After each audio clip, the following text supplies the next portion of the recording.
will see 5-6% dollar growth and rupee benefit. So, it is a 13-14% EPS story, and from that perspective, all these stocks are quite reasonably priced, or I would say now a little undervalued. Okay, when it comes to deal wins, quite a strong commentary coming in from the management. The exit rate is also quite encouraging. Do you expect similar momentum to carry on even going forward? No, so I think as they mentioned that, FY26 was the year of stabilization, and remember that, barring ER&D, there is no problem, I think, in any of the other verticals. So whichever company has a ER&D exposure, those are the places where we need to be careful. Otherwise, I think, the order book and everything for most of the players will be good. If you see TCS also, the order book was quite strong at $12 billion. Now, and these are, remember that, just one and a half months back, people were saying that IT services will decline by 20-30%. I think against that, if you are growing at 5% also annually, I think it is a big positive swing. That is the way we look at it. Few quarters back, Tech Mahindra was considered as a dark horse and a turnaround play. Do you still see that as a play coming in for Tech Mahindra, or that has already played out? So, commenting on specific story is very tough, but let me put it this way that, large part of positives definitely have played out and they have done a good work. Now, incrementally, it will also be at par with other stocks in terms of, what kind of upside you get. So, basically, I think that re-rating is over. Now, it will be fundamental driven. Okay, thank you, Sandeep. Thank you for joining us and giving us your perspective on Tech Mahindra. Well, with that, it's a wrap on this edition of Small Cap Buzzers. Stay tuned and keep watching NDTV Profit.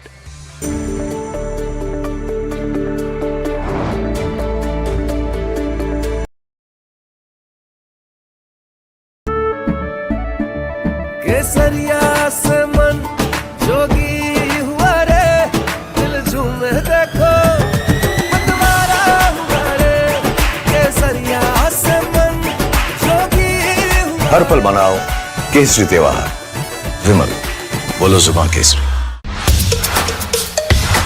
कुछ खास होने वाला है Conventional was never her color. Chitrangada Singh live on NDTV Yuva. Hi, I'm Tamanna Inamdar. Watch me on NDTV Profit, where I break down the day's biggest business stories. What happened, why it matters, and what it means for your money.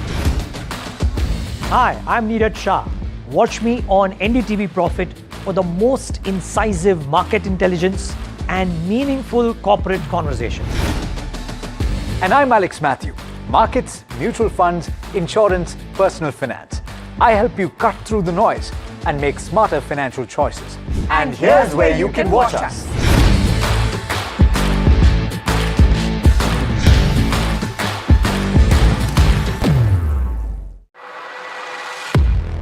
He has been tracking markets for over a decade, spots the trends before they hit the screen. And he is now bringing his analysis to the show that the market watches. Watch Sharad Dubey on Know Your Company, a show that puts the most traded stocks under the scanner. We dissect the company so that you, the investor, don't have to. Get the management to answer questions relevant to you. Watch Know Your Company weekdays at 11:30 a.m. to understand your next big bet. New year,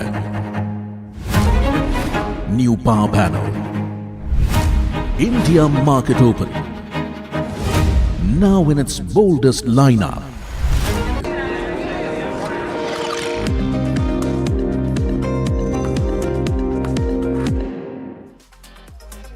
Welcome. You're watching Ask Profit, the afternoon edition here at NDTV Profit. I'm Mahima Vachharani, and for viewers who are tuning in, you can send us all your stock-related queries on the numbers that are flashing on your screen up there. You can either call us or give us a WhatsApp ping.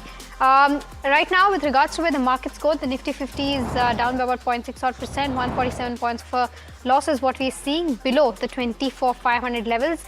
Nifty IT being the biggest drag, down 3.4%. The Nifty Bank also seeing a downtick of around 0.1%, but recovered from its day's low point for the Nifty Bank. Let's try to pull up the Nifty 50 heat map quickly and see as to how things have changed there. Most IT names are the laggards, of course. HCL Tech now down almost 10%, followed by Infosys, TCS as well as M&M. But on the flip side, you have counters like Tata Consumer, HUL from the FMCG pack doing fairly well. NTPC, Hindalco, Tata Motors, Jio Financial also doing fairly well. Let's see the broader markets as well, the mid-cap 150 and the small-cap 250. And see as to how they are faring in trade right now. Mid-cap 150 is up by about 0.3%, so recovered a lot from its day's low point. And the small-cap 250 is almost up by about 1%, so doing much better as compared to where the benchmarks go. And both of these, almost trading at its day's high point. So that's in regards to where the markets go. Let's start taking your stock-related queries quickly. And to answer those, we're joined by Girish Sodani, the co-founder at Ensure Capital, and Rahul Sharma, Director and Head of Technical Derivatives Research at JM Financial, joining us now. Welcome to both of you, gentlemen, and a very good afternoon to the both of you. I'll start by taking the first question, which is coming in on RVNL. Aditya Kiran wants to know the target price for this one. He's bought it today at the levels of 302. So I believe that he's a short-term investor. So Rahul, I'll take the first question up with you. RVNL, what is the target that you're seeing from a short-term perspective? Yes, the setup looks good, and it's on the process of filling the gap. The target is coming around at 314, so one can stay invested in the same with the stop loss placed at 300. Okay. For viewers who are tuning in, you can also give us a call on the number that will be flashing on your screen up there. Just as a gentle reminder. Moving on to the next question, which is coming in from Ekambara, who's writing us from Hyderabad, asking about Alantra. He's bought it at the levels of 58.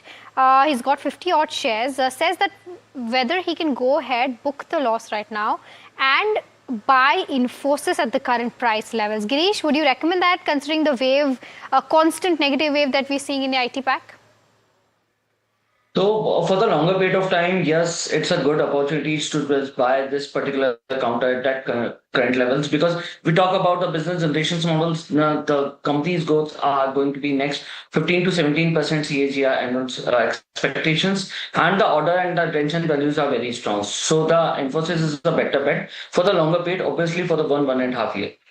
Okay, all right. The next question that we have is coming in from Mahesh, who's writing us from Andhra Pradesh, asking about L&T. He's bought it at an average price of 4398. Says it's currently trading lower. And what is the long-term outlook for this particular counter? Girish, I'll stick with you for this one. Your view on L&T? For the longer period of time, I think L&T is a very good fundamental stocks. Obviously, the fundamental terms means the strong order books we are just looking out, as well as the stocks is currently in a very good levels. I think they can be accumulated at the level of around 3,900 to 4,000 level for the longer period. Obviously, 1.5 year time frame. Obviously, the infrastructure and the L&T finance updates are going to be releases that will be a little bit pushed, particularly to this particular counter, and the deals are still in the pending on the pipelines. Okay, all right. So that's the view coming on L&T. The next one is on Bajaj Housing Finance. Our viewer Murthy from Kakinada has bought it at the levels of 100 rupees, and 1500 is the quantity that he has. Wants to know if he can continue to hold this from a slightly long-term perspective. Rahul, your view on the charts on Bajaj Housing? Yeah, so the stock has definitely reversed from the multi-week sell-off that was into. In fact, it's now trading above its short-term moving averages. So the next probable target for the stock is placed at 103, 104, above which I think the stock could head significantly higher if this resistance is navigated successfully. So advice to hold on to the positions, maybe have a trailing stop loss placed at 86 and 105, 104 as the first target going from here. IEX is the other one that Saidranath from Hyderabad is asking about. He's purchased at the levels of 155 2 years back from a long-term perspective. Wants to know if he can continue to hold the counter or not. Girish, what would you recommend on IEX? So for IEX, if the counters, if the investors views more than a 2 to 3 years time frame, because this particular sector is not yet matured, and this completely depend on the government policies what they are working into the platforms belongs to the energy exchanges. So if you don't have that particular view on the holding this next 2 to 3 years, then hold it, else just avoid and sell this particular counter. Okay, all right. We've got our first caller for this edition of Ask Profit. Anjali, I think, is calling us from Vijayawada. Anjali, a very good afternoon to you. What's your query about? Very good afternoon, ma'am. And yeah, ma'am, I'm having PG Electroplast of 540 average of 200 quantity. Okay. What is the long-term and short-term view on this? If any buy on dips, shall I buy, or what is the target for short-term and long-term? Anjali, because the stock has fallen much. Got it. Anjali, when you bought this counter, was it the charts that you saw, or was it the fundamentals that you saw? The charts, ma'am. The charts. Okay. Then from a short-term perspective, I'll get you a view from Rahul. Rahul, PG Electroplast is the counter. She's sitting on mild profits of around 8,000 rupees. Should she continue to hold, maybe average? What's the view like? Yes, can continue to hold for upward targets of 600 and 630. The trend is quite up, and have a trailing stop loss in place at 538. Okay, all right. So that's the view coming in on PG Electroplast. The next one is on Hindustan Copper. Our viewer Vijay from Dubai bought it at the levels of 613, so at the highest levels almost. And he's holding 173 shares. Says he's sitting on a loss of around 10,000 odd rupees. Wants to know if that is, there's a possibility of recovering these losses from a long-term perspective. Girish, your view on Hindustan Copper, will it bounce back soon to those levels? Yes, for the longer period, obviously, if you're planning to hold for the next 2 to 3 quarters or a year time frame, the strong upside will be looking out. Like for the revenue, obviously, we are just expecting that the revenue will be increased by the 100% annual CAGR. Expectations for the margins were also going to be increased by 30%. And obviously, there's a strategic expansions as well as the merchant acquisitions are going on in this counter. So just hold this counter for the 1.5 year time. Okay, we've got Sudhir on the phone line with us. Sudhir, go ahead, ask your question. Good afternoon, all. See, I've got HCL Tech at around 1350, 55 numbers. Okay. Whether I can accumulate further for the next 1.5 years? Got it. Sudhir, and your point is valid, right? Today the stock is taking a knock of 10.5% on the back of the way it's posted its earnings. But Girish, your overall view on the earnings front and whether he can accumulate more at the current levels considering it's seen a knock today? So it's about the HCL Tech. So just expecting that the IT segments are completely in a very strong positions right now. So just good buy for the next 1.5 year time frame. So if we talk about the fundamental terms, yes, the net profit are going to be increases by the 4.5%. And it's a decent one because currently what the market scenarios as well as the geographical tensions are there. So I think the IT is a very strong bet for the at least 2 years time. So HCL Tech is a good friends and the good positions as of now. Okay, all right, so that's the view coming on HCL Tech. Girish as well as Rahul, it's time for our rapid fire round. Try to keep your answers as short as possible. The first one is on Pine Labs. Archana from Mumbai wants to know if this is the right time to enter. Girish, your view? Can enter in this counter for the 1.5 years. Okay, Amara Raja is the other one. Satyan wants to know whether he can stay invested into this counter or not. He's bought it a year ago. The stock, of course, is trading higher today. Girish, from a long-term perspective, what's the view? For the longer perspectives, yes, but my suggestion is to just book some of the partial profits at the level of 975 to 1,000 levels. Okay, Data Patterns is the other one. Our viewer wants to know the correct entry price from a slightly long-term perspective. Rahul, your view on this one? The stock has broken out today, can be bought today with today's day low stop loss and a potential upside of about 7 to 8% in the short term. Okay, Gaudium IVF is the other one. Ahmed from Delhi is holding 200 shares at the levels of 102. A 6 months perspective. Rahul, enough data on the charts to give a perspective? Yes, absolutely. So the stock is on the verge of a multi-month breakout above the 420 mark. So above that, one can look to add higher targets are around 480 on the upside. Okay, GE Vernova TD. What's the future outlook for this one? Should I buy right now from a long-term perspective or wait? Is the viewer query coming in? Girish, your view? Sorry, GV&D. GE Vernova TND. Okay.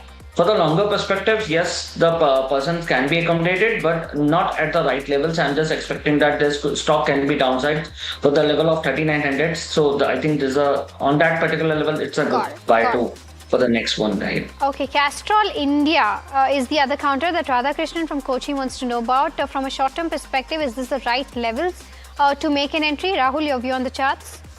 Yes, you can buy for target of 190 on the upside. Okay, between the hotel space, between ITC Hotels and Lemon Tree, which one should Shankar from Bengaluru go ahead and buy? He says he already has 500 shares of ITC Hotels. Girish, your view?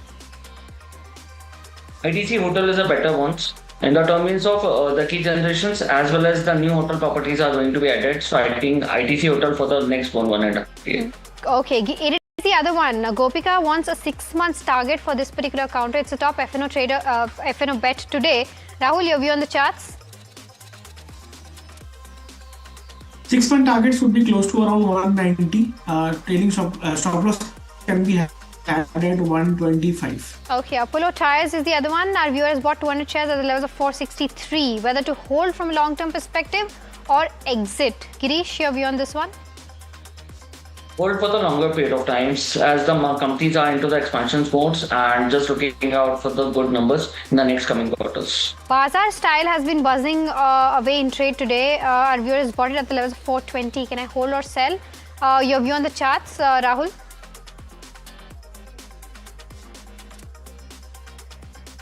Bazaar Style, it's trading 12% higher today and it stays high point. Okay, hold. The next one is coming in on Suzlon. Satvik from Lucknow is bought at the levels of 41. Should I book partial profits, Rahul?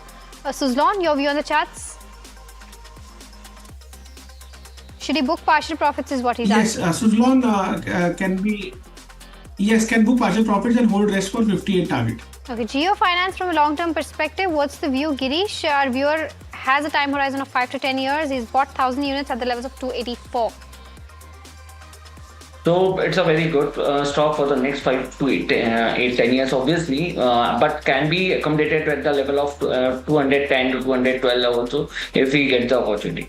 Yes Bank, 5,000 shares bought at the levels of 45. A long-term perspective on this one, Girish. Can our viewer continue to hold? Yes, banks for the longer period of time, I'm not very much comfortable for the go ahead with it. I think can be accommodated to the another banks like RVNL or the HCL Tech. All right. Okay, Girish and Rahul, thank you so much. Helping us answer all those queries that we managed to answer in this short span of 15 odd minutes. We together in the morning show and the afternoon show combined, we answered almost 110 odd queries, viewers. So thank you for that. But completely out of time on this edition of Ask Profit. Do stay tuned. India Market Close comes up next.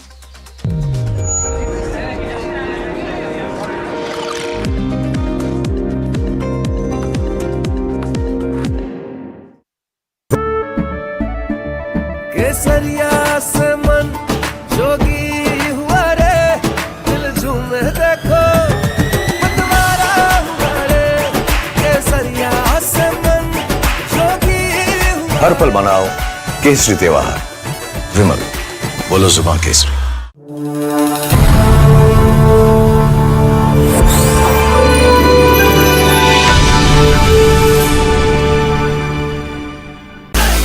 Real was always her rebellion.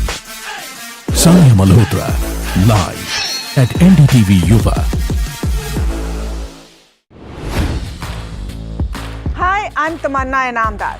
Watch me on NDTV Profit, where I break down the day's biggest business stories. What happened, why it matters, and what it means for your money. Hi, I'm Neeraj Shah. Watch me on NDTV Profit for the most incisive market intelligence and meaningful corporate conversations. And I'm Alex Matthew. Markets, mutual funds, insurance, personal finance. I help you cut through the noise and make smarter financial choices. And here's where you can watch us.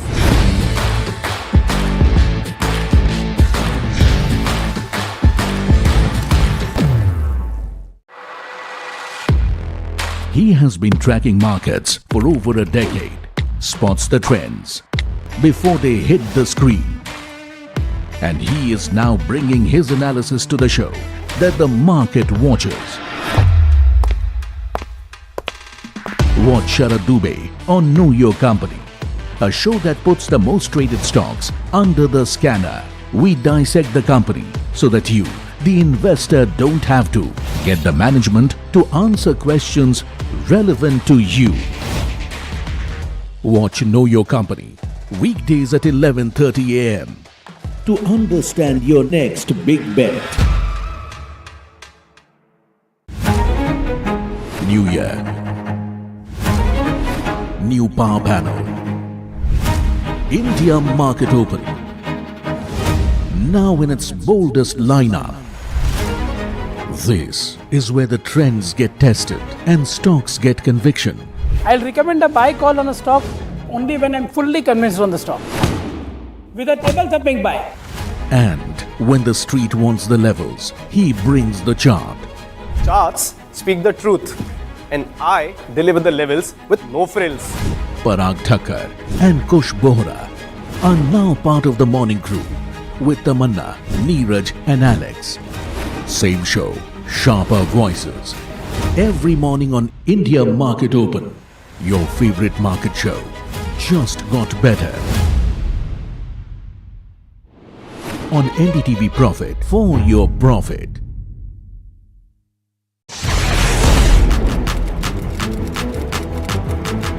When the headlines move fast, perspective matters. On Editor's Cut, our editors come together with experts to distill the week's information plates into clear perspective. Down the stories shaping the world, from markets and the economy to global conflicts and what lies ahead. This is where experience meets insight.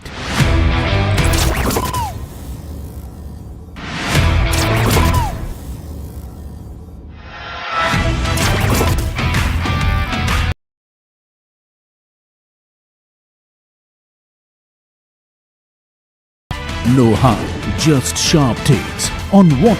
No hype, just sharp takes on what?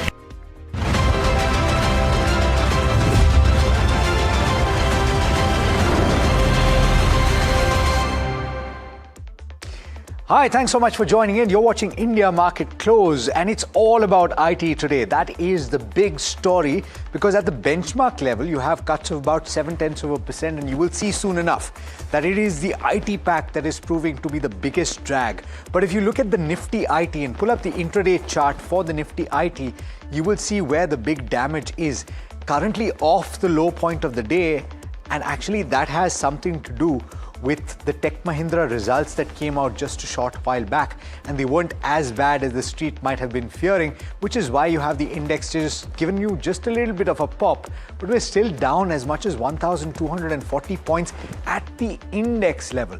Now, when you look at the constituents, you will see that the damage for some pockets is worse than others. So pull up the Nifty IT constituents, and right at the bottom of the pack or the top of the pack, depending on how you look at it, is HCL Tech with cuts of 10.5%. It was called before market started by my colleague Puneet a horror show, and that is exactly what we're on Freaky Friday, though it's still midweek. It's 10.5% down. Persistent Systems losing 5%.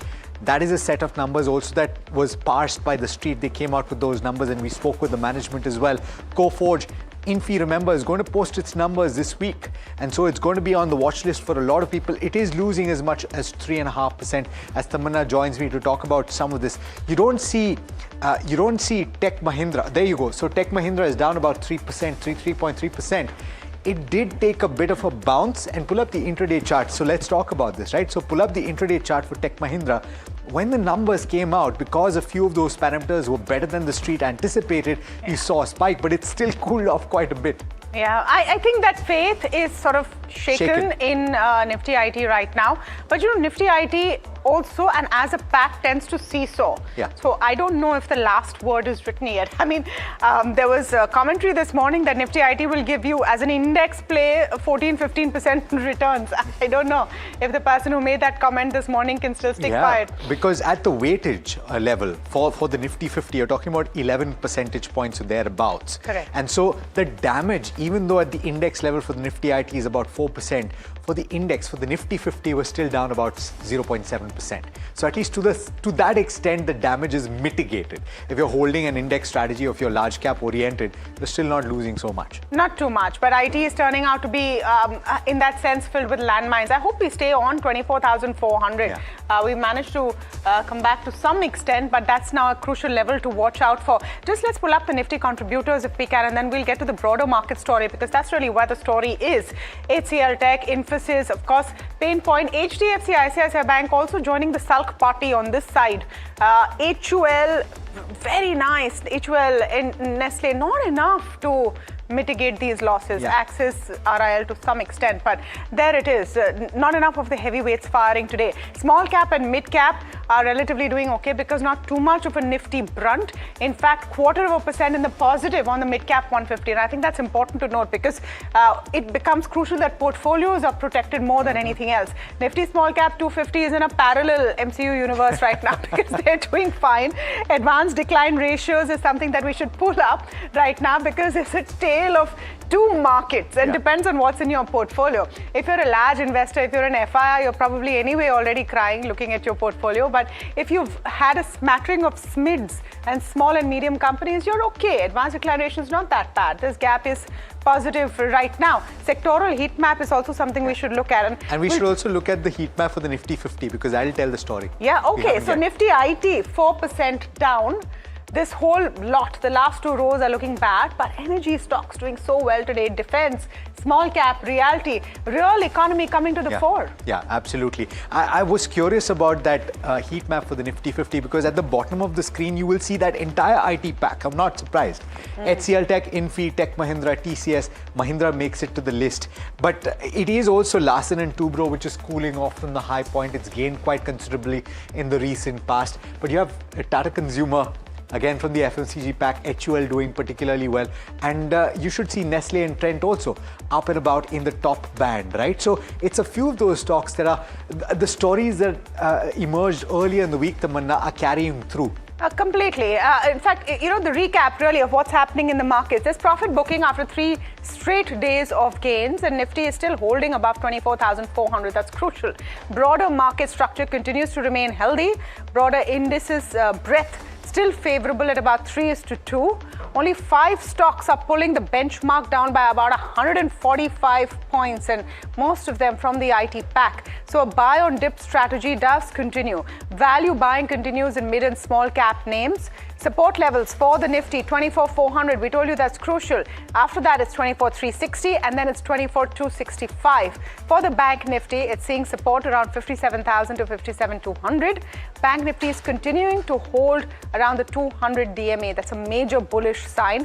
Momentum is stronger here than in the broader market. But let's start our conversations. Ajit Mishra, SVP Research, Religare Broking, joining in today. We're speaking also in a bit with Pashupati Advani, founder, Global Foray. But Ajit, very good afternoon to you. Should we start looking at the market today minus Nifty IT?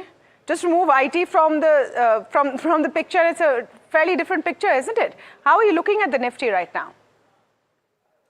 Yeah, good afternoon, Tamanna. So yes, you have rightly mentioned that barring IT, all the other sectors are contributing. They are just usual day for the other sectors. And in fact, some themes which were sitting on the sidelines earlier, like railways, fertilizer, they are also gaining decent traction. So the market breadth is positive. Other sectors are contributing. It's just that, Tamanna, that some reason or the other markets find the reason to correct, because we are very close to this hurdle zone of long-term moving averages, medium-term moving average around 24,600, 24,800 marks. So that's the reason why we are seeing this consolidation in the index. But as you've rightly mentioned, that the banking is holding strong. We have surpassed the key hurdles there. So despite the underperformance of IT, we are still doing comparatively better.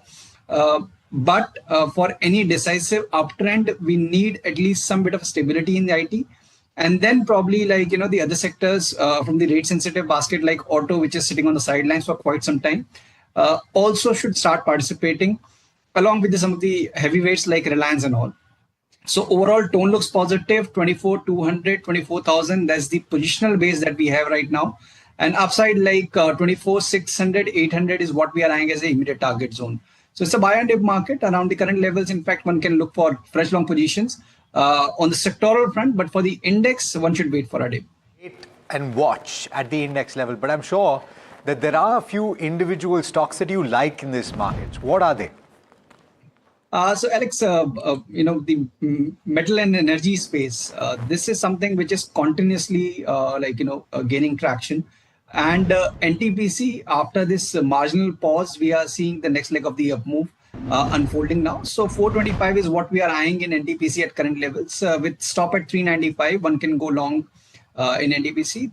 Other name from the metal basket, National Aluminum, which is trading closer to its record highs post this consolidation range breakout. Here also we anticipate this prevailing momentum to continue. So with stop at 425, one can go long in National Aluminum with 455 as a positional target. Okay, stay on with us. Ajit, going across to Jasmeet, who's in Pune, covering Tech Mahindra. Tech Mahindra had that initial bounce when the numbers came in. Q4 looked good, and then there seems to be a bit of pairing off along with what's happening with the entire pack. But Jasmeet is joining us from the Tech M headquarters in Pune.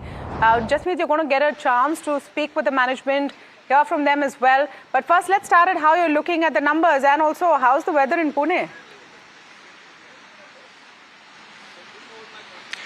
Weather is quite hot in Pune. You can see I'm sweating. But turning on to the numbers, we see good set of numbers coming in for the company. We do see quite a lot up move in terms of the overall margin. We're expecting an uptick of 20% but 20 odd basis point, but it's up nearly 70 odd basis point. Well, that comes on the back of that strong internal project called Project 40S. Well, apart from that, the CC growth has come in at 0.6 odd % versus what you were expecting, so it's pretty much in line with it. Apart from that, the interesting one is the BFSI segment, which is an uptick of nearly 8 odd %, which saw tanking back in the Q3 by nearly 6 odd % that recovers in trade, but the communication, the biggest segment of the management, has stayed flattish in this particular quarter.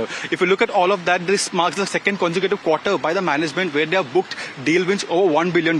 So all in all, the company sees its momentum positive going ahead. While for this particular year, FY26, the company marks its biggest and the highest ever deal win that they have marked so far in the year, nearly $3.8 billion, and majority of it coming from last 2 quarters. While apart from that, if you look at the key geographies, the Americas does see some kind of weakness, down about 0.8%. Apart from that, the Europe and rest of the geographies are really doing well for the management. In terms of the overall management guidance, the term where they want to reach the 15% mark by the end of FY27, that's crucial to watch out for in the commentary as well of how that pans out, given they have been expanding the margins from last 10 consecutive quarters, and they've reached a 13.7% mark in this quarter, and they're away hardly 130 BPS in this particular year. So further commentary on that will be something to watch out for. But the brokerage remain completely bullish on this particular counter, as they see that they can achieve the 15% mark going ahead, which remains a key crucial for the management going ahead. So all in all, we do see a good set of numbers. The stock did tank today, down about 5% but recovered in trade as well. If you look at overall, HCL Tech's commentary yesterday has really stung the entire Nifty IT, and we're still waiting for recovery in that. It has. And so while you're speaking as well, there's a little bit of a bounce back. Jasmeet, I love the selection of the color of your tie and your pagdi, by the way. But having said that, I do want to ask about profit. And that is where there seems to be a big miss with regard to what the street had anticipated. What has led to that, in your opinion? Well, we were expecting a 34% jump in the profit, given on the back of that low base we saw in the previous quarter. But we do see that the overall cost in the Q3, the new labor code, has seen some kind of spillover in Q4 as well. That's why the profits have come down. If we look at the profits, they're nearly up 20 odd %. While that's the only miss, but apart from that, we have seen a good performance in terms of revenue and margin. Margin being the most favorited aspect of the management, given a 20 BPS uptick to they have reached a 70 BPS uptick. But again, it still becomes a crucial of what the management sees going ahead as well. Okay. Jasmeet, what's the one top question you're going to ask in the press conference if you get a chance? Well, my question will be on regards to communication, how that's panning out for the company, given Accenture had reported a strong growth in the communication segment. So it's something to watch out of how it has panned out in the Q4 for the company. It has been flattish so far, but in the coming quarter, how that's turning up, because that's something cross it we do read from the Accenture's result. Okay. All right, you better get to the shade and cool off before that press conference comes in. Thank you so much for that. Just meet there. Okay, just let's talk quickly about sector of the day. And while IT is definitely one sector of the day, just the center of gravity that HCL Tech has become is just pulling everything down. On the other end of the spectrum, you have sugar stocks, which are absolutely zooming. Sharad joining in to tell us why. Well, that's a pretty interesting take on the sugar space, but remember it's the summer season and everybody wants a sugarcane juice as well. Maybe there might be diversion to the ethanol side, so it's a bit sad news for that. But nevertheless, the rally, if we talk about it, ethanol related government announcement is coming in. That was the key reason for a sharp up move. Also look at the domestic sugar pricing. That number is favorable for exports right now, and this also augurs well for Brazil, which is the largest exporter for sugar. That means the diversion becomes more profitable going ahead as well. This is the key reason why earlier last month we had identified this trend in NDTV Profit regarding the up move in the sugar stocks, and now there is another impetus coming in from the government announcements. Now remember, elevated crude prices will make ethanol diversion attractive. That's the bottom line. Also, apart from this, there was a recent announcement on the export quota being relaxed for the incoming sugar season as well, and that is why we saw a lot of sugar stocks doing well. Now, India should be aiming to achieve 100% ethanol blending. This is the statement coming in from the government, and that is what aided the rally in the stocks today. The government is acting to reduce the import dependence. We've talked about the energy segment and, of course, the vulnerabilities which are coming in, and that was the rationale given by the government today.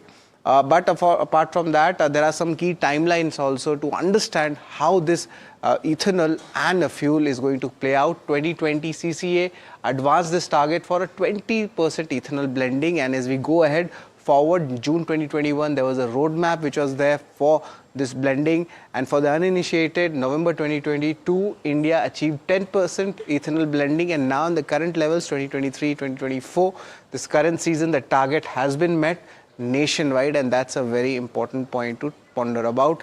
And going ahead in future, the aim is for 27% ethanol blending in the fuels by 2030. So this is the entire picture for the sugar theme. Very interesting. All right. Thanks so much, Sharad, for that. But speaking of ethanol, India is accelerating its clean fuel, or rather its blended fuel push. And you've got Union Minister Nitin Gadkari saying that the country should aim for 100% ethanol. Take a look at some of what he has said. आज हमारे देश में 22 लाख करोड़ रुपए हम इसलिए खर्चा कर रहे हैं कि हम 87% हमारी एनर्जी जो है इंपोर्ट करते हैं, और इसलिए इसके अलग अलग प्रकार के आयाम हैं। पहला आयाम ये है कि क्या ये 87% एनर्जी जो हम इंपोर्ट कर रहे हैं, आज जो हमारे वर्ल्ड में जो अभी विशेष रूप से जो स्थितियां पैदा हुई, उसके कितनी अड़चनें हम सब सेव कर रहे हैं, फेस कर रहे हैं, इसका अनुभव आप सब ने लिया, उसका वर्णन करने की मुझे आवश्यकता नहीं है। और इसलिए आत्मनिर्भर बनना ये हमारे देश के हित में सबसे बड़ा उद्देश्य है। So clearly this was one of the triggers why the entire sugar pack is in focus, and what is the mechanism of actually making that happen? True All Bioenergies, Vijay Nirani is joining us. He is the MD. Vijay, thank you so much for just coming in and giving us some perspective. And we've had some iterations of this conversation before. You, of course, are very gung-ho about the idea. That's what you're into, of producing this kind of bioenergy. But what is the feasibility as we see now? So thank you so much for having me, Tamanna. It's always a pleasure being here, and especially on a day like this, when the biofuel sector is actually getting the recognition that it must. This has already been a tried, tested model, right? So we just have to get the implementation right with respect to higher blend levels. Now, if you look at Brazil is already at an average of E30 blending mandate. And if a country that is as large as Brazil can actually implement it, India can definitely do it, because we are an agrarian economy by large. And the second challenge we have is that we import close to 85 to 90% of our crude for our consumption. And you know what the Middle Eastern conflict has taken us to. So almost the real price of petrol, the real price of diesel is almost at sky levels. And thanks to the government's cushioning, we still have some breather. Sure. And that real cost is not passed on to us. Yeah. Vijay, good afternoon, and thanks as always for taking the time. Alex here. We've spoken about this in the past as well, and we were talking at the time when we were debating 20% blending. Here we're talking about close to the entire fuel being ethanol. And already, well, we know this for a fact, but it is corrosive in nature. Ethanol is, right? So therefore, in a vehicle that has been running on petrol, that was designed to run on petrol, if you have practically the entire fuel shifted towards ethanol, you would have to have a change in the technology. Is that feasible right now? So frankly, Alex, the concern that people sort of have accumulated in their minds is about the corrosiveness and maybe the engine's health getting affected is absolutely, I mean, that's a I mean, it's not even something to discuss about, because there are some rubber gaskets and sub elements which literally cost in a few thousand rupees. And whenever you send your vehicle for service, you don't even look at those line items. It's that big of a number. Let's say you compare your savings against your conventional crude-based petrol against the blended petrol that has got, let's say, E25 or E27. The savings would end up being much higher. But this is subject to the consumer getting maybe a rupee or 2 rupees cheaper blended fuel. Right now, maybe the consumer is aggrieved because he doesn't have a cost parity between blended petrol or non-blended petrol. The whole objective of the government's EBP program was so that the consumer gets a cheaper product and country gets a cleaner indigenous product. So that is something. So completely, on paper, it sounds like a great idea. But our job is also to figure out the how. How are we going to do this? How much time is it going to take? Is it feasible? What else could happen? I mean, that's part of the conversation, right? So let me just include Deepak Balani into the conversation. He's Director General of the Indian Sugar Mills Association. Mr. Balani, thank you for your time. We were just talking right now about the feasibility of this 100% ethanol plan. One of the reasons, of course, that sugar stocks are in focus today, is that capacity existent? What does it mean for sugar producers? Thank you for having me in your show. See, the capacity today we have, as Vijay must have already highlighted, almost 20 billion liters we can produce, while E20 is only about taking around 11 billion. So we have an overcapacity of almost 40%. And I believe E100 is the right way to go, because that will really unlock a huge consumption pattern for the ethanol, our own indigenous fuel. So I believe capacity is not a problem, only the policy narrative on the 100% ethanol. And also we have requested if the blending beyond 20% in a calibrated way can be increased. I think that would be a very big thing for the country as well as the entire industry. A question on supply chains then, because ethanol is not something that you can transport very easily, and as a result of which it would primarily, my understanding, please correct me if I'm wrong, the production would be concentrated in areas where you have higher production of sugar, right? And these are pockets like Maharashtra, these are pockets like Uttar Pradesh. The blending would also necessarily have to take place close to the production of ethanol. So you're not talking about meeting those higher blending targets across the country, are you? See, basically, as you know, the government has already mandated that on every petrol pump from 1st of April, the fuel which will be dispensed will be E20. And let me tell you, the ethanol is not only from the sugar cane. We have almost 11 billion liters coming out of the grain industry, which is scattered across the country and really doesn't depend on the feedstock being in that state. So today we have the ethanol supplies within the vicinity across the country, and that's why we have been able to achieve 20%. And I believe that should not be a problem. Logistics are all sorted. I believe the policy narratives have to be clear from the government. Once they allow a higher blending and also E100, I think the industry is ready to unlock the entire potential. Fair point. And yeah, Vijay has actually brought this point up, using multiple feedstock for this. But I want to ask, in terms of the 20 billion capacity that you currently talked about, Deepak, very quickly, how much is fed by sugarcane and how much is fed by the rest? Almost 9 billion liters is from the sugar and almost 11 billion liters coming out of the grain. Okay. and around 3 billion liters goes for the industrial use. So we still have a overcapacity of around 5 to 6 billion liters. Okay. All right. So interesting times. Gentlemen, thanks so much for joining in, for explaining the landscape. I wonder where this will go. Thanks so much for taking the time. Thank you. So the question is also going to be about perception and what people actually see going into their vehicles and how comfortable they're going to be doing. I think we should next time also get an OEM in to ask them how prepared they are. But let's welcome Pashupati Advani to the conversation. He's founder Global Foray. Mr. Advani, first of all, apologies for making you wait. We just wanted to tie up some of our conversations. This is Tamanna here. Absolute pleasure speaking to you after a while, and great to have you on the show. So you had sweet things going, which is always good, and things that went up a lot. That went up a lot also. Yes, we did. The new flavor of new flavor of the week. Sweet sugar. I think, you know how it is typically with sugar is it's a flavor for a couple of days. The actual flavor is IT, isn't it, Mr. Advani, though not so sweet? Yeah, well, that's a challenge. And I've actually not been bullish about IT for a long time, saying that the business model has to be changed. And, what's been interesting is that none of the IT companies have actually given any guidance.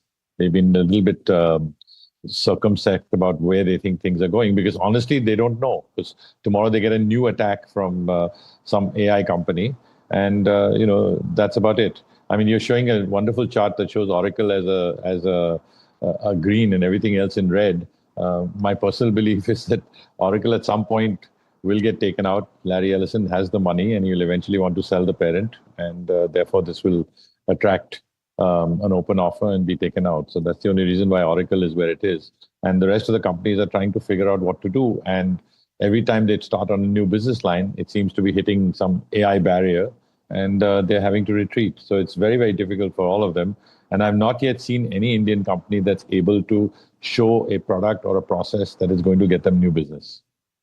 So, I'm looking. So, okay. So but not hopeful. Not hopeful. Okay. So that kind of sums up the mood for IT. But there's big news coming in for Havells. And pull up the chart while we're talking about it. It's not just the earnings. And of course, stock is reacting to that. But the big news is Varun Berry joining as independent director at Havells. Mahima joining in to tell you both about the numbers and the implications of Varun Berry of Britannia, former head of Britannia, joining as independent director at Havells. Mahima. Right, Alex. So, first let's talk about numbers, because there's a beat coming in when it comes to the cable and wire segment, which was kind of beaten down in the last 2 to 3 odd quarters, and it's shown a resilient growth of 14% this quarter, and that's why we're seeing that spike coming into that counter. Overall, net profit has also seen a good beat of almost 39 odd percent. Revenue saw growth of around 2.5%. Revenue was largely dragged by the Lloyd's, consumer part, because Q4 is not the AC season as a whole, but EBITDA saw a downtick of around 3.6%. Margins, despite of the rise in key raw material for them, have remained resilient at the 10.6% mark. Overall, if we talk about the other key segments, switchgear saw growth of 6%, lighting and fixtures saw growth of around 1.5%, consumer durables saw degrowth for around 2%, and Lloyd saw degrowth for around 18.8%. Cables EBIT has also seen a growth of almost 36 odd percent, and that's where the growth, largely in the net profit number is coming from. They've also declared a 6 rupee dividend per share this quarter, and overall, I think it's most certainly a positive one coming in with regards to the announcement of Varun Berry being appointed as independent director. He stepped down from being the MD and CEO of Britannia in December 2025, and now he's joined as an independent director here. We'll have to wait and watch out for as to how his expertise from the entire FMCG space that he's gathered over the past so many years, the experience that he's gathered, that he'll be bringing in for Havells as well going forward, especially when it comes to growing in urban markets. So I think this is most certainly a positive one coming in for Havells, but Q4 numbers definitely on a strong footing. Yeah, and doesn't hurt that Varun Berry is now there as additional independent director, so to speak. So not in any executive capacity, but of course comes with a great reputation at Britannia for a very, very long time. All right, a lot of news to break down today. Mr. Advani with us. Pashupati Advani, I'm going to speak to you about FMCG and the comeback of FMCG as a narrative, since we've been speaking about consumption broadly with Havells as well. I don't know if you've had a chance to look at Havells numbers, but just the take that we've seen on Nestle today. Well, Nestle obviously gave fabulous results yesterday, but, just spend a minute on Havells. Anil Rai Gupta is a friend. He's running a great ship. And, I guess we all realize that selling wires and plugs is similar to selling consumer products. And you get a person who's been, I guess, 12, 13 years with Britannia. And before that, his training is at Hindustan Unilever, both stellar shops. And now get him into Havells to help them drive the next phase of growth. Hats off to Anil Rai Gupta, and, fabulous. I mean, I'm very happy that things are working out the way he wants it to. Nestle also, I mean, people are moving to branded. Private equities moved into branded over the last, 2 years. We've seen investments in Haldiram's and, all these other Indian products. And, Nestle's also turned with tea, coffee, you name it, they touch it. And people are, as our per capita income goes up, people are going to move from the unorganized sector to the branded sector. And I guess Nestle is ahead of the curve in that. So, kudos to them too. The only question, though, and a quick follow-up to that, Mr. Advani, is the valuation and whether you'd be comfortable with where it stands right now for Nestle. Well, to be fair, all these FMCG companies have been overvalued in that sense. They're all, 35x, 40x, whatever, numbers that are in the stratosphere, but they're all supposedly still growing and they're all part of the index. So I think that, these large ones, definitely people are very comfortable owning because, a lot of it is based on, being in a sensible index and having a lot of index money in it. So that's like a buffer and that keeps the PE reasonably high.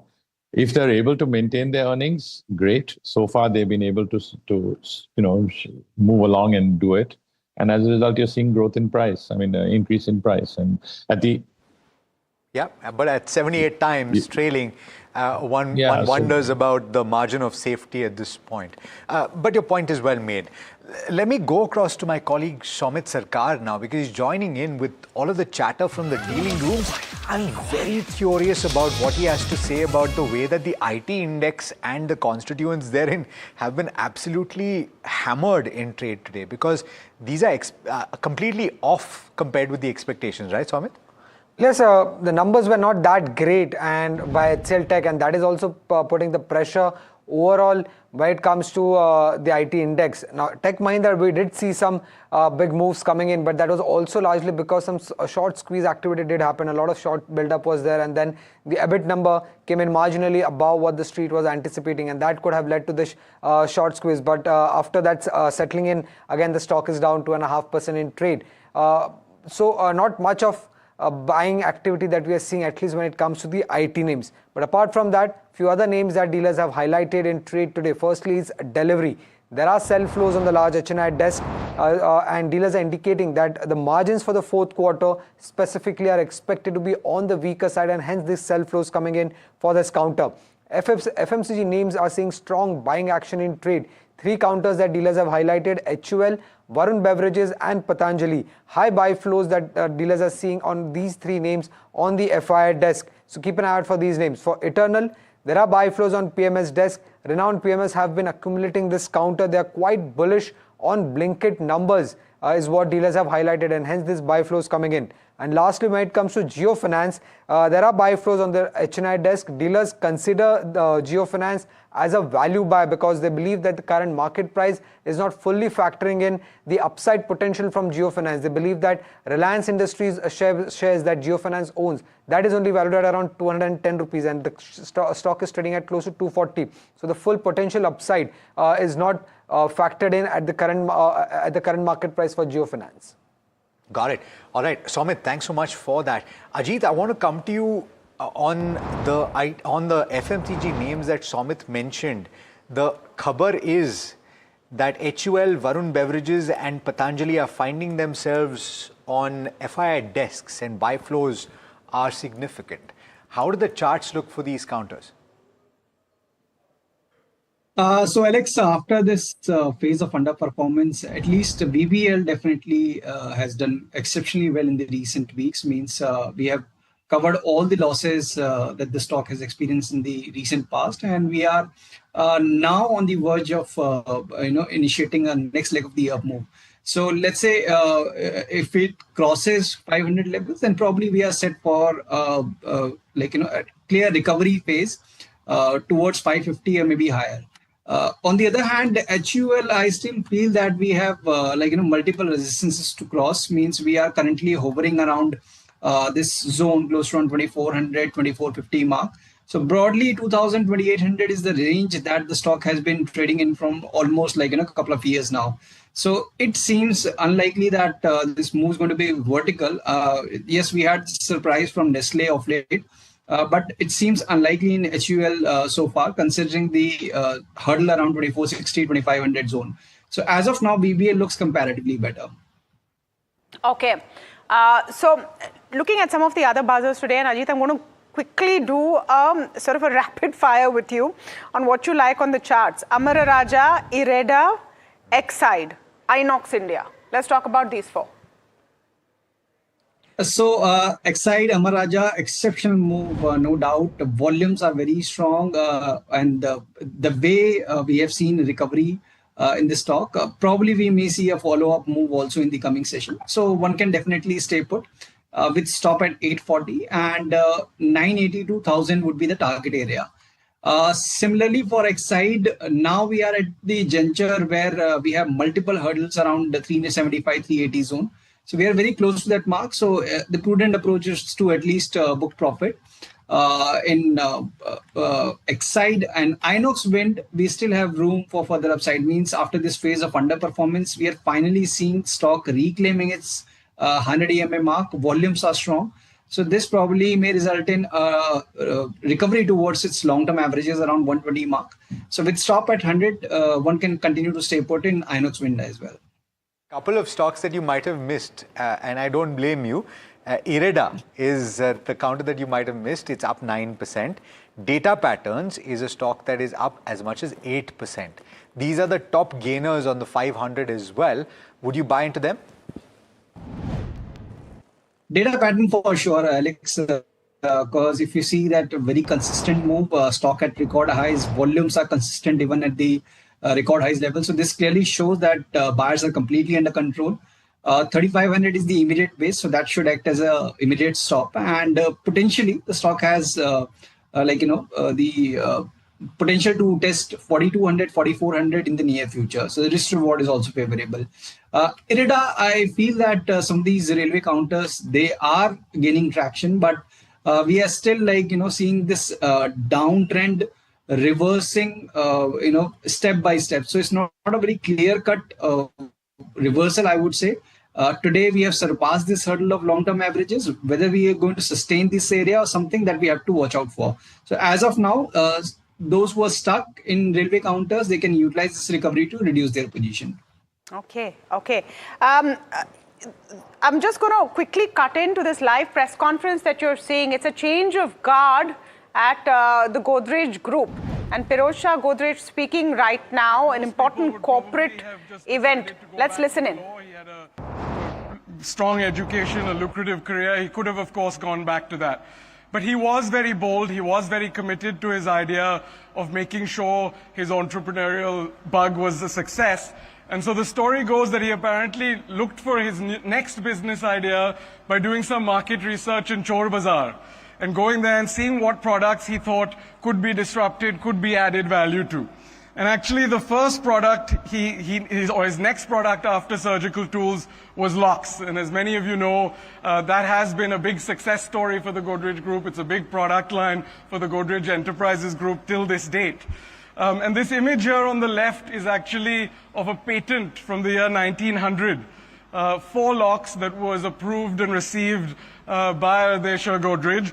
And this was actually something we didn't have in the group for many years. And one of my ex-colleagues found it in a bookstore in England, this patent, and kindly bought it and gifted it to me. But I think, again, this idea of being bold, of thinking big, of not allowing yourself to be set back and willing to get up and show the grit to do it all over again. We think this story of kind of starting one business, failing at that, and immediately starting another one is the best demonstration of the group's past and the idea of being bold. Another story that's of incredible importance to us actually relates to the first product on the Godrej Industries Group side of the business, which is soaps.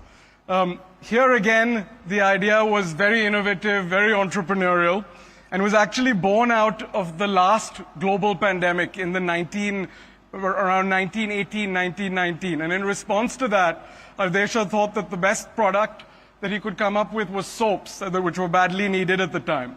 But all soaps in the early 1900s were made from animal fat, which was, of course, a big deterrent to absorption, particularly in a country like India with a lot of religious and cultural sensitivities about using products made from animals. All right, so change of guard at the Godrej Group. That's Pirojsha Godrej, who will be taking over as group chairperson later on this year after Nadir Godrej turns 75. And from leading Godrej Properties for quite a while. Yes. He's been at the helm of that business, but it's a significant shift in one of the oldest families and industrial houses. Well, to his credit, Godrej Properties has gone from strength to strength as well, and a relatively newer business segment for such a storied company, which has been around for ages. I don't know, Pashupati Advani is still with us. Mr. Advani, just any commentary, as you know, we're covering, of course, this change of guard, but any commentary on how you're looking at the Godrej Group and some of the listed entities?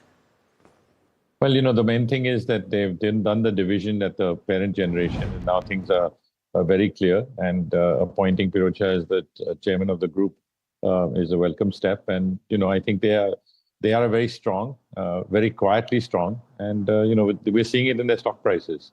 I mean, they've continued to deliver decent shareholder value.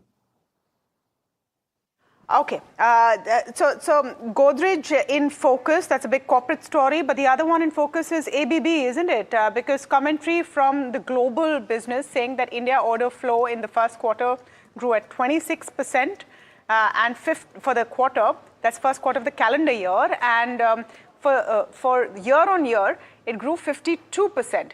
Analysts estimate order inflow growth was 7 to 9%. So it's really surprised on the upside. ABB in focus today. Just want to go to Ajit with any view he has on ABB on the charts.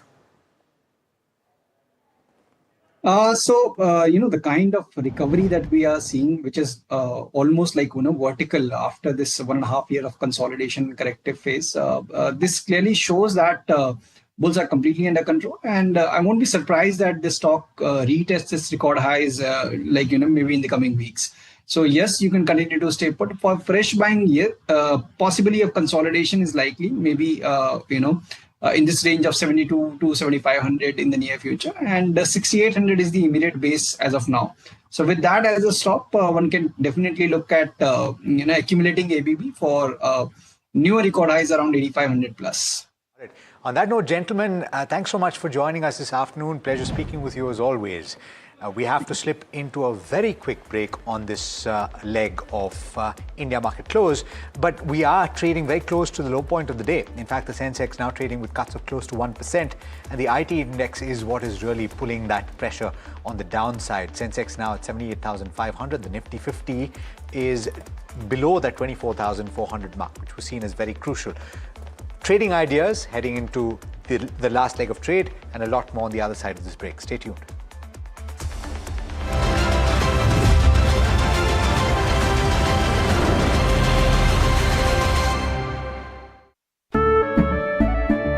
केसरिया से मन जोगी हुआ रे दिल झूमे देखो मतवारा हुआ रे केसरिया से मन जोगी हर पल मनाओ केसरी त्योहार विमल बोलो जुबान केसरी। कुछ बड़ा होने वाला है। एक गुरु, लाखों तकदीरें, मिलिए लाखों छात्रों के चहेते एनवी सर से लाइव एनडीटीवी युवा पर। Hi, I'm Tamanna Inamdar. Watch me on NDTV Profit, where I break down the day's biggest business stories. What happened, why it matters, and what it means for your money. Hi, I'm Neeraj Shah. Watch me on NDTV Profit for the most incisive market intelligence and meaningful corporate conversations. And I'm Alex Matthew. Markets, mutual funds, insurance, personal finance. I help you cut through the noise and make smarter financial choices. And here's where you can watch us.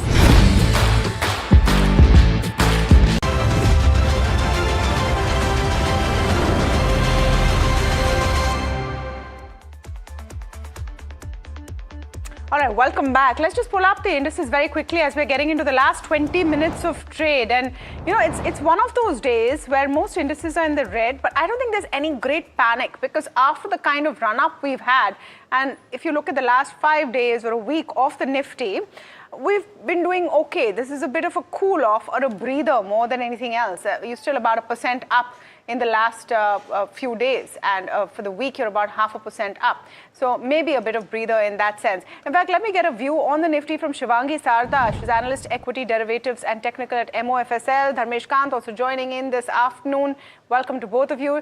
Shivangi, let's get your index view first. Very good afternoon, Tamanna and Alex. Thank you for having me. We've seen that the indices have witnessed a good amount of buying in the last couple of sessions, but today there is some bit of rubber from the higher levels. Now, of course, we've seen that there is some bit of consolidation at the higher levels, but then again, the key support levels are still being respected. Till the time Nifty closes above 24,350 marks, we could expect, buy and decline to continue for the monthly expiry. Of course, a lot of volatility will be expected on account of that as well. Now, looking at the upside, if it manages to hold above 24,450 levels, then we could see an up move, to around about 24,600 marks immediately on the Nifty index. Okay, and what individual counters are you looking at that you like? In fact, we can even talk at this stage about BTST ideas. So individual counters, in fact, right now I'm looking at some of the banking counters. The entire banking space is holding up and is showing some bit of resilience. So Bank of Maharashtra is one stock which is kind of on my radar. We've seen Bank Nifty hold above 57,000, which will be, important for the entire index. But overall, Bank of Maharashtra is looking quite positive because of the, recovery and up move that we've seen here. Now, of course, follow-up is quite strong here. And we are, kind of expecting up move to round about 83 odd levels for Bank of Maharashtra with a support of 79 levels. Dharmesh Kant with us this afternoon as well. Dharmesh, very good afternoon to you. And ultimately, the biggest story has to be IT. You have had TechM results, you've had Persistent Systems that came out earlier, but really the shocker was HCL Tech. So what is your suggestion to those investors that may have taken an index strategy or that may have bought the dip on IT over the last couple of weeks and now seeing further cuts? Good afternoon to you, Alex, and to all the viewers. We have been very clear on the IT for last 1.5 years, so any rallies need not be, bought into.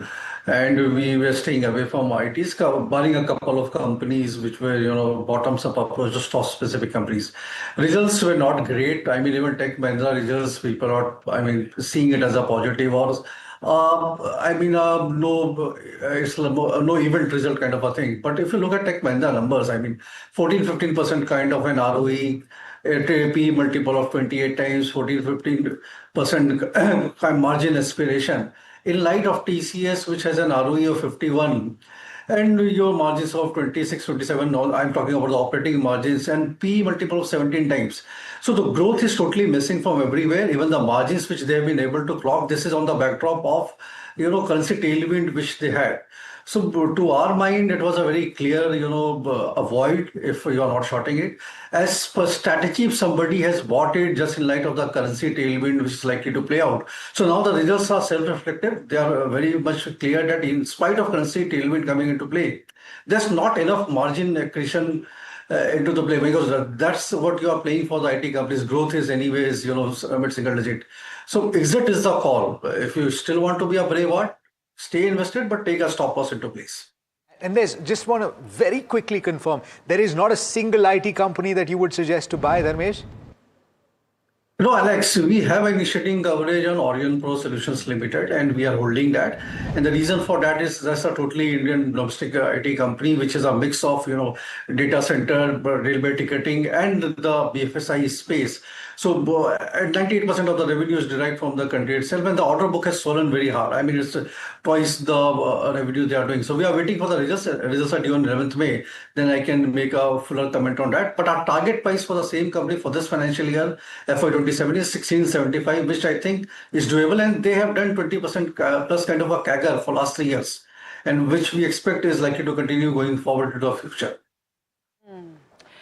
In fact, HCL Tech's management, and one of the reasons you've seen such a sharp reaction is because HCL Tech's management has been pretty vocal and frank about the volatility caused by tariff uncertainties, discretionary spends, and AI as well. Have you seen any sort of cannibalization for legacy revenues yet? And how do you see the volume to sort of offset that issue? Yeah, I think we have talked about it. We will see a deflation in some of the existing revenue streams. And based on our portfolio, AI deflation could be 2 to 3% a year. But we have launched a lot of new AI services, which is what we call as advanced AI, which has got 5 broad category of services. One is AI factory, physical AI, semiconductor design for inferencing, then AI-led marketing services, and IP and platform. So these 5 are what largely contributes to our advanced AI revenue. And as you can see, it's grown 6 or 7% sequentially. We think this is a strong revenue stream. It should grow 25-30% year on year. This will really become a big growth driver. And we have a disproportionate emphasis among the leadership to really drive the advanced AI revenue, while of course doing all the right things like AI transformation in our existing customers to transform our traditional revenues into more AI-led operating model. All right. If there's one pack of stocks that has been doing particularly well over the last couple of days, it is the consumption pack. And Trent back in focus for multiple reasons, expectations of a strong performance, but also the bonus announcement, right? Mahima joining in to tell you about what the street is penciling in. Expectations are pretty high. Absolutely, Alex. We saw the Q4 business update coming in, and we saw that the standalone revenue saw an uptick of around 20% plus the aggressive store expansion that they took place, beating analyst estimates. Now, as per Bloomberg estimates, the EBITDA growth is expected to be at 22%, which is much higher than what it's done in the past couple of quarters. EBITDA margins seen at 16.5% versus that of 15.9% earlier. So margin uptick is also something that is on the cards, and profit might see an uptick of around 7%. Plus revenue growth much better as compared to what it's done in the past 2 quarters, 15 and 17% respectively, and now at 20%. Overall average revenue per square feet might reduce a tad bit by around 3% as per analyst estimates, but this is on account of the aggressive store expansion that they're doing. Citi has maintained a cautious stance considering competition and store cannibalization, but Morgan Stanley expects Q4 standalone EBITDA margin to improve by around 100 basis points, and Macquarie believes that same-store sales growth momentum from here on will continue. I think the key things to watch out for would be stable like-for-like growth and store throughput going forward, considering the store expansion for Zudio. Overall sustainability of store addition momentum is also something that we'll be watching out, plus important announcements, bonus, right issue, fundraising via right issue, as well as the dividend that they announce. All of these things will be, that will be the things that we'll be looking forward to when Trent results are announced. The other thing is that now expectations are so high, so we'll have to wait and see how Trent really performs, but that's the big one to watch. Shivangi, Trent on the charts?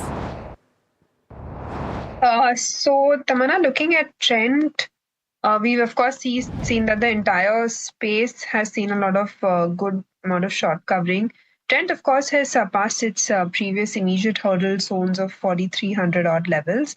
But overall, on the weekly basis, it is still trading in a downward sloping channel, and we would kind of wait and watch over here. Of course, even though we've seen that there has been a good run up, today's session is marking as a doji sort of a candle, technically speaking. So we'll watch out for this stock to hold above 4,400 levels, and if it manages to hold above the same, then we could see a bit of an up move towards around about 45-50 levels.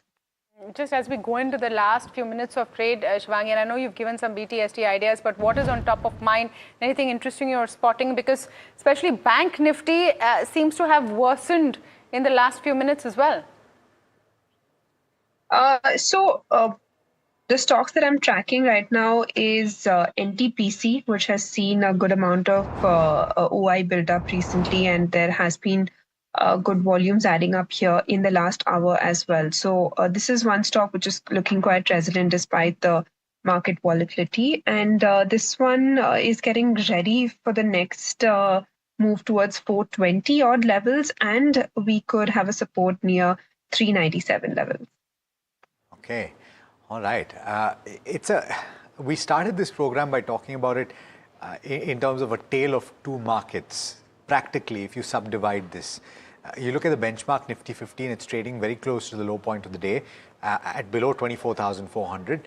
And you have the broader markets that are actually looking reasonably good. The mid-cap index now trading with gains of just about 0.2% off the high point of the day. But the small-cap index trading very close to the high point, up about 1%. So the market breadth is still robust. Look at the gap between advances and declines, and you're pretty much at very close to the high point of the day. Are you surprised by this at all, Dharmesh?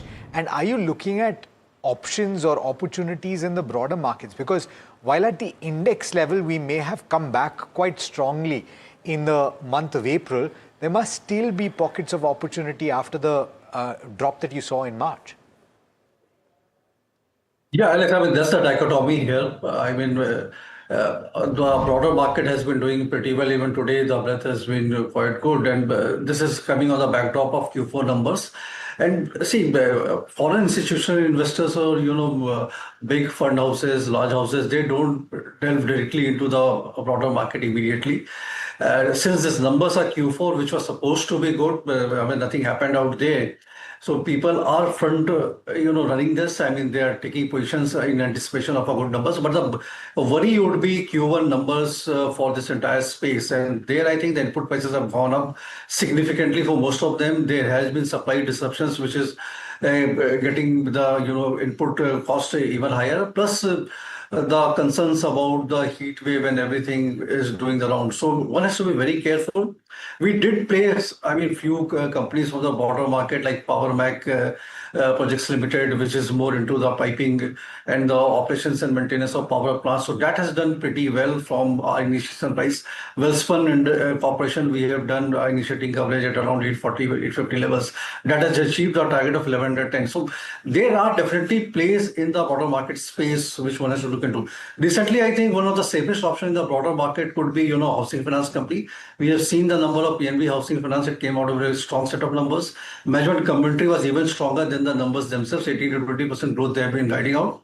We have initiating buy coverage on Aadhar Housing Finance, which I think going forward next 2 years, they will be doing 20-22% kind of AUM growth with stable ROAs in excess of 4.23%. At the same time, Pradhan Mantri Awas Yojana benefits are coming down, and that is what is helping the affordable housing segment in a big way. So you will hear good results from all of them. So if you are stock specific, there's no harm. But the secular trend which we are seeing, 1600, 1700 stocks advances, that is where I am a bit cautious about. Okay. Now, just wanted to point out very quickly, Alex, that Brent is nudging 100. So while we all go about talking about Trent and Nestle and HCL Tech, as we must, and while sort of the immediacy of what's happening geopolitically has shifted to the back, as it does sometimes. The fact is, you're 99.22 on the Brent. This is another my biggest 0.75% up.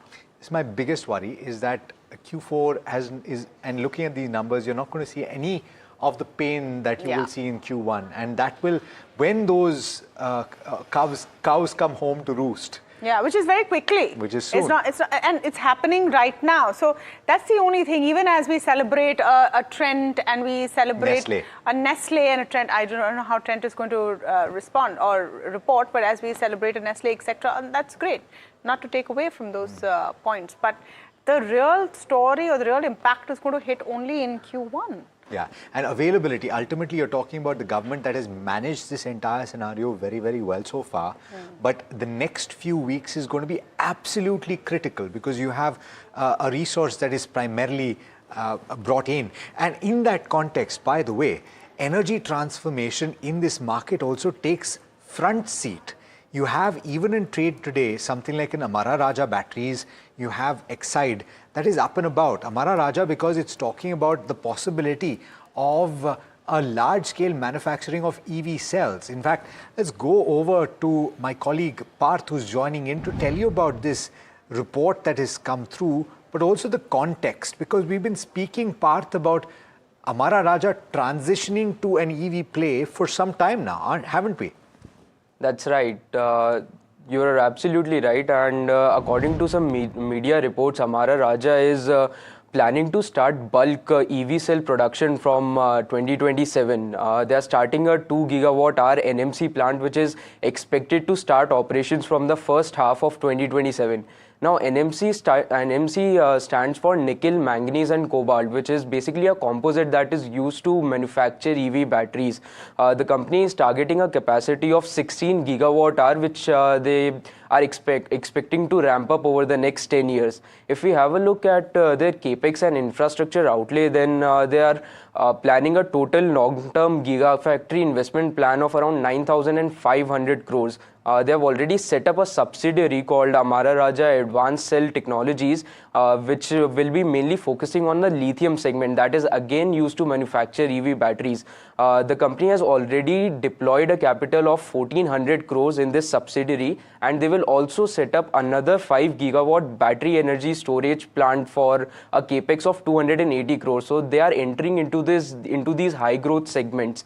About their new energy revenues and scale economies, the company's new energy business crossed the revenue of 200 crores in the third quarter of FY26. So this milestone they have already hit, and they are planning to increase the revenues from this segment going forward.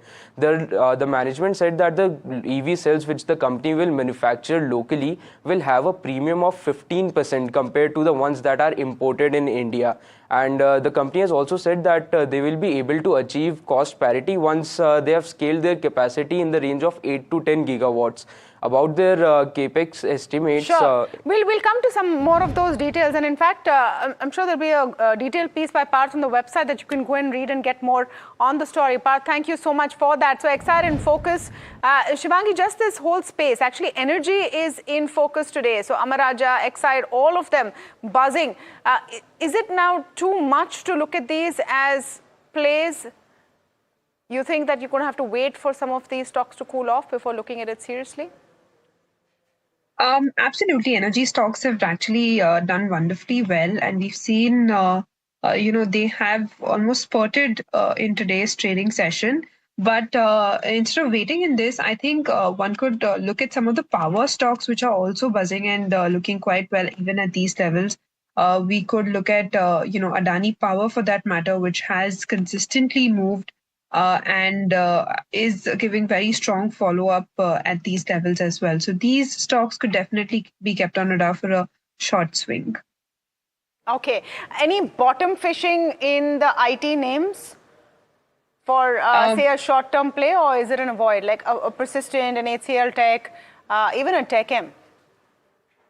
Tamanna, the IT stocks are not very faithful, and as of now, we aren't seeing much of, follow-up here. So I would recommend a little wait and watch here. In fact, there are better sectors that one could focus on instead of the IT, which will give a huge opportunity cost. Yeah, all right. On that note, Shivangi, thanks so much for taking the time. Pleasure speaking with you. Yeah, interesting turn of phase. phrase, IT stocks are not very faithful. I don't know which stocks are faithful. No, and I mean, you can talk about loyalty and you can talk about holding stocks forever and ever, but then you have to at some point be pragmatic about these things. Yeah. Well, it's a situationship with IT stocks right now. To take that further, 1% down on the Nifty 50, 215, 24, 360 and moving fast. I think if you've looked at our screen and what's at the bottom, that might be a bit of a wait and see what happens, because if Iran has now seized 2 ships, saying that they broke maritime laws, is this laws that they made, of course? I don't know. We don't have those details. It's seized 2 ships for violation and then taken them to Iran's coast, and there America is turning back ships. So it's the high seas are now fraught with danger right now. So that's not going to be great. And we should look at Brent as well. Also seen a closing of the gap between the advances and declines just in the last few minutes. It's very negative. It's very negative. In fact, pull up the intraday for the mid cap and the small cap, because the Nifty was anyway in pain thanks to IT. So you're seeing a drop there on the Nifty mid cap 150. The small cap will also tell you that story perhaps, and so will the advanced decline. Not so much on the small cap, but the mid caps have really come off.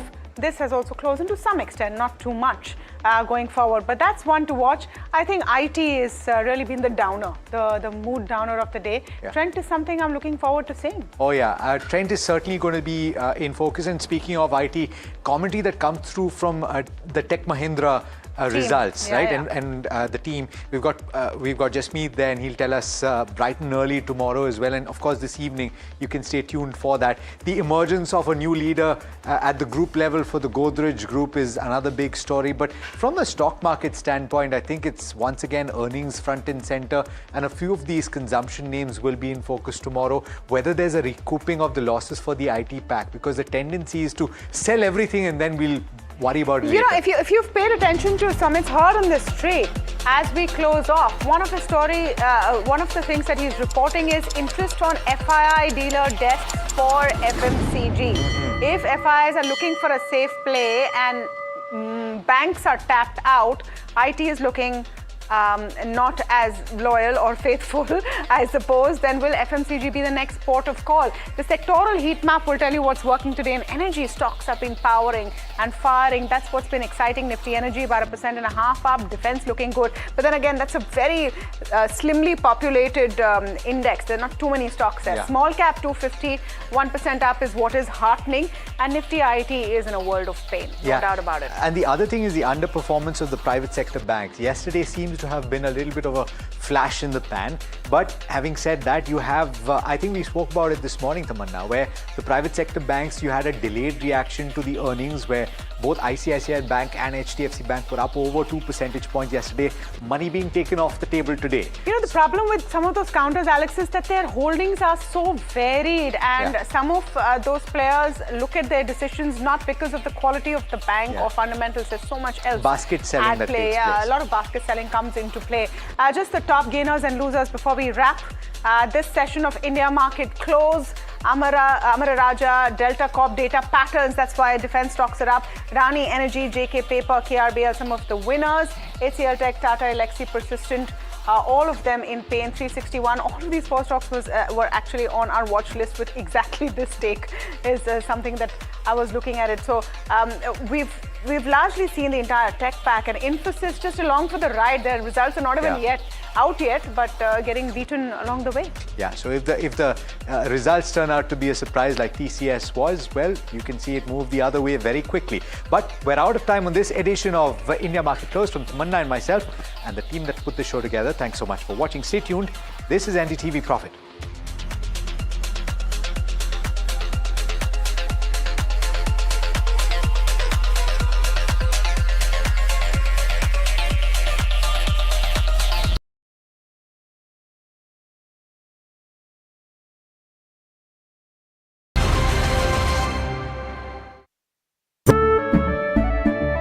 केसरिया से मन जोगी हुआ रे, दिल झूमे देखो मतवारा हुआ रे, केसरिया से मन जोगी हुआ। हर पल मनाओ केसरी त्योहार, विमल बोलो जुबान केसरी। कुछ बड़ा होने वाला है।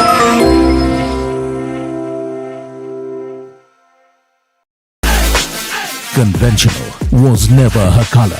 Chitrangada Singh, live on NDTV Yuva. Hi, I'm Tamanna Inamdar. Watch me on NDTV Profit, where I break down the day's biggest business stories. What happened, why it matters, and what it means for your money. Hi, I'm Neeraj Shah. Watch me on NDTV Profit for the most incisive market intelligence and meaningful corporate conversations. And I'm Alex Matthew. Markets, mutual funds, insurance, personal finance. I help you cut through the noise and make smarter financial choices. And here's where you can watch us.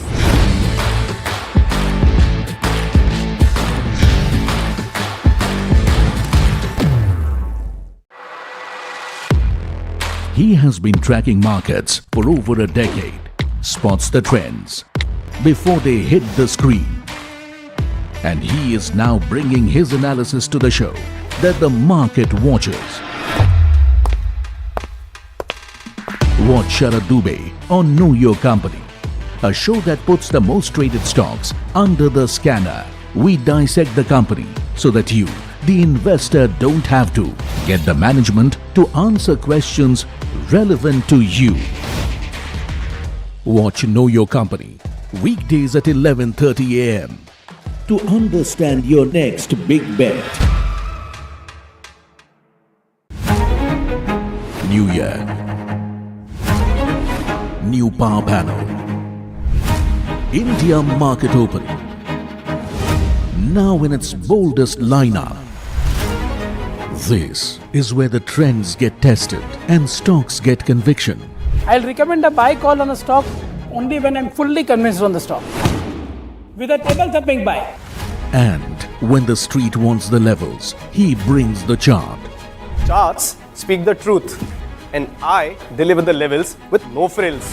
Parag Thakkar and Kush Bohra are now part of the morning crew with Tamanna, Neeraj and Alex.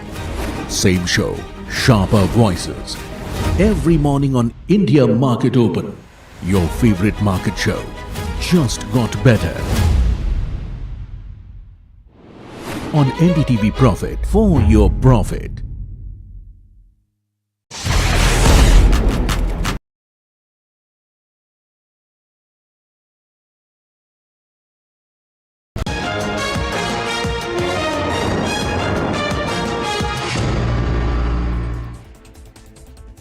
Hello and welcome. You're watching Market Express and I'm Himakshi Bhavna. Let's get straight into the show and see how the markets have fared today.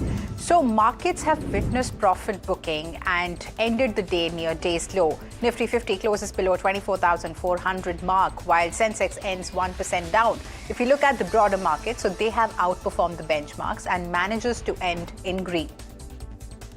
And looking at the sectoral picture, so it remains mixed. IT index ends as top sectoral loser, dragged by weak HCL Tech numbers. Nifty Energy and Defense gain in trade. And now let's look at some key counters in focus. First up, we have Havells India that has posted a strong bottom line performance in the March quarter with profit rising sharply despite modest revenue growth. Margins come under some pressure even as steady demand in cables and switchgears supports the overall performance. Now, segment trends remain mixed with consumer durables continuing to lag, and the board also announces a dividend of 6 rupees per share, offering some sort of cheer to the shareholders. Next counter in focus is IRDA, which is firmly in the spotlight today with stock surging over 9% intraday to a 3-month high. And this move is backed by improving fundamentals. The declining cost of funds is also aiding the margins, while asset quality has strengthened for the third straight quarter. Loan growth also remains robust, with management guiding for a healthy CAGR of around 22% over the next few years. And this is driven by strong demand for green energy financing. And as India's largest green-focused NBFC, IRDA is positioning itself well for the renewable capex cycle. Now let's look at some brokerage notes as well. So brokerage views on persistent systems remain clearly divided. Citi maintains a sell rating, flagging premium valuations despite largely inline Q4 results, and stays cautious on the sector amid competitive intensity and also AI-led disruption. Nuvama, however, is more constructive, now also retaining its buy and raising the target price even as it acknowledges a softer commentary and even slightly below estimate revenue growth. The brokerage believes that strong deal wins and capability should help growth recover in the coming quarters, keeping persistent among industry leaders. Next counter in focus is HCL Tech, which is struggling to find momentum. The company posts its sharpest constant currency decline in several years as the deal delays hit growth. So the outlook also comes in softer than expected, with demand weakness across key sectors. Client-specific issues and lower discretionary spending continue to weigh on the performance, while AI-led pricing pressure adds to the near-term challenges. So overall, execution hiccups and a choppy global environment keep the growth under pressure. Next counter in focus is Tech Mahindra. It has delivered a steady Q4 with margins also expanding for the 10th straight quarter, rising 70 basis points sequentially. So profit growth stood out while revenue growth remained modest with constant currency growth at just over 0.5%. The BFSI segment have led the recovery, rebounding sharply after a weak third quarter. Deal momentum stayed strong with total contract value at over $1 billion and FY26 marking the company's highest ever annual deal wins. So management remains on track to reach its 15% margin target by FY27. And your starter Alexi has fallen despite delivering a steady quarter with growth led by its media and communications business margins. They've improved sharply, helping the bottom line also despite modest revenue growth. So operating performance remains strong, though employee attrition ticks up slightly. Overall, better execution and cost control support the profitability even as demand conditions stay mixed. And Darrell struggles to convert higher revenues into profit as margins slip sharply in the March quarter. Rising ESOP cost, weaker gross margins, and a sharp fall in order inflows weigh on the performance of the company. Now, the full year also disappoints with key targets missed and even cash flows turning negative, hurting the visibility. While the company lays out a growth plan for the next year, execution remains the key concern for the street. Again, let's look at some brokerage notes. So brokerages are striking a more constructive tone on Nestle with a string of target hikes following a strong volume-led quarter. Morgan Stanley and Goldman Sachs have raised the targets, citing robust top-line growth and also stable margins. And this has been held by the GST cuts and wider reach. Investec has upgraded the stock on sustained momentum and operating efficiencies. While Jefferies and Macquarie remain cautious on valuation, Citi stands out with a buy call saying that Nestle's all-round performance and earnings trajectory justify its premium positioning. In fact, sugar stocks rally as the government's ethanol push sweetens the outlook for the sector. Supportive policy signals, easing export rules, and firm crude prices make sugar diversion to ethanol more attractive. Higher ethanol demand and better pricing improve the margins for mills, while global factors, including Brazil's ethanol shift, add to the optimism. And Infosys may extend CEO Salil Parikh's term by 2 years as the board looks to ensure leadership continuity. Now, the current tenure ends next year, and the move is seen as a stabilizing step amid industry disruption and rapid shifts, driven by AI. So the discussion comes alongside succession planning as Infosys navigates a challenging demand environment, and this we are gathering through our sources. Next counter in focus is ABB, which has delivered a strong surprise on the order front. Now, the company says that India order inflows grew 26% year-on-year in the first quarter of calendar year 2026. And this is sharply ahead of the street expectation, of high single-digit growth. So this follows an even stronger 52% rise in the previous quarter, also underscoring sustained demand across electrification, automation, and power segments. So with inflows consistently beating the forecast, ABB's India execution visibility continues to strengthen, reinforcing confidence in the medium-term industrial capex cycle. Next counter in focus is PNC Infratech, which is in focus after emerging as the lowest bidder for a 3,500 crore road construction project from the National Highways Authority of India. Now, the order strengthens the company's infrastructure pipeline and also improves the revenue visibility over the near to medium term. And viewers, KNR Constructions is in focus after reaching a 130 crore settlement with the National Highways Authority of India. The settlement resolves a long pending dispute related to arbitration claims and is also expected to improve the cash flows. So the development provides near-term balance sheet relief and also helps reduce the outstanding receivables for the company. Next counter to look at is JSW Energy, which is in focus after its arm JSW Mahanadi Power has received a nearly 1,450 crore demand notice from the Chhattisgarh government over water charges. Now, the company challenges the demand in the High Court, terming it disputable. And the development adds a near-term overhang, even as JSW Energy maintains that it has a strong legal footing in the matter. Next counter to look at is BEML. So it's in focus after securing a 590 crores defense order from the Ministry of Defense, strengthening its near-term execution pipeline. The company also steps up its global presence with the fresh export wins, including its first overseas metro rolling stock order. So strategic partnerships add to visibility, while a strong and growing order book supports the outlook ahead. And Tesla has launched the long wheelbase model YL in India, expanding its electric SUV lineup. Now, the new variant comes with 3 rows and 6 seats, targeting buyers looking for more space and comfort. Now, it offers a range of around 680 kilometers on a single charge and also delivers strong performance for a premium EV. Now, despite high import duties keeping the prices elevated, Tesla is betting on rising demand for large electric SUVs in India. And viewers, Meta is taking its AI push inside the workplace. The Facebook and Instagram parent will now track employees' keystrokes and even mouse clicks using everyday work activity to train its artificial intelligence models.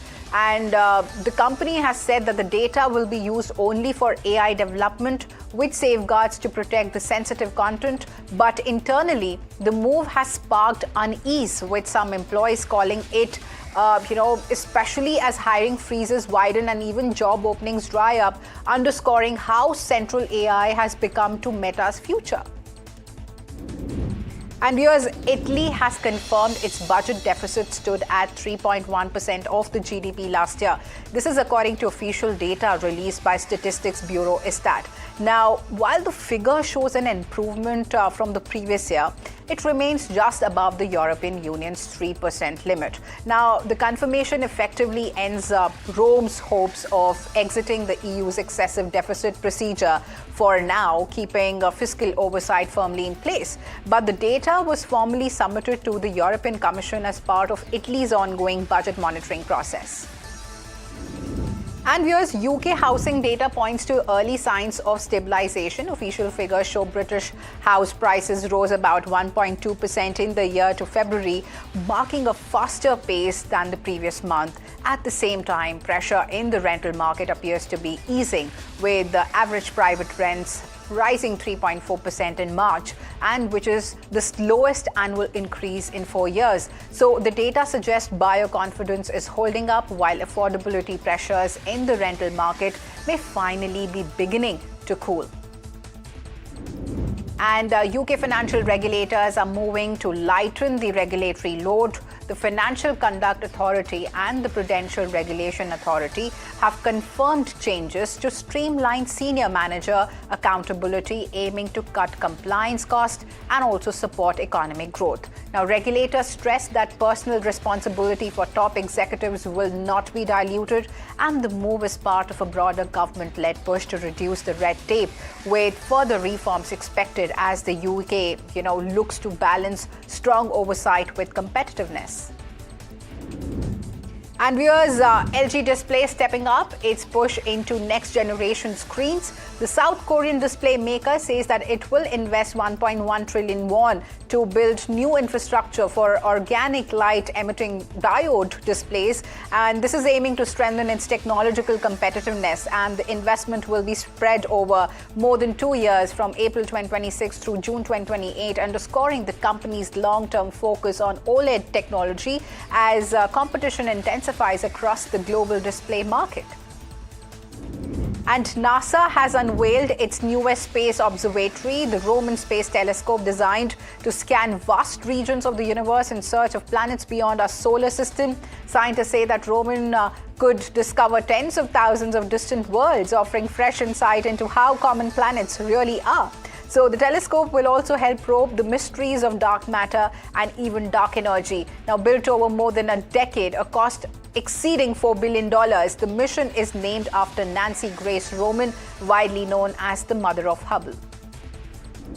Now let's look at some national news now, viewers. West Bengal goes to polls tomorrow as the first phase of the assembly election gets underway across 152 constituencies and 16 districts. Now nearly 1,400 candidates are in the fray this opening round, and the Election Commission says that elaborate arrangements are in place to ensure free, fair and peaceful voting.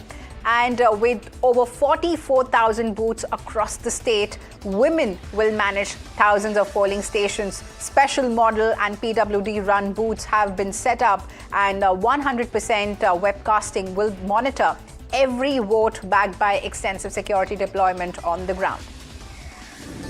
And the Congress has accused West Bengal's ruling Trinamool Congress of blocking its campaign push in Kolkata, claiming permission was denied for a Rahul Gandhi rally ahead of the first phase of assembly voting.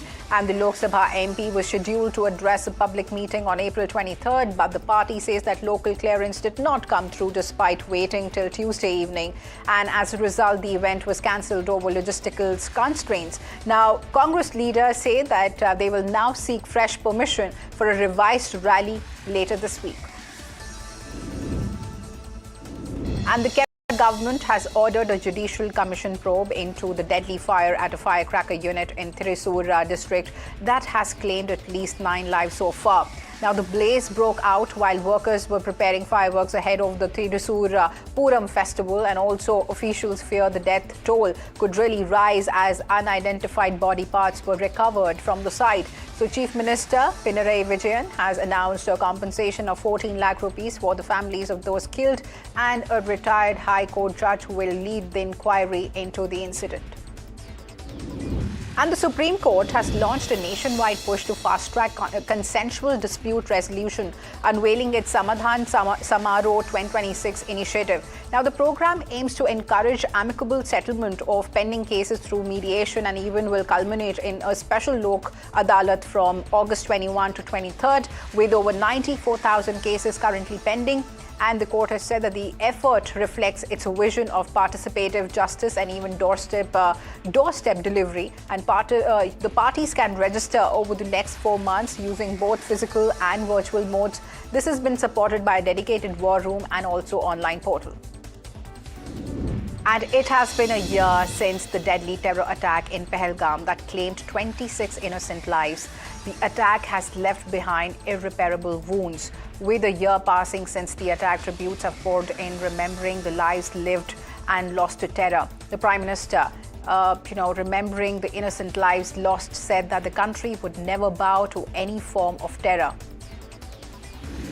Now let's look at some international news, viewers. The US has pressed pause but kept the pressure on. President Trump has extended the ceasefire, with Iran buying Tehran time to submit a unified proposal, even as the US naval blockade remains firmly in place. And Trump claims the blockade is costing Iran $500 million per day, and says that Tehran's military capabilities have been neutralized. Iran, for its part, insists that it won't negotiate under blockade conditions, and the decision followed a frantic day of diplomacy, with talks postponed and timelines blurred, marking the second time in 2 weeks Trump has stepped back from escalation. Meanwhile, European powers are stepping in, and with UK and France leading talks among 30 nations aimed at reopening the Strait of Hormuz. And tensions are rising again in Strait of Hormuz. At least 3 container ships were hit by gunfire on Wednesday, according to British maritime authorities, just hours after US President Donald Trump announced an extension of the fragile ceasefire with Iran.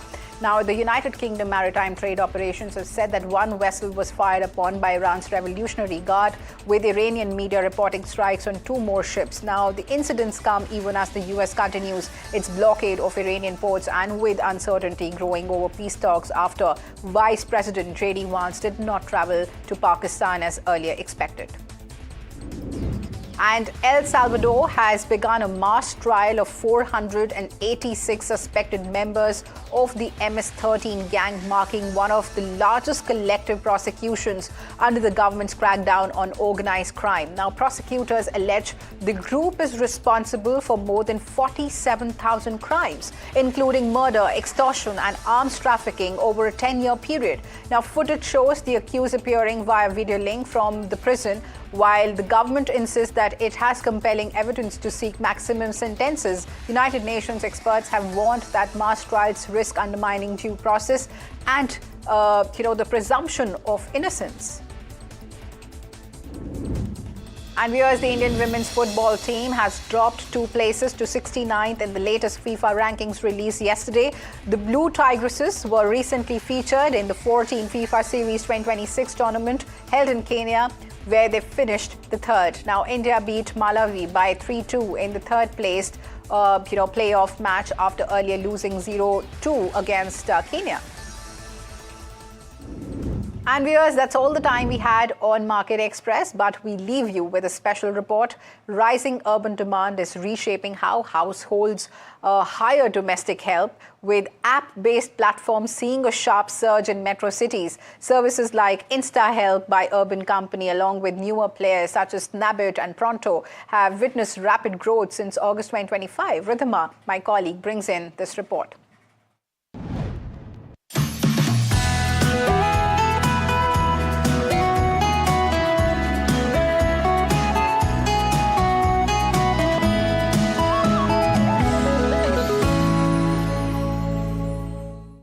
Rise in the demand for domestic help in metro cities has led to the boom for companies which give instant maids like InstaHelp, Pronto and Snabbit. The companies have been growing at a rapid pace in the number of bookings since August 2025. If we look at bookings, Urban Company crossed 10 lakh bookings in March 2026, up from 2.9 lakh in August 2025. Snabbit saw over 10 lakh bookings in March, up from 1 lakh in 2025 August. Pronto reported over 5 lakh bookings in March, up from 30,000 in August 2025. We went on ground to check the competition, demand and worker economics, as workers are core component for these platforms. The number of workers equals the number of service deliveries, and around 60 to 80% of the order value goes to the workers. मैं 10 घंटे काम करती हूँ ना, अगर rating bonus और अभी वो अटेंडेंस बोनस वो सब मिला के 30-35 आ जाता है, सब मिला के। और 2 छुट्टी भी करते तब भी आता है, अगर छुट्टी नहीं करे तो 40 तक भी जाता है कभी कभी। पूरा काम करें, दिन में 7 काम हो गए तो फिर आ ही जाता है। ऐसे तो अगर 4-5 घर में भी करेंगे तो इतना पैसा तो होगा नहीं है। इंश्योरेंस भी मिल रहा है, मतलब 2 लाख का। जो मैरिड रहेगी उनको मतलब उनके पति को और 2 बच्चे को भी मिलता है इंश्योरेंस। अगर सिंगल रहेगी तो फिर 2 लाख का इंश्योरेंस मिलता है हमें। While workers are getting enough salaries, with rise in competition in instant domestic help segment, companies are struggling to be profitable. Listed player Urban Company's InstaHelp reported adjusted EBITDA loss of Rs 61 crore in Q3 FY26. On the positive, losses per order has narrowed to Rs 381 in Q3 versus 760 in Q2 FY26. The management of Urban Company expects unit economics to improve further and expect the company business to break even by FY28 to FY31. Talking about the current valuation for Pronto, it stands at $100 million, and for Snabbit, the current valuation is $400 to $500 million, and both the companies are not profitable as of now. So what's the bigger picture? With rising demand for digital home services in urban areas, the truth is that this space is still evolving. And also the workers getting paid and trained at a sound rate, this is a segment which is growing. So the profitability is going to take time.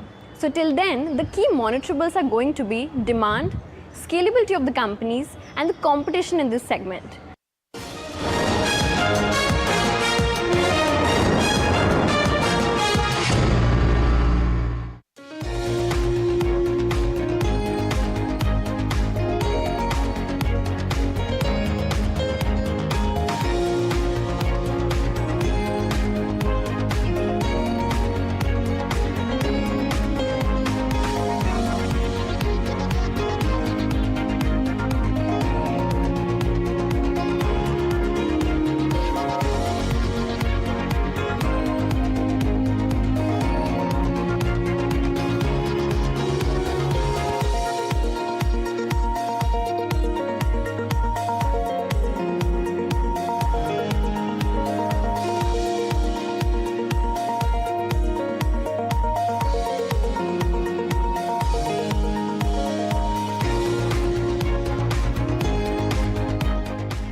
केसरिया से मन जोगी हुआ रे दिल झूमे देखो मतवारा हुआ रे केसरिया से मन जोगी हुआ हर पल मनाओ केसरी त्योहार विमल बोलो जुबान केसरी। कुछ बड़ा होने वाला है। Real was always her rebellion. Sanya Malhotra, live at NDTV Yuva. Hi, I'm Tamanna Inamdar. Watch me on NDTV Profit, where I break down the day's biggest business stories. What happened, why it matters, and what it means for your money. Hi, I'm Neeraj Shah. Watch me on NDTV Profit for the most incisive market intelligence and meaningful corporate conversation. And I'm Alex Matthew. Markets, mutual funds, insurance, personal finance. I help you cut through the noise and make smarter financial choices. And here's where you can watch us.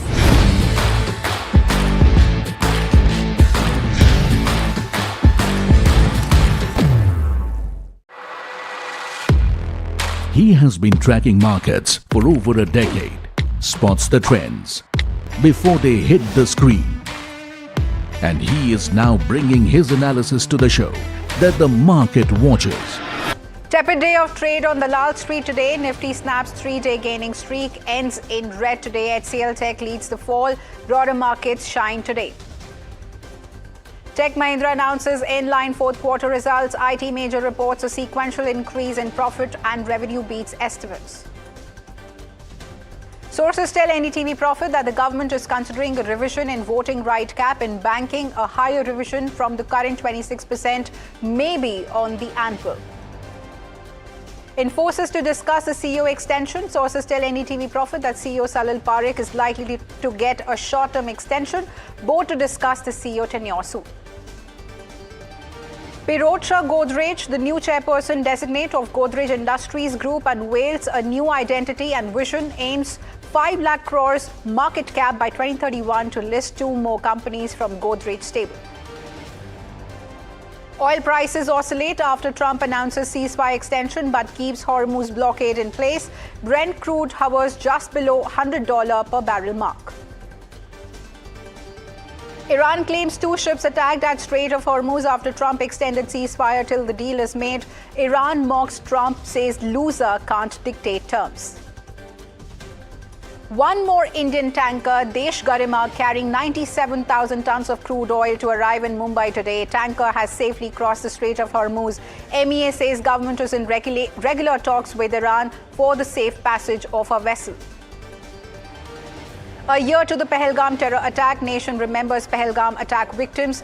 PM pays tribute, says they will never be forgotten.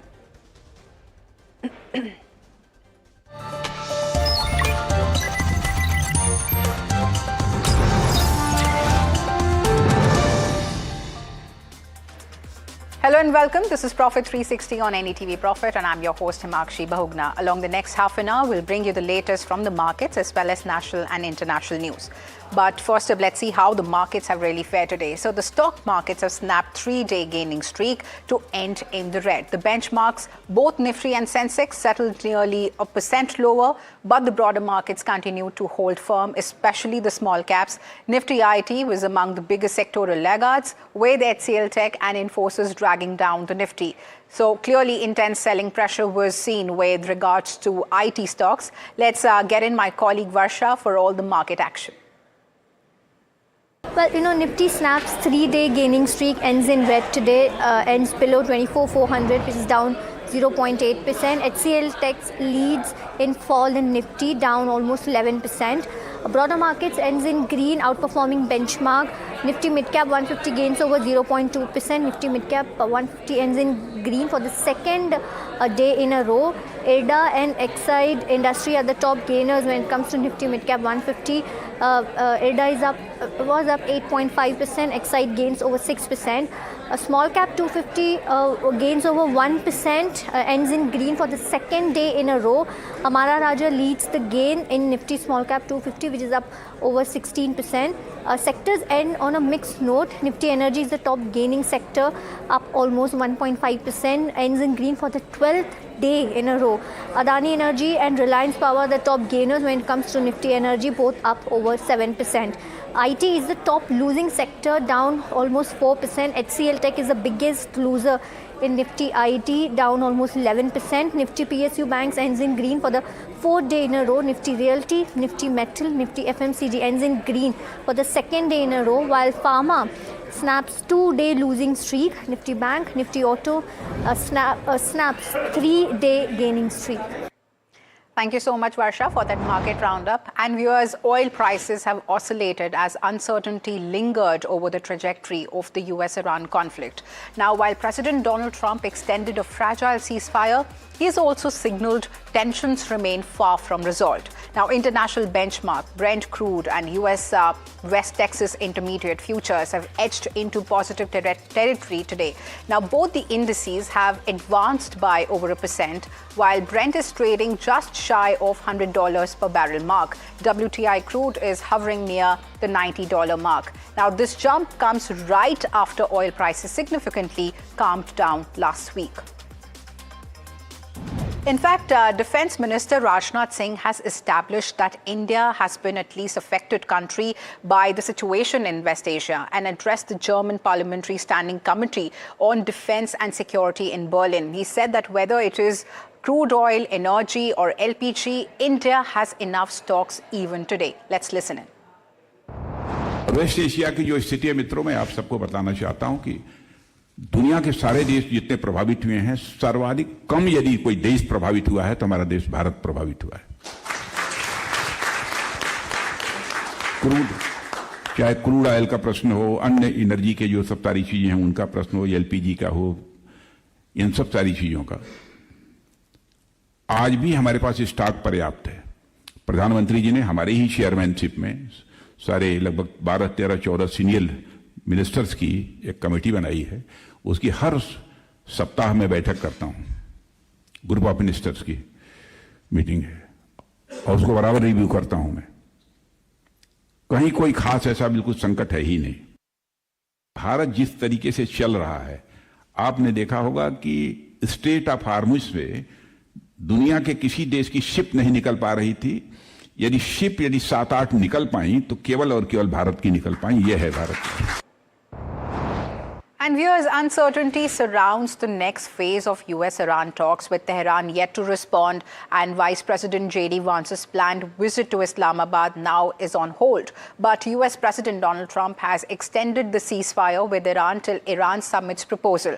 Now, in his statement, Trump has attacked the Iranian government, calling them seriously fractured. He said that Iran's military is in bottom of the sea while the country is in tatters. And he announced that no attacks will be made on Iran till talks progress, but US military will remain in place. Now, even as diplomacy stays in limbo, violence continues across the region. Meanwhile, Iran claims that its second ship in the Strait of Hormuz has been attacked, and Iran has mocked Trump for extending the ceasefire by saying losing side cannot dictate terms, and Trump's announcement of ceasefire means nothing. Now, as blockade on the Strait of Hormuz remains in place, the crude oil tanker Desh Garima has arrived off the Mumbai coast. The vessel carrying approximately 97,000 metric tons of crude oil.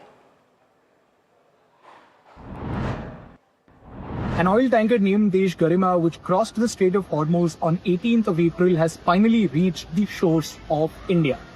This particular tanker is currently positioned at the anchorage point of Mumbai port and will shortly arrive at Mumbai port later tonight. It is not just carrying 97,000 tons of crude oil, but has also safely brought back the 31 crew members which were on this particular ship. Now, this is the 10th ship to cross the Strait of Hormuz and bring the crucial oil back to India. But why does this particular ship become so important? That is because the date around which this particular ship crossed the Strait of Hormuz, that was the same time when there were incidents of firing that were reported on two India flagged ships carrying oil as well. Following those incidents, of course, the Indian authority was alerted, which in turn got in contact with their counterparts in Iran, who reassured the Indian authorities that the future movement of the tanks will be a safe journey. And as a result of that, one can see that the ship that has reached India today becomes a crucial development. Again, it is an important development through another perspective. That is because the status of Strait of Hormuz remains very dicey at this very moment. While some authorities and some officials from Iran state that it is open to a few countries, others claim that it is completely shut. But the fact that such a crucial tanker has finally made its way to Mumbai port is clearly an important development for India. And viewers, how does Russia view the Middle East war and Trump's actions? Russian ambassador to India, Denis Alipov, speaks to NDTV's managing editor, Shivarur. Listen in to the part of that conversation. There is a ceasefire that is kind of up in the air. This is a region in which Russia, India all have very important stakes and relations. How do you view the conflict as it stands right now, right before what is expected to be a second round of talks between the United States and Iran? Well, obviously, I'm not a fortune teller, and I don't think anybody is in the position to predict how the situation would develop. Most likely, the US itself does not see and foresee the developments, but the implications obviously have been very severe for the whole world. The political implications of the aggression against her. And viewers, we are getting to know that Trent is out with its Q4 results, and I'll just quickly take you through the numbers. So net profit stands at 455 crores versus estimate of 376 crores. Net profit is up 30%. Revenue, in fact, is up 20.2% and stands at 4,937 crores. EBITDA is up 40% at 919 crores. EBITDA margin stands at 18.6% versus 16% year on year. EBITDA is also at 919 crores versus estimate of 803 crores. So clearly there is a beat over there. But I'm being joined by Nirav Ashar, Head Equity Research Analyst, Leighton Manoharlal Securities Private Limited on the phone line. So Nirav, Trent's blueprint is out. So what do you make of the numbers? Good afternoon, and thank you for the invite. If one were to look at the numbers of Trent, then I think they've really beaten the estimates, and we've seen a 20% uptick in the revenues. The EBITDA is also up by around 40%. And I think this is a result of the expansion which has taken place at Trent. We out of the total 1,286 stores, we have an inventory of 75%, which comes from Zudio. And we've seen a majority, around 20% of the store additions of both Zudio as well as Westside have happened in this financial year, FY26, and majority of the additions have taken place in Q4. So we are likely to see an impact of that on the revenue growth. Year to date, for the first 9 months, we had a revenue growth of around 16.5%, and this time around it's come at 20%. So it's really beaten the estimates. We had EBITDA growth of 26% earlier, and now we have an EBITDA growth of around 40%. So I think it's a beat on all the counts, and I think it's quite possible that in the next quarter we are likely to see the more impact as far as the store additions are concerned. This is very important, particularly in light of the fact that the depreciation costs have gone up substantially, and that has impacted the bottom line growth. But still, I think an all-round beat by all counts. So there's a beat on all counts, and especially in the net profit and EBITDA space. So, what do you make of it really, and what is the highlighting factor here with Trent's Q4 results?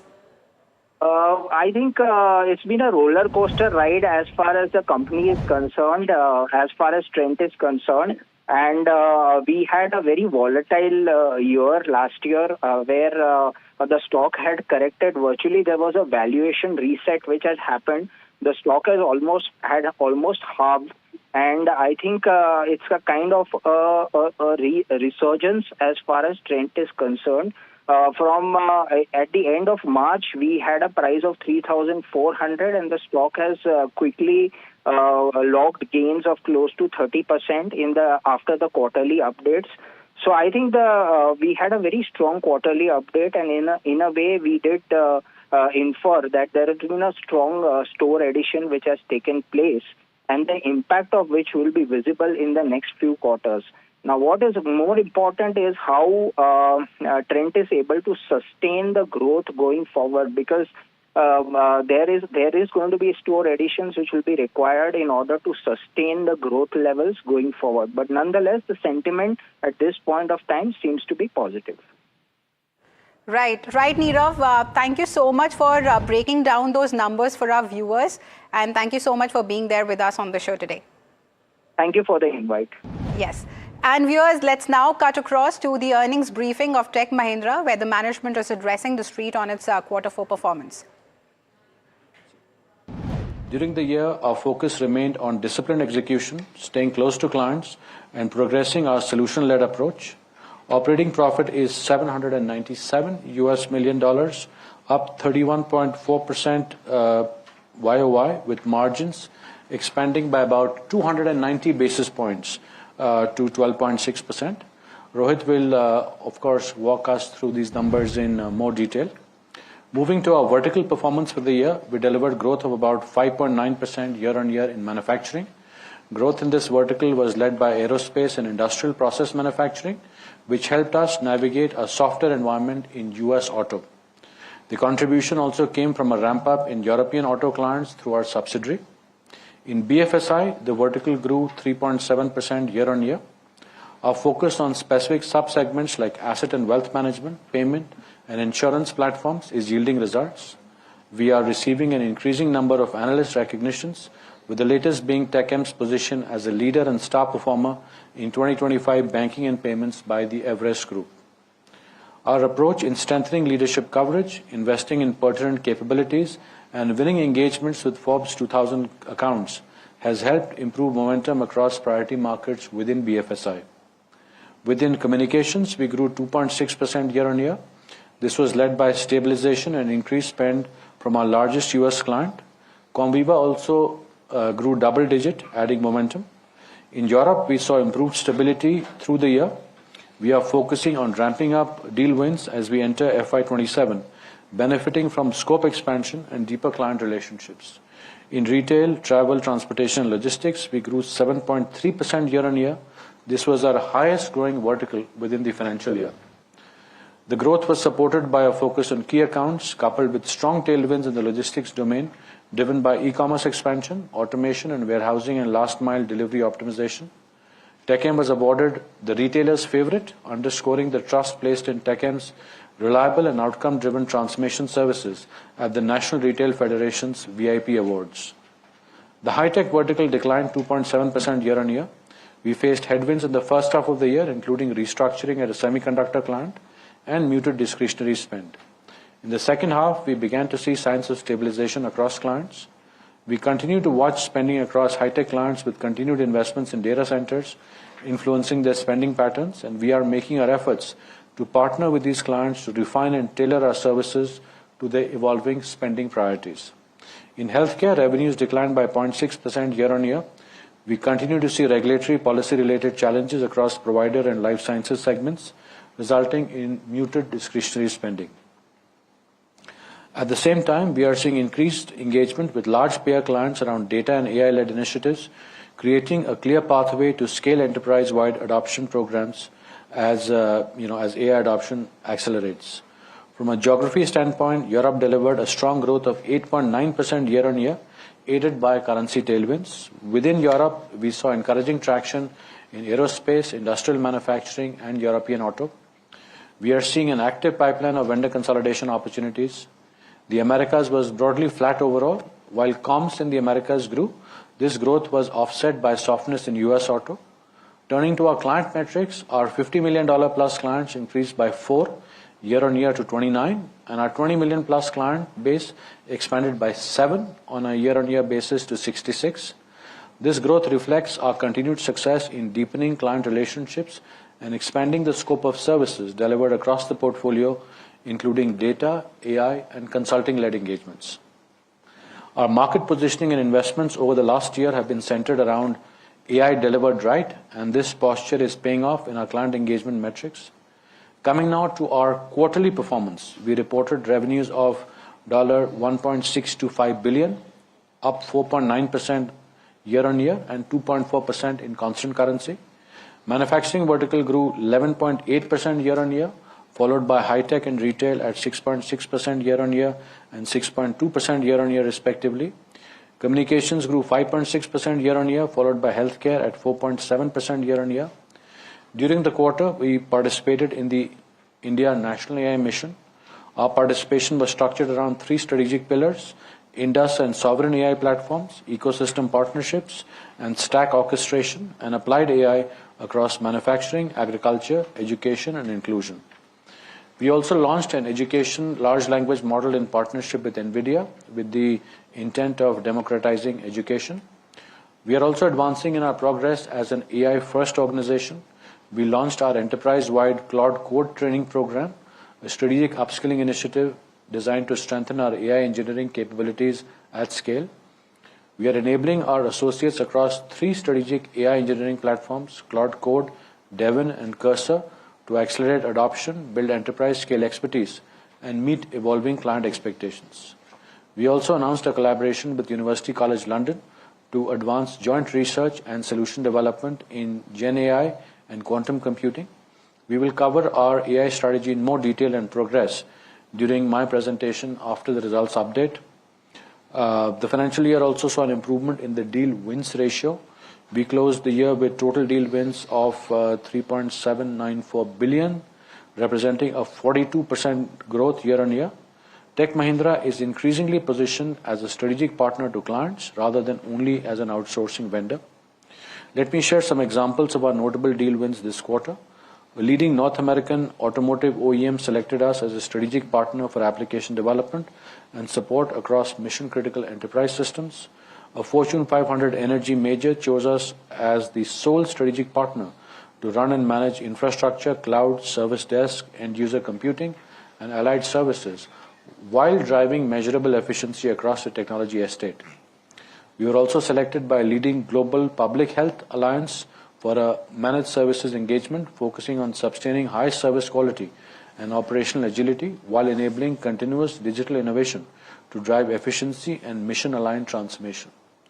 Alongside these client wins, we continue to deepen our partnerships and alliances across the ecosystem. With Microsoft, we launched an ontology-driven agentic AI platform that accelerates telecom and enterprise data modernization. Built on Microsoft Fabric and Azure AI Foundry, this solution is designed to enable explainable, auditable, and real-time AI-powered decision-making while supporting secure and governed deployment of AI agents. With NVIDIA, we partnered to introduce an industry-first AI-powered telco network operations reasoning agent. The solution is intended to help communication service providers accelerate towards level 4 and higher autonomous networks by evolving traditional network operation centers into intelligent closed-loop operations. With FICO, we partnered to help BFSI organizations accelerate value creation through AI-powered decisioning and advanced analytics. This partnership will help deliver end-to-end consulting implementation and managed services, enabling enterprises to fully realize the capabilities of the FICO platform and realize faster, measurable business outcomes. Tech Mahindra was recognized in the S&P Global Sustainability Yearbook 2026, achieving a top 1% ranking in the IT services industry, reinforcing our commitment to building a resilient and sustainable enterprise. Also reflecting our sustained brand positioning and strengthening, we advanced to the 4th position among the India headquartered IT services firms and 9th globally in Brand Finance's IT Services 25 report. As we step into FY27, we will. And viewers, we are getting to know from top government sources that on government's flexi fuel push, government is ready to provide higher ethanol blended fuel. And for more on this crucial update, let's go across to my colleague Danish Anand. Danish, what are you picking up from your sources? Well, top government sources have told NDTV Profit that the government is ready with higher ethanol blending in fuel. Currently, we are seeing that there is 20% blended ethanol fuel that is available. But now the government is planning to increase the overall ethanol blending upwards of 20%. And as of now, there is a range of 85%. But very recently, the transport minister said that India is also ready to provide 100% ethanol powered vehicles. But top sources are telling us that while the OMCs have been directed to be ready to blend more ethanol in the fuel, but now the ball is in the court of the auto industry because they have to be prepared to have such vehicles with flexi fuel engines which can run on ethanol as well as ethanol blended fuel. So this is a long process that is going to happen, but the government has made it clear that they're very ready as far as ethanol blending is concerned. Sources also telling us that there is no shortage of ethanol in India, and if a higher ethanol blending is allowed and if the auto industry and the government can come to a consensus, then this will help India as far as the overall import bill is concerned, because we are seeing that currently, because of the West Asia crisis, the crude oil prices are quite volatile, and it is impacting India's overall economy, as well as the money that we use to import such crude oil. So hence, in order to reduce the import bill, the government is giving a push to the auto industry to come out with flexi fuel engines, flexi fuel products, so that a user can have a choice what kind of a fuel that they want. But we must also not forget that a few months back, when E20 mandate was there were many users that were complaining that their cars are not giving proper average and there is some or the other problem. But now we really have to wait and watch and see that how things transpire in the coming few days and how things change, because the users also have to be brought into confidence that even if they're using higher ethanol blended fuel, then their vehicles will not face any damage. So in the next few weeks, we can expect some or the other draft policy from the central government to come out, which can give a proper roadmap of higher ethanol blending in India. Absolutely, Danish. Thank you so much for gathering those details there. And viewers, moving on, quick update on Infosys. Sources indicate that CEO Salil Parekh is likely to get a short-term extension, with the board expected to take this up soon. And this move is being seen as an effort to ensure stability during challenging phase, though the company has not officially commented. And now let's go across to my colleague Nisha Podar for more on what she's picking up from her sources.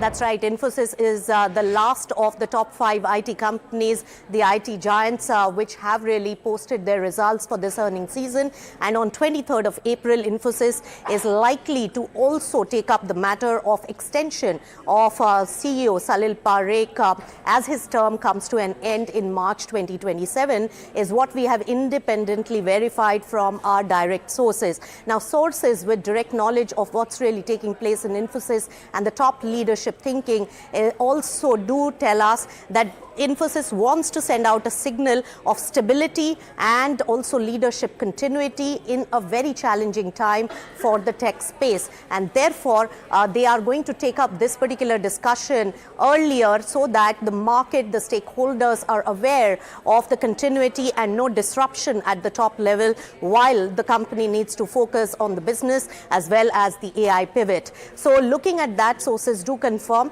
that it is likely that a 2-year continuity could be given, an extension could be given to Salil Parekh, so that the new leadership also comes in and the succession planning is smooth without impacting the business adversely because of the top brass changes, is what we gather from sources with direct knowledge. We of course reached out to Infosys for a comment, official comment on this, and we haven't got any comment coming in on the extension of Salil Parekh as the CEO.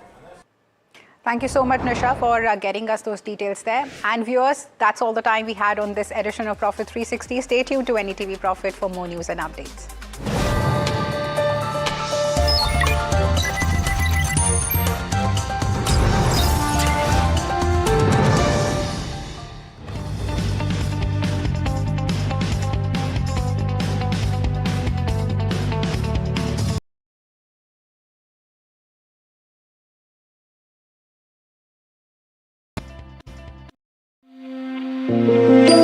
कुछ खास होने वाला है।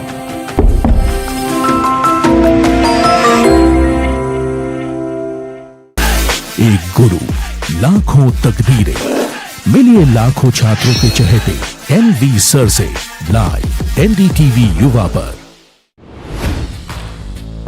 Hi, I'm Tamanna Inamdar.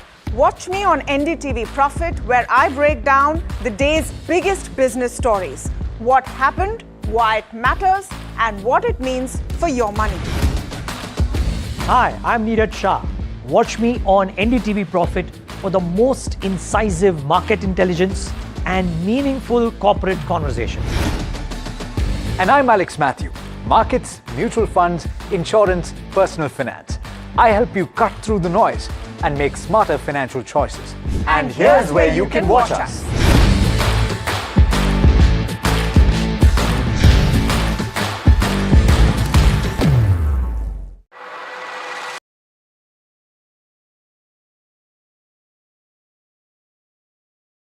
Partnership with NVIDIA and the others, but for now, it has been a technology demonstrator, a very strong technology demonstrator of the differentiated capabilities that we have built in AI from a Tech Mahindra perspective. I had a question. If you can just state your name and name of the publication, please.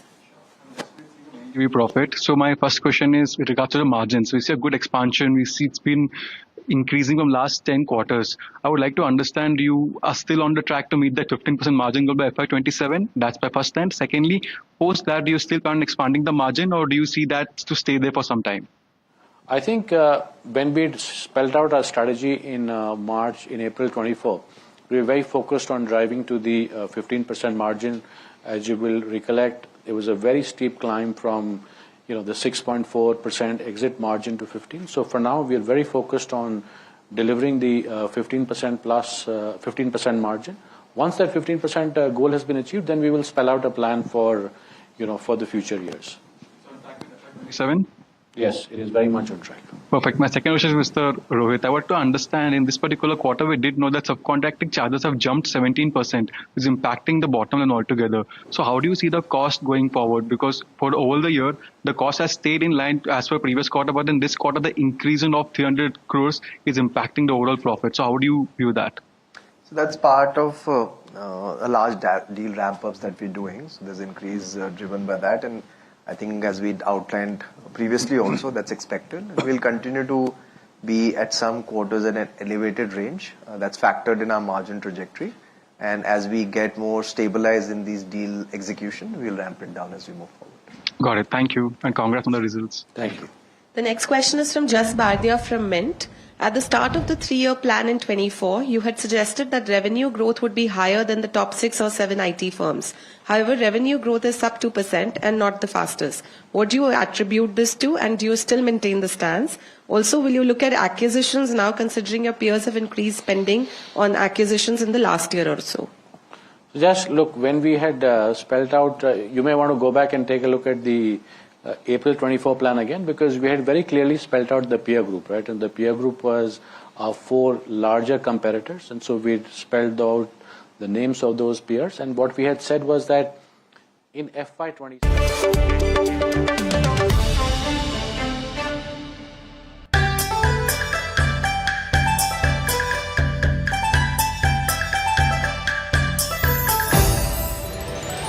from the factory floors of Guangdong to the policy corridors in Beijing. What is going to be China's next political, economic strategy and its big ramifications for New Delhi? We decode all that for you in this very special China edition of the India Business Report with Gauri Dwivedi.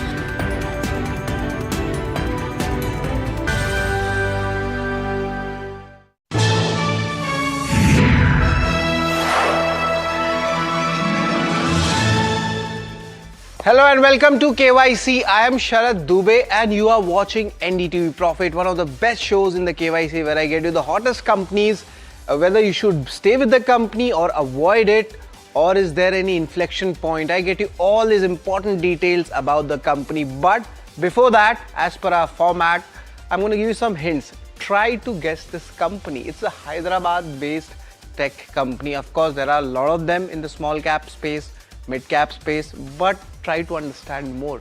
The second important hint is there's an EGM happening on 4th of May for a fundraise. Now, will there be an inflection point going ahead? That's the big question to be asked. The third hint I'd like to give you, the stock is up 4 times in the last 5 years. Enough of the hints.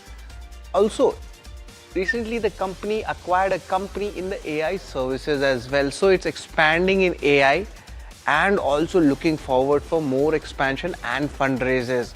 And the company, of course, the sky is blue. Yes, that's also another hint. The company's name is Blue Cloud Soft Tech. Yes, this is the company which we are talking about, but the street is very much interested on the 4th of May EGM as well. But why are we calling this company right now? There's a 1500 crore market cap company in the IT, service, AI, you name it.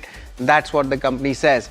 The company is planning a pref issue and a fundraise, and of course that's happening as an EGM on 4th of May. So we'll try to understand where these proceeds will happen and what mode of fundraise would be there. They are implementing a segmented business tech model. Now, what does this mean? This was told in the 3rd quarter that there will be a pivot or a change in the strategy of the company. So we'll try to understand this. The AI businesses, what are the key details and the growth outlook looking like? How is the company, having a shift, from an IT company or a SaaS or a CPaaS company, how they are moving to an AI-led company, and the demand trends in the client confidence, any kind of impact which has happened on the budgets, seeing the geopolitical tensions or the AI wave which is happening in the Northern American markets, and any technical spends earmarked for AI. Remember, a lot of spending is happening for the company. At times, this spending might be a key concern for the investors as well. And the acquisition of Global Impix, this is an AI acquisition, by when these incremental benefits will start coming in. So the story revolves around fundraise, promoter stake dilution, and of course, what kind of growth strategy would be there. And to decode all that, we'll be joined in by Vinod Babu Bolikonda. He's the MD at Blue Cloud Soft Tech Solutions, where we'll try to understand regarding the growth prospects for the company, Blue Cloud Soft Tech. It seems like a tech company. AI enablement is something which the company says. Recently, first time they did a con call in the 3rd quarter also. So I'll try to get you more details about it. It's largely untracked counter. It was established in 1991 in Hyderabad, and during that time, the tech wave had also started in that era as compared to Bengaluru. Now, the enterprise solutions, we talk about it, they have AI, cloud, Internet of Things, and the cybersecurity solutions. So it seems like it's a product company prima facie on the first initial numbers. Now the services are there in cybersecurity and security operations as well. So largely you can see this seems like a CPaaS provider making its way into the AI segment. Now the products are in telecom, HR consultancy, healthcare, medical, education, media and surveillance as well. So that's a pretty much a wide range of services which is there. Recently they received an AI related order from Hyderabad Police and Telangana Arogyasri ecosystem. So a lot of domestic wins are also there, and globally if they are expanding, maybe acquisition might be a good plan. This might be an inflection point for the company, and that's where my eyes are set on. There's an EGM happening, fundraise would be via pref issue, and they're going to explain the acquisition and the expansion plans. Is it there for the previous acquisitions this fundraise is happening, or is it happening for something else? Also, there's a strategic pivot expected to happen in this meeting. So of course, we have time to judge the company on that, and that is why the management is also coming to clear some doubts. AI and data center theme is also there. Two important points which I liked. They're intending to establish a dedicated AI and data center infra vertical. Also, let's move into the key acquisition plans which the company will be pulling out, and they will have streams across the segment. That's what the management has stated. This is coming from their publicly disclosed information. But it seems like a lot of announcements are coming for this counter, and it takes time for a stakeholder and even me to digest so much of it. 100% of Global Impacts, it's a US based energy and digital infra platform. That announcement has come. That's a key acquisition coming in. Why this acquisition is coming in? That's important because this will help the tech enabled infra company operations. It seems a little bit Greek, but let me try to make it easier for you. AI related service enterprise solutions is something which the company is focusing at. The deal is valued at 372 crore rupees. And of course, the concern would be coming in on how will you fund this. The strategic data center platform in Odisha will be a part of the deal, and this is something which augurs well for the company. But is the worst over for this counter? The first problem is the lack of analyst coverage. That is also a big concern if you are reading this about this company. But this is why we call companies in KYC to find, is there any alpha here? There is no exposure of DIs. That was a big question for me. But another concern for me was the FIs. Their exposure reduced by almost half in the last 2 years itself. That means the institutions are not convinced in the story. And of course, the retail participation has gone up. The timeline of benefits from these acquisition announcements, by when will it actually happen? That is something which the street needs more clarity. And further promoter stake dilution on expected pref issue. Already the promoters dilution of stake has been there last 2 years. Now again a further pressure coming in this space as well. So definitely there are some questions in the balance sheet and the working capital and the cash flow segment. But is this the worst over? That's the question I'm putting it forward to you. But another question, or I would say an answer for you, would be the KYC ratings. How do we judge a company? Of course, the holy grail of financial statements and you could say understanding them includes income statement, balance sheet, cash flow. Remember, these are the most important metrics. Rest can be played around metrics as well. Some vanity metrics also comes in, but we get you the best metrics to make your investment decisions in KYC. Return ratios, let's see how that pans out. I've taken ROC here. Shareholding, how the movement has happened, and the street cred, kitna paisa bana. Is it in the last 5 years? Has this been a multi-bagger? Over the last 1 month, 6 months, have the returns come or not? Valuation, very interesting group of peers I have got for you, and I'll explain you that. And the outlook for the company, what happens next, and that is what everybody wants to know about this company. The first one I would like to talk about is the income statement, and largely the numbers have been strong. FY23 literally there was nothing in the P&L, but then you see the FY24 numbers, FY25 numbers, and you see largely a good growth is coming in. The margin front is around 8 to 9%. Let's like to show the Q3 numbers to show you how the momentum is there, and sequentially on a year-on-year basis also there is a decent growth coming in for this. Of course, for IT companies we generally say this, a little bit of moderation is there.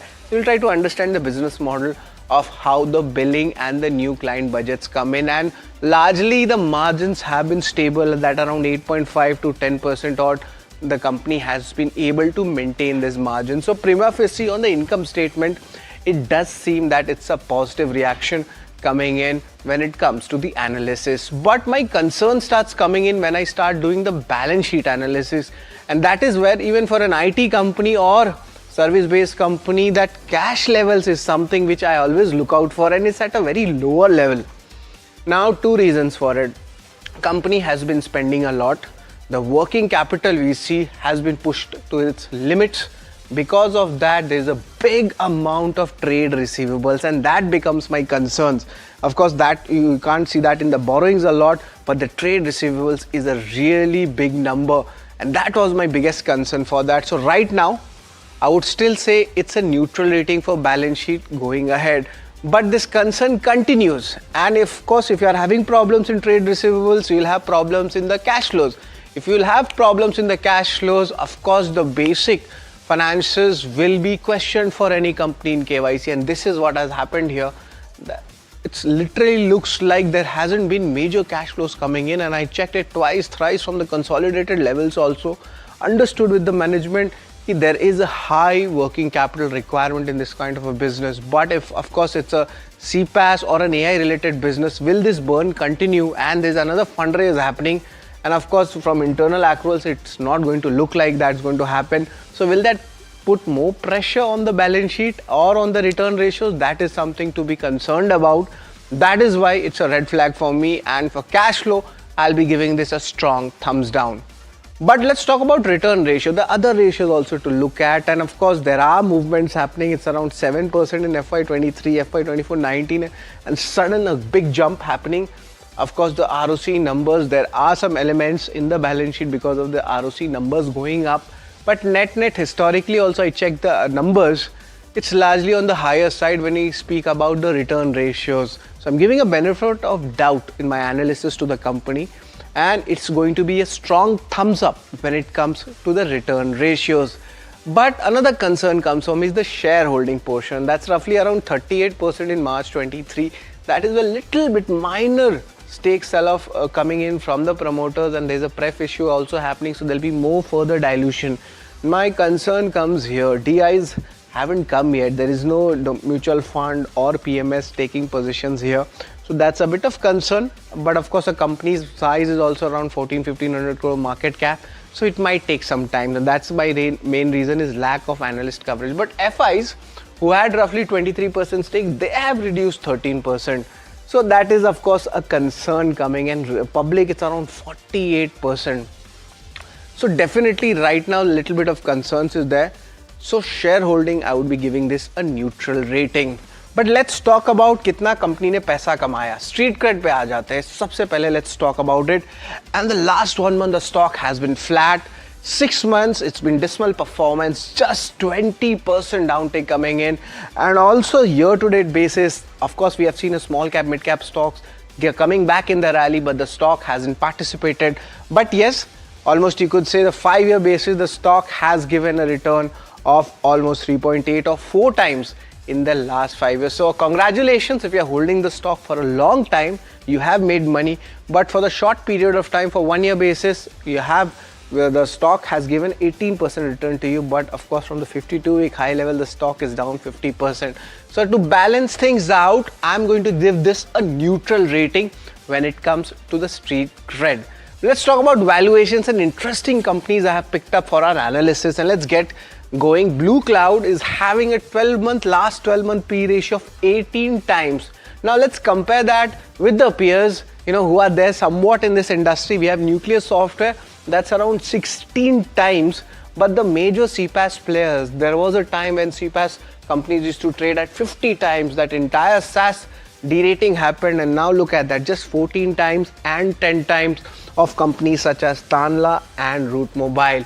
Pretty much interesting. And there is also a connecting fact between Tanla and Blue Cloud, but I'm going to explain you that in a certain time period. But net, I'll say there is a big sector derating which has happened, and of course the valuations have fallen. So it's a neutral rating, I would say, right now for Blue Cloud. But also let's talk about the outlook. EGM on May 4th for pref issue, and this is for acquisitions expansion. That's what we'll try to understand from the management. Maybe the company is at its lowest point. There might be a slight up move. Also the incremental benefits of AIS Anywhere acquisition. The company has been very bullish about it. We heard about it in the Q3 numbers. So we try to get in more details. And also the implementing a segmented business technology model. What is this actually all about? Is this a new lingo, or is there something genuine pivot happening from the company side? That's what we'll try to understand.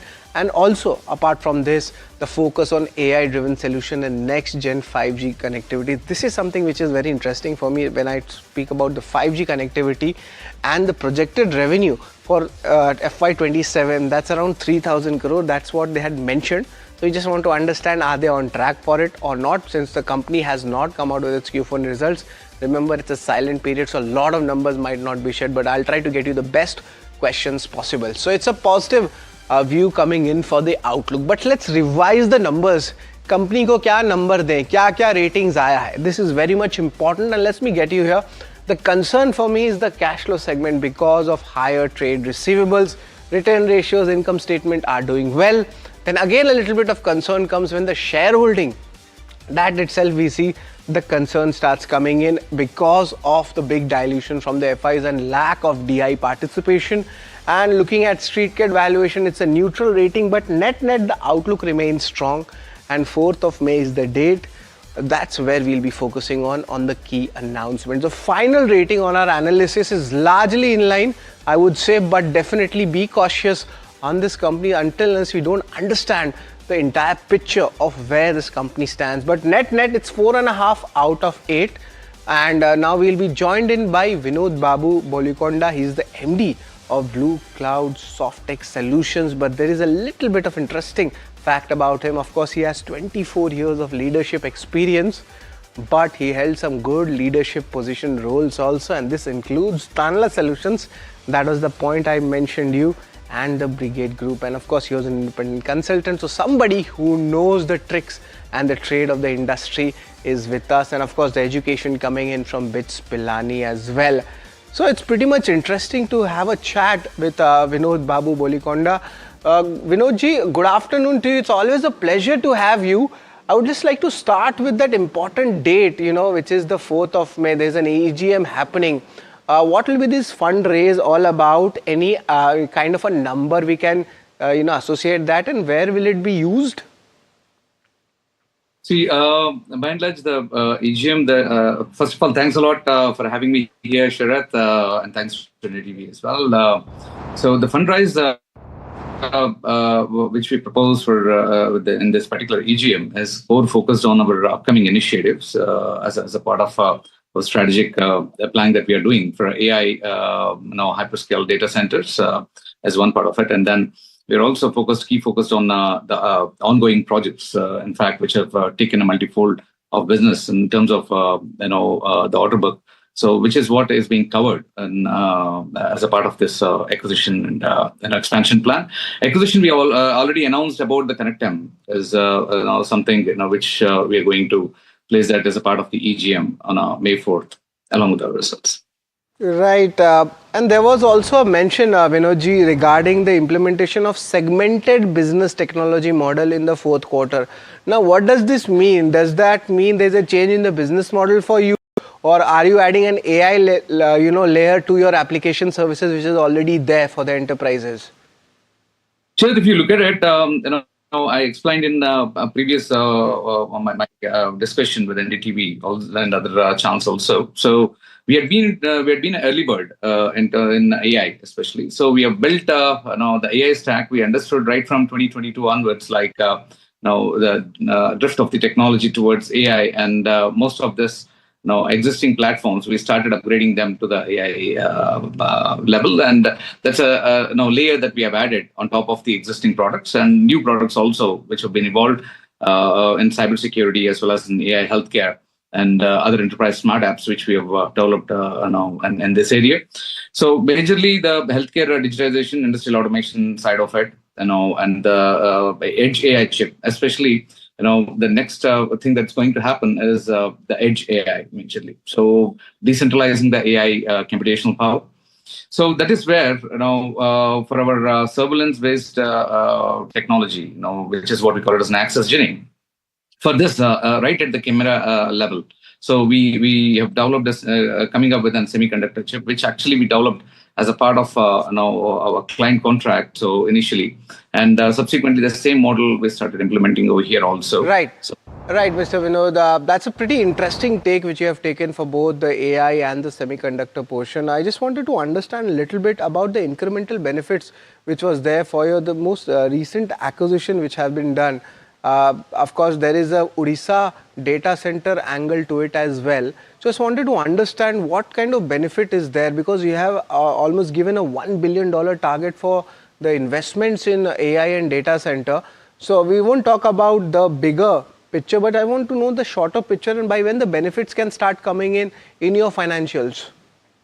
So we'd be seeing that benefits start coming into our financials, especially related to our AI data center initiative, which we proposed close to about $1 billion investment over a period of next 7 to 8 years.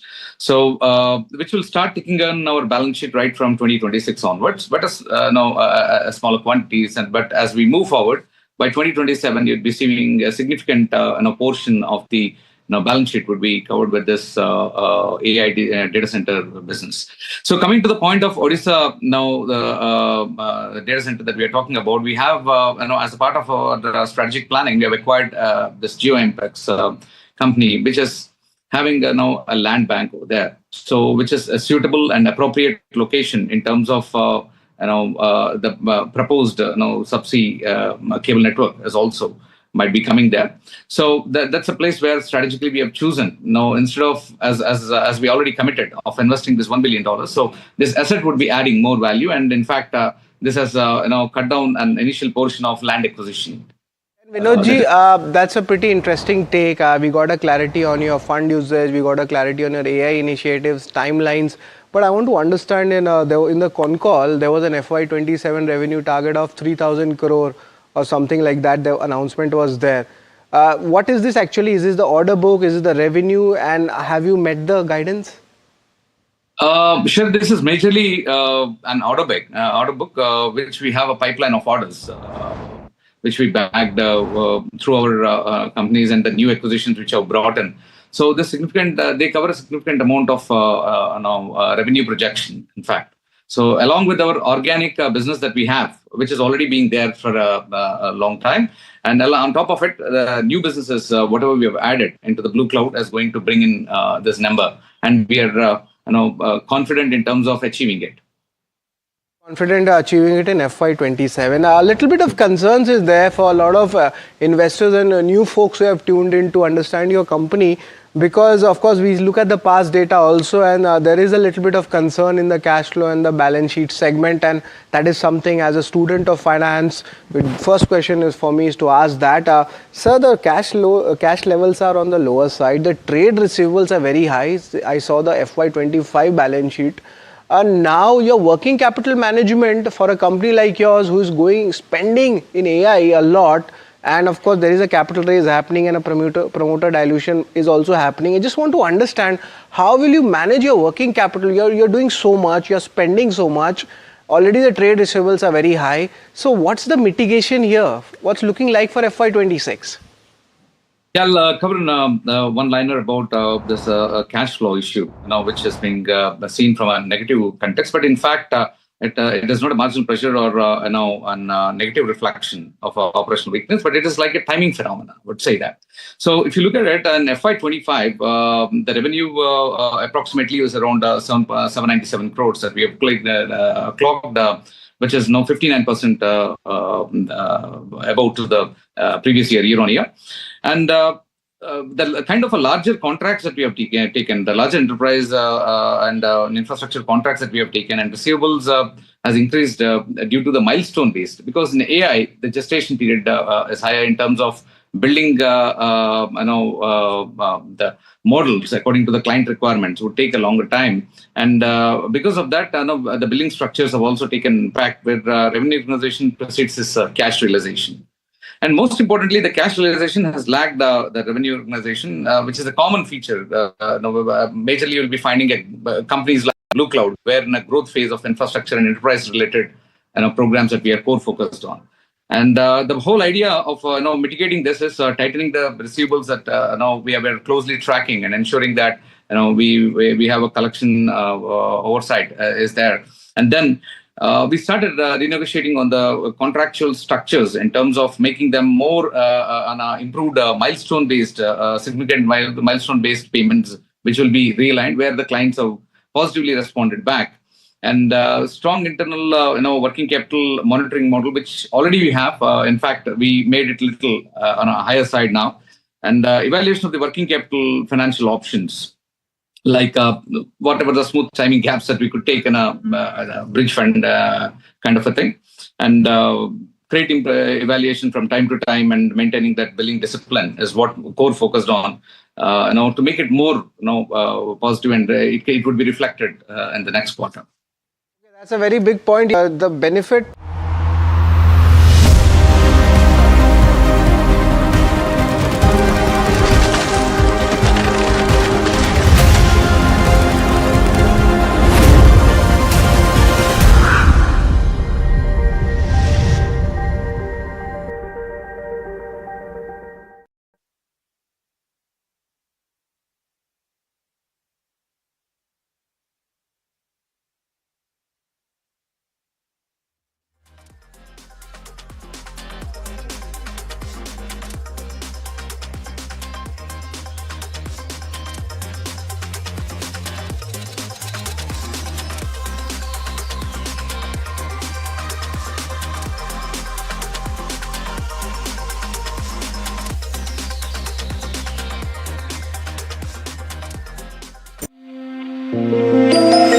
कुछ बड़ा होने वाला है।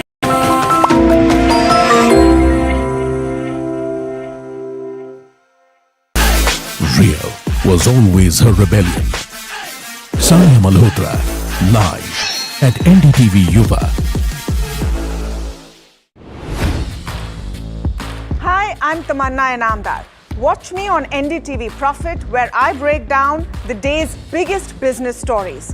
What happened, why it matters, and what it means for your money. Hi, I'm Neeraj Shah. Watch me on NDTV Profit for the most incisive market intelligence and meaningful corporate conversations. And I'm Alex Matthew. Markets, mutual funds, insurance, personal finance. I help you cut through the noise and make smarter financial choices. And here's where you can watch us.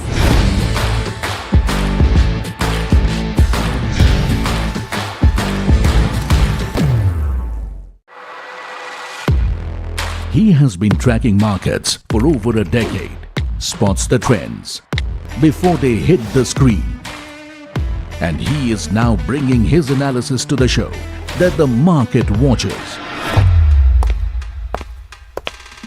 Watch Sharad Dubey on Know Your Company, a show that puts the most traded stocks under the scanner.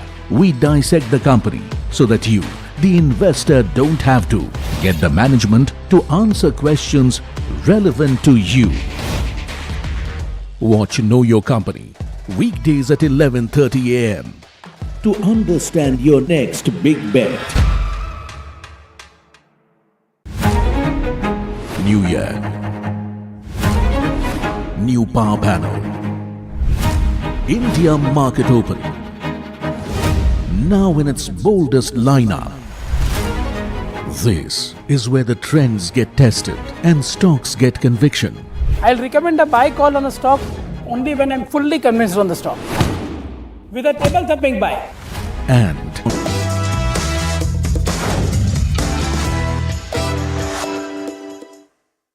Hi, we're talking about Your Money Matters on NDTV Profit, and my name is Alex Matthew. A couple of weeks in the market can make all the difference, particularly when the market is either going up or down very sharply. So if the month of March was something that you would like to forget in 2026, your portfolio certainly did not look good at the end of it.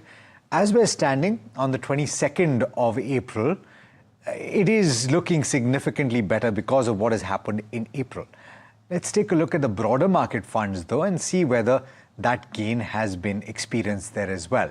Sharad Tandon of Invest at Ease is joining me today. Sharad, thanks so much for taking the time. And let me ask you this. In the 22 days of April, we've seen a sizable comeback across the board. But how have broader market funds done? So, Alex, thank you for having me here. And just to give you a sense in terms of first indices, both small and Nifty 150 and Nifty 250 small index have gained around 12 to 13 percentage point in last, say, 15 days, 21 days sort of thing. While broader index, broader market funds like any small cap or mid cap fund on an average category has delivered 9 to 10% return. and returns vary from 7% on the lower side to around 15% on the higher side. So net, if you are in quartile 1, quartile 2 sort of funds, they have practically captured all the upside given from the, say, 25th, 26th of March, the bottom of it. Who are the ones that have stood at the top of that list though, Sharad, from what you've seen? Few funds. So now we need to be cautious on this because there were few small cap funds which are launched in the last 2-3 months, like Abacus and Grow, and they had certain cash. So their performing in the last 14 days would be slightly underperforming, but when it was falling, it was better. But broadly, funds like DSP, small cap, consistent performer. Your funds like Bandhan, small cap, again a second consistent performer. Sundaram, mid cap. Your Sundaram is small cap also. And last 14 days upside performer, Abacus and Grow is treat to watch. Yeah, it is a treat to watch, and that is the advantage of launching just before the market goes up, right? And so as a result of which, if I look at the last 1 year as well, there are a lot of relatively newer entrants. If I look at perhaps Invesco, or if I look at, of course, Bandhan is pretty old, but not the usual suspects in the top rank. Is that why? No, that is one reason, but the other reason is, say, the usual suspects which we are referring to, say, funds like, say, Axis, Nippon, which have got a larger AU. For them to maneuver the portfolio is slightly tricky, either one side upway or downway, because their tail is too long. While the funds which are smaller corpus or say mid-sized corpuses make far more nimble-footed fund managers has that luxury to churn it around at a click of a button. So let me ask you this before we get any further. When you say the tail is long, obviously you're not talking about an animal. So can you describe from the perspective of a portfolio, what does this mean? So normally when we enter a fund, mutual fund scheme anyhow, our assumption is around 40 to 50 sort of portfolio will be there, unless until the focus, which is around 25 to 30 stocks. But generally the larger funds, say for example, in this case, Nippon is small cap, will have more than 80, 90 stocks. No, it has 200 plus. I'm just saying it. I didn't want people to get scared on it. We are practically buying whole of the small cap basket as such. Yeah, because their differentiation is how much they give in terms of weightage to each of those constituents. And so that is a separate strategy. Now, the other funds like, say, even Axis or Prudential or, say, Birla, which is a sizable corpus, or SDFC, typically 50 to 100 stocks is where it is. So your end stocks are typically less than a percentage point. So advantage is when markets fall, these funds typically tend to fall less because they have got that cushion of the more diversification in that sense. But when market moves up, and especially when the micro caps and the small cap go up slightly vertically, or smallish mid cap go vertically up, their performance will be slightly under par compared to a newer fund or a smaller fund corpus. Got it. Let me ask you this, and we'll get into the tail and what incremental investment should be in your opinion. But before we do, let's look at the last 1, 3 and 5 years, right? So if you look at the last 1 and 3 years, what does the ranking tell you, and what are the schemes that have stood out both in terms of top gainers in the top quartile and those that are at the bottom of the pack? So, Alex, if you look at 1 year performance as a category, most of the funds average, because we track around 25 to 28 funds on the small cap category, around 6 to 7 percentage point is a positive return, even for lump sum. While if you look at 3 years, it will be 18% plus. 5 year, again, it will be slightly exaggerated in terms of closer to 25, 26 percentage points, predominantly because 5 years we are tracking close just after COVID and onwards. So if you look at the COVID low, which was somewhere around 1st, 2nd April of 2020 to now, it's 6 years flat. And if you can calculate 5 years, that upside of 40%, 50% annualized return post-COVID also will be there in small and mid cap. So it's slightly diversified in terms of dispersion. So there are funds which have given you, say, in last 1 year also 11% return. There are funds which are given you negative returns also. So top of the charts, again, Bandhan stands out, DSP stands out, Franklin is smaller companies, Invesco stands out, your Motilal has done well in 1 year. Bottom, I think last out the 28, 29 schemes I track, The last was Tata in terms of performance on 1 year, and similar stories on 3 year also. The performance remains same. The 5-year story changes because funds like Nippon and all also get into that, because lot of these funds were of the 28 have less than 5-year sort of track record. So that's where the space of, so we track 28, around 6 of them don't even have 5-year track record. So that's why the subset becomes 22, and out of that 22, top 3-4 will be your Nippon, Axis, Bandhan, Invesco, Motilal. Those will be top 5 of them. Okay. What about this, right? So the reason why I want to talk about 5 years is I wanted to try and capture how much damage the last 2 years have done. So if a lot of small cap, or rather a lot of portfolios have an overweight on small caps, and this is simply the fact, because of the experience that you just described after COVID-19 and up to 2024, they have equally underperformed from 2024 to now, relatively speaking. So how much has gotten shaved off because of the last couple of years? So Alex, we can track individual funds, but I think just to start with, let's look at the exact number on the index itself. Say Nifty 250 small cap was around 3,135 on 3rd of April 2020. That was bottom of the market at that point of time. Today, just pre-war, it was close to 16,500 odd. So it's done practically what? 5.5, 6 times the money in flat 6 years. Last 14, 15 days have shaved off that, say, 6 times the money has become 5.25 times the money. So shaved off that additional abnormal return to some extent. But still 5-year returns on a small cap or a Nifty mid cap will be closer to 20, but more often than not, most of the top quartile funds will have higher than 20% annualized. Got it. Okay, so I want to also talk about what happens now. And is this the longest protracted slowdown, relatively speaking? I doubt it is, because there have been periods of time, even before COVID-19, where there was a long time when mid-cap and small-cap funds were underperforming, and which is why everyone was screaming to the rafters at some point to say that this is the time that you need to start investing in small-cap. So with my memory to if job, say, let's start from 2000 onwards. So 2000 to 2003 post.com was a slightly lull period, negative returns, including, say, flagship funds like SDFC FlexiCap, which is not a broader market fund. Drawdown was more than 50%. If you look at subprime scenario 2008 till 2011, again that same scenario played out.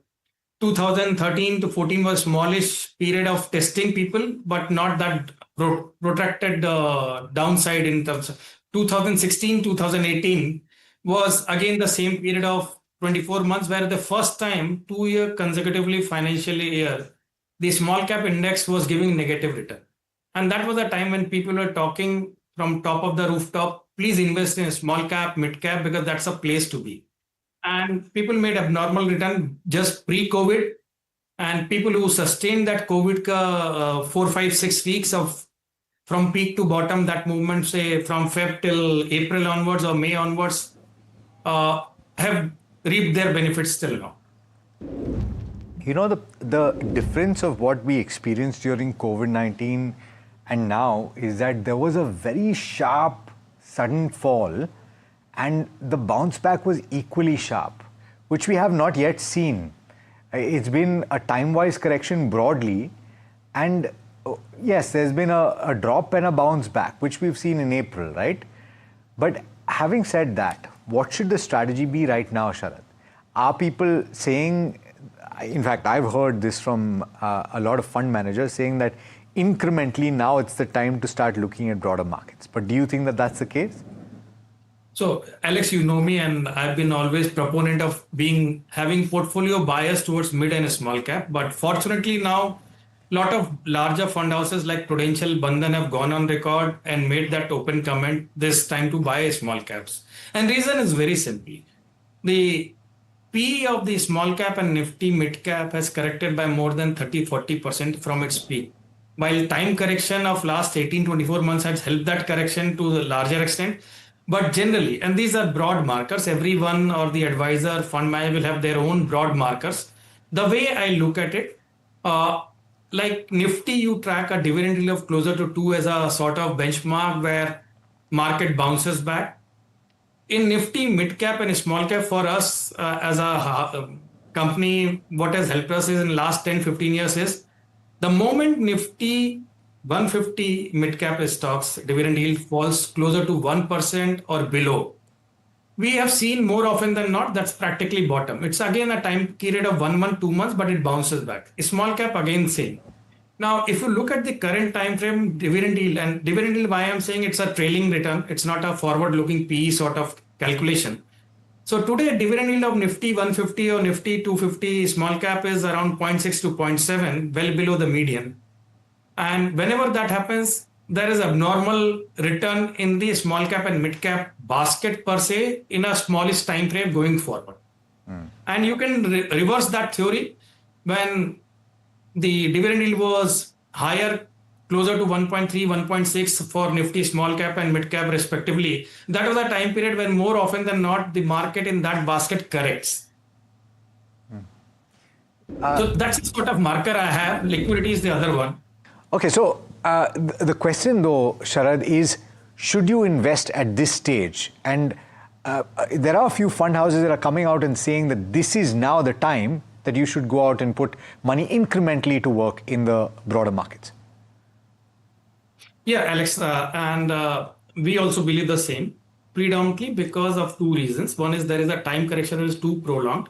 Second is the liquidity crisis is not playing out the way it is. The third is if you believe Indian economy is going to do well, the most of the smallish and mid cap are this category of people where the new Gen Z, and that's why if you look at the reflection of Nifty internet index and the Nifty new age consumption index, that's where those sort of stocks will do well, and they are typically falling into a small and mid cap bucket.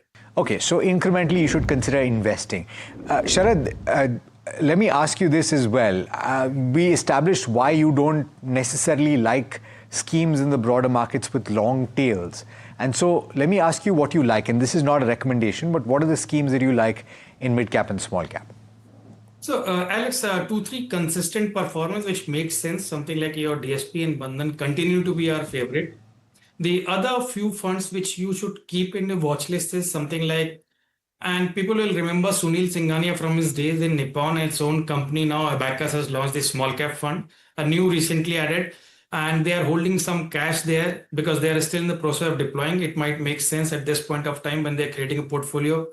Or another one of the fund manager which we like is Anupam Tiwari in Grow, who used to be the Axis small cap fund manager in 2016 till 2021 when it was on peak of the chart. He is running a portfolio for Grow Mutual Fund, a small and multi-cap as a CIO. And we like those portfolios in the small cap basket predominantly because he's got those largish small cap rather than the micro caps of the world. DSP we like predominantly for two things. One is it's true to its label. DSP is probably the only fund in the industry with zero large cap. 52% is a pure small cap, and then rest is something like what used to be the erstwhile micro cap stocks. So smallish is small cap, and they have performed well. Motilal Oswal we like, but we have kept them under watch because of the recent last 4-5 sort of overkill on a particular stock being there in the portfolio in terms of weightage. But performance-wise, that also is the fund which you should keep an eye on. Okay, all right. So that's a short list that you should pay attention to. Sharad, thanks so much for taking the time. Pleasure speaking with you. Thanks, Atan, Alex. You've probably been looking at the equity markets pretty closely over the course of this conflict, and who would blame you? But have you looked at the debt markets? And have you looked at your fixed income portfolio? Have you looked at your hybrid mutual funds? Because what has happened over the course of March and April so far is that bond yields have gone up sharply and they've come down sharply. So any damage that was done in March has actually, to a certain extent, gotten reversed in the month of April so far. How are fund managers looking at the current scenario, and how are they looking at fixed income strategy? I've got Akhil Mittal, Senior Fund Manager, Fixed Income at Tata Mutual Fund, joining me right now to answer some of those questions. Akhil, thanks so much for taking the time. And let me ask you this. In your dynamic bond fund, which is aimed at utilizing duration, multiple durations, and can have any varying strategies there, what is the kind of approach that you're currently taking to building portfolio? Okay, so we do not have a dynamic bond fund per se in the nomenclature, but we do manage our long duration funds very actively in line with, you can say, how dynamic bond funds are managed. For example, my gilt fund, right? So while making the strategy or while analyzing what is the background, of course, we all know the global issues, the geopolitical conflicts, and the impact of that, the same on the asset prices. That being aside, the bottom line is we have very strong and stable macros, basis which we have had supportive monetary policy. We have had a disciplined fiscal approach. We have had our current account deficit, our GDP growth numbers well in place. Currency movement has been not so great. Other than that, if you see the spreads where the yield curve is, it's actually a very cheaply priced asset as of now. Given all this scenario, we have been running higher duration. While getting into the conflict also, we were slightly higher on duration. Basic premise was that things are in favor, and policy over a period of time will ensure that yields come down. Two things which did not augur well in the Q4 of FY26. One was demand supply of government securities, and secondly, the conflict as it came in. But as you mentioned, immediately, if you see last 10 days of April, the softening of geopolitical crisis and the news thereabout led to a sharp fall in yields. Our basic sense is that RBI or Monetary Policy Committee will continue to remain supportive as long as macros are in place, and we do not feel macros are going out of the expected zone. So that is one. So the damage that was done, on long bond funds in the month of March, has that been mitigated or erased in April? Largely yes. So if I have to say on a absolute return basis, I think from where we started in March, we are round about there in terms of prices. Okay. And if you're talking about your hybrid funds, which a lot of people are investing in, Akhil, in lieu of an earlier allocation towards debt because of the way that taxation is done now, what is the kind of strategy that you're using in some of those hybrid funds? So in hybrid funds, we use a strategy of shifting or managing duration as per underlying view on rate cycle, and at the same time maintaining accruals such that the stability of earning and accruals remain steady. In the current cycle, what we have done in our hybrid funds, we have increased the duration across all our hybrid funds largely through long dated GSEC.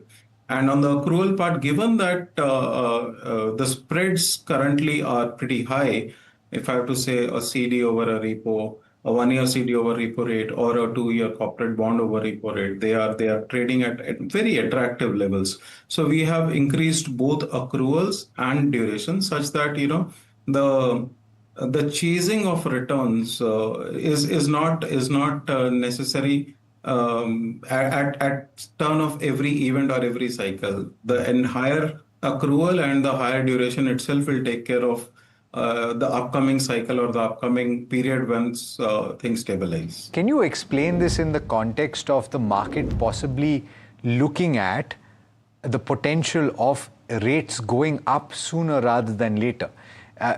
And we're not only talking about monetary policy here in India, Akhil, we're talking about the possibility that the Fed sooner rather than later will have to react to inflation in the US, which was anyway heading higher because of tariff-related cost increases. But because of the war and everything that's happened to supply chains, there are going to be inflation knocks, right? So there could be an uptick in the interest rates in several major economies, and India will have to follow eventually, because you will see that pass through on inflation, even though we've not seen fuel prices go up yet.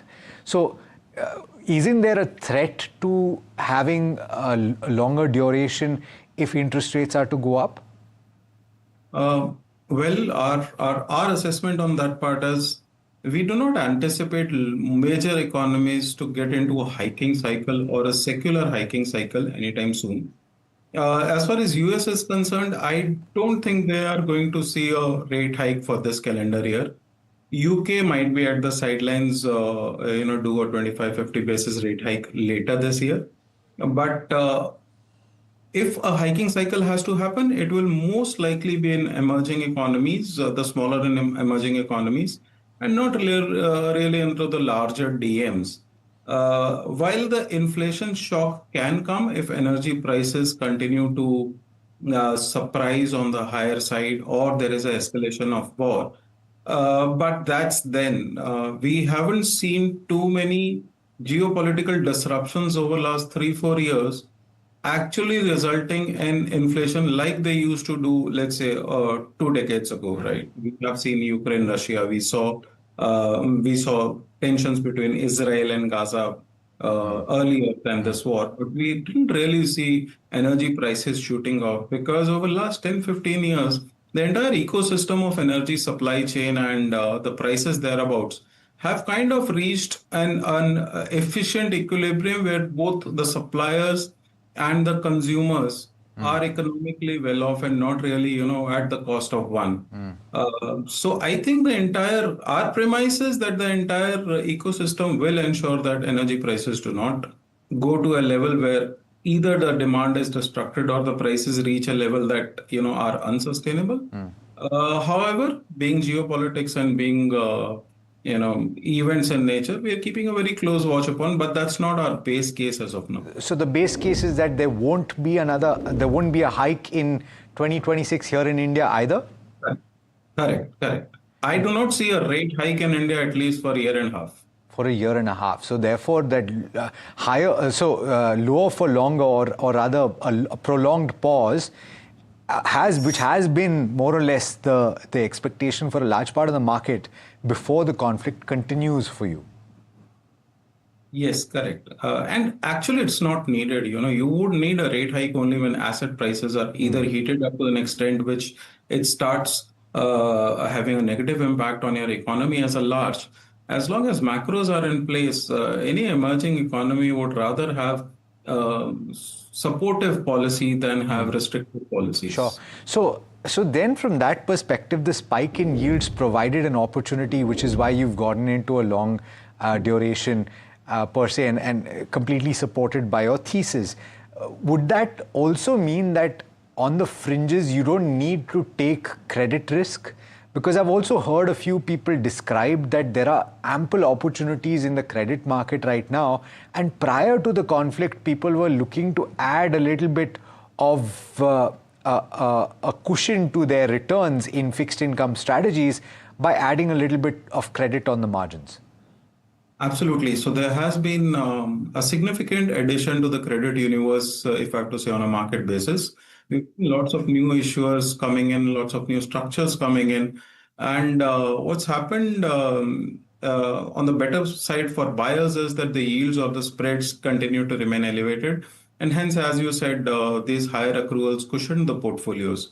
Again, as of it did see a little bit of absence or thinly traded markets over last 1 month. But other than that, I see as soon as things stabilize or they are going towards stability, the credit papers or the availability of credit is high.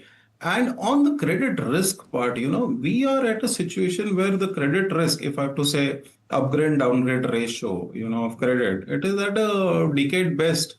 If I see the NPAs of banking system, they are as good as they get. We are not seeing any additional leakages. So on the credit risk side, if I have to say granularly, it's as good as it gets. However, one should pick and choose credit as per their own portfolio appetite because it also gets a little bit of illiquidity. But yes, largely mutual funds did look to add credits or better accrual papers prior to this conflict. And I think once this things, the current event stabilizes, you will see that trend continuing. The tendency, Akhil, when we're talking about debt and fixed income is to get a little technical, and it just happens that way. Hopefully my viewers have understood a large part of what we have spoken about, and I'm sure there are a lot of them that are significantly better placed at understanding than I am. But you've done a great job explaining how your thesis works and what the scenario looks like from this point on. Thanks so much for taking the time. Thank you. Thank you. Like I said, these things tend to get a little bit technical, but having said that, if you've got questions for us, based on anything that we've spoken about, I'd encourage you to write to us on our comment section and we'll pick it up in future episodes. Thanks so much for watching. This is NDTV Profit.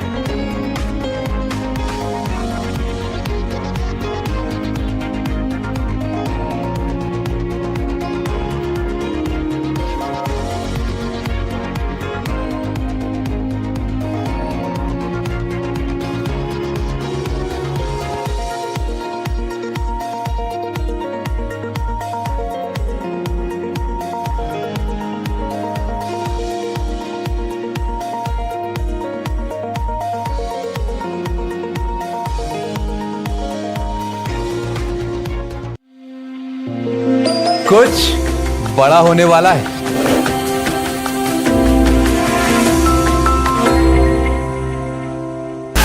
एक गुरु, लाखों तकदीरें, मिलिए लाखों छात्रों के चहेते LV sir से live NDTV युवा पर।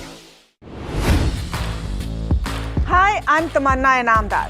Watch me on NDTV Profit, where I break down the day's biggest business stories. What happened, why it matters, and what it means for your money. Hi, I'm Neeraj Shah. Watch me on NDTV Profit for the most incisive market intelligence and meaningful corporate conversations. And I'm Alex Matthew. Markets, mutual funds, insurance, personal finance.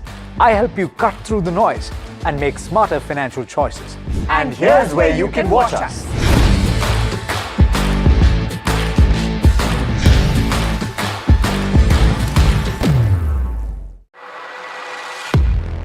He has been tracking markets for over a decade, spots the trends before they hit the screen. And he is now bringing his analysis to the show that the market watches. Right. Could you just give us a few sort of features that have come in since the Act was passed last August, and what's been changed basis some sort of stakeholder feedback that has come in? I think I should first clarify that we have changed nothing in the Act, and we can't. The Act stands as it is. Online money gaming is banned in the country, and those provisions are very clear. What the rules does is provide for procedural clarity on how various parts of the Act would be brought into effect, who are the relevant authorities, and how they're required to act. So the authority was constituted under the Act. The composition of the authority was to be determined under the rules. That has been indicated as to who would be the chairman and who are the members of the authority. So that has been clarified. Thereafter, how the authority itself will function, how they will make a determination. I think it's important to point out here that neither a determination nor a registration of an online social game is mandatory. It is entirely voluntary, or in specific cases where the government determines that such registration is required. And there are certain conditions under which the registration of an online social game may be required, and that is by specific notification. As of now, nothing has been notified saying these are the games which have to be notified. That's more like an enabling provision. What is intended is that in case there is a need and in case a doubt arises whether a particular game is an online money game or an online or an e-sport, then the authority, either suo motu or on the basis of a representation or on the basis of an application from the online game service provider, can make a determination whether a particular game is an online money game or not, or it's an online social game. So that determination is made on that basis. In addition, after such determination is made, again, there's no obligation to register unless the government has created that obligation or it's an e-sport, because an e-sport is required to register under the Parent Act itself. So this is the position, and then there are procedural grounds which have been prepared and which have been indicated as to what would happen if they violate conditions of the registration and so on, and how grievance mechanism will operate in this overall context.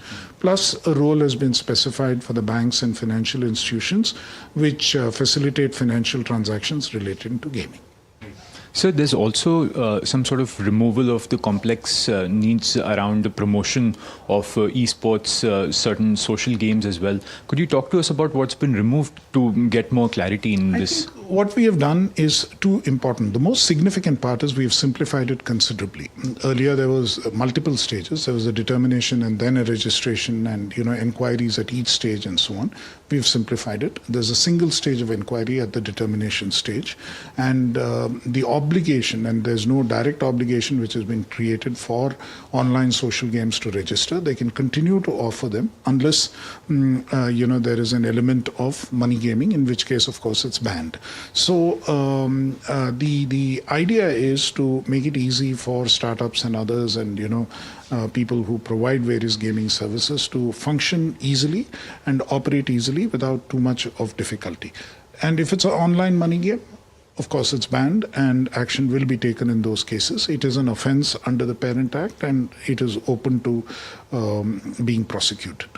Lastly, sir, in terms of monitoring how some sort of games might come up in the future, what will the Online Gaming Authority, what is exactly going to be the ambit when it comes to monitoring and the sort of implementation of this act? See, I think we are not going to be, the monitoring of it is in the sense of, it really depends on people who come up and complain and come up and tell us that there is an issue or there is something which needs to be attended to. The basic implementation in terms of if there are financial transactions which mimic that of an online money game, then the responsibility is really cast on the financial intermediaries and the players to make sure that they are doing something which is lawful, because permitting financing activity or permitting financial transactions which relate to an illegal activity is a problem, and that has been that's been specified in the Act itself. Thank you. Thank you so much. In that sense, it will be self-monitoring or self-regulating. Thank you. Thank you.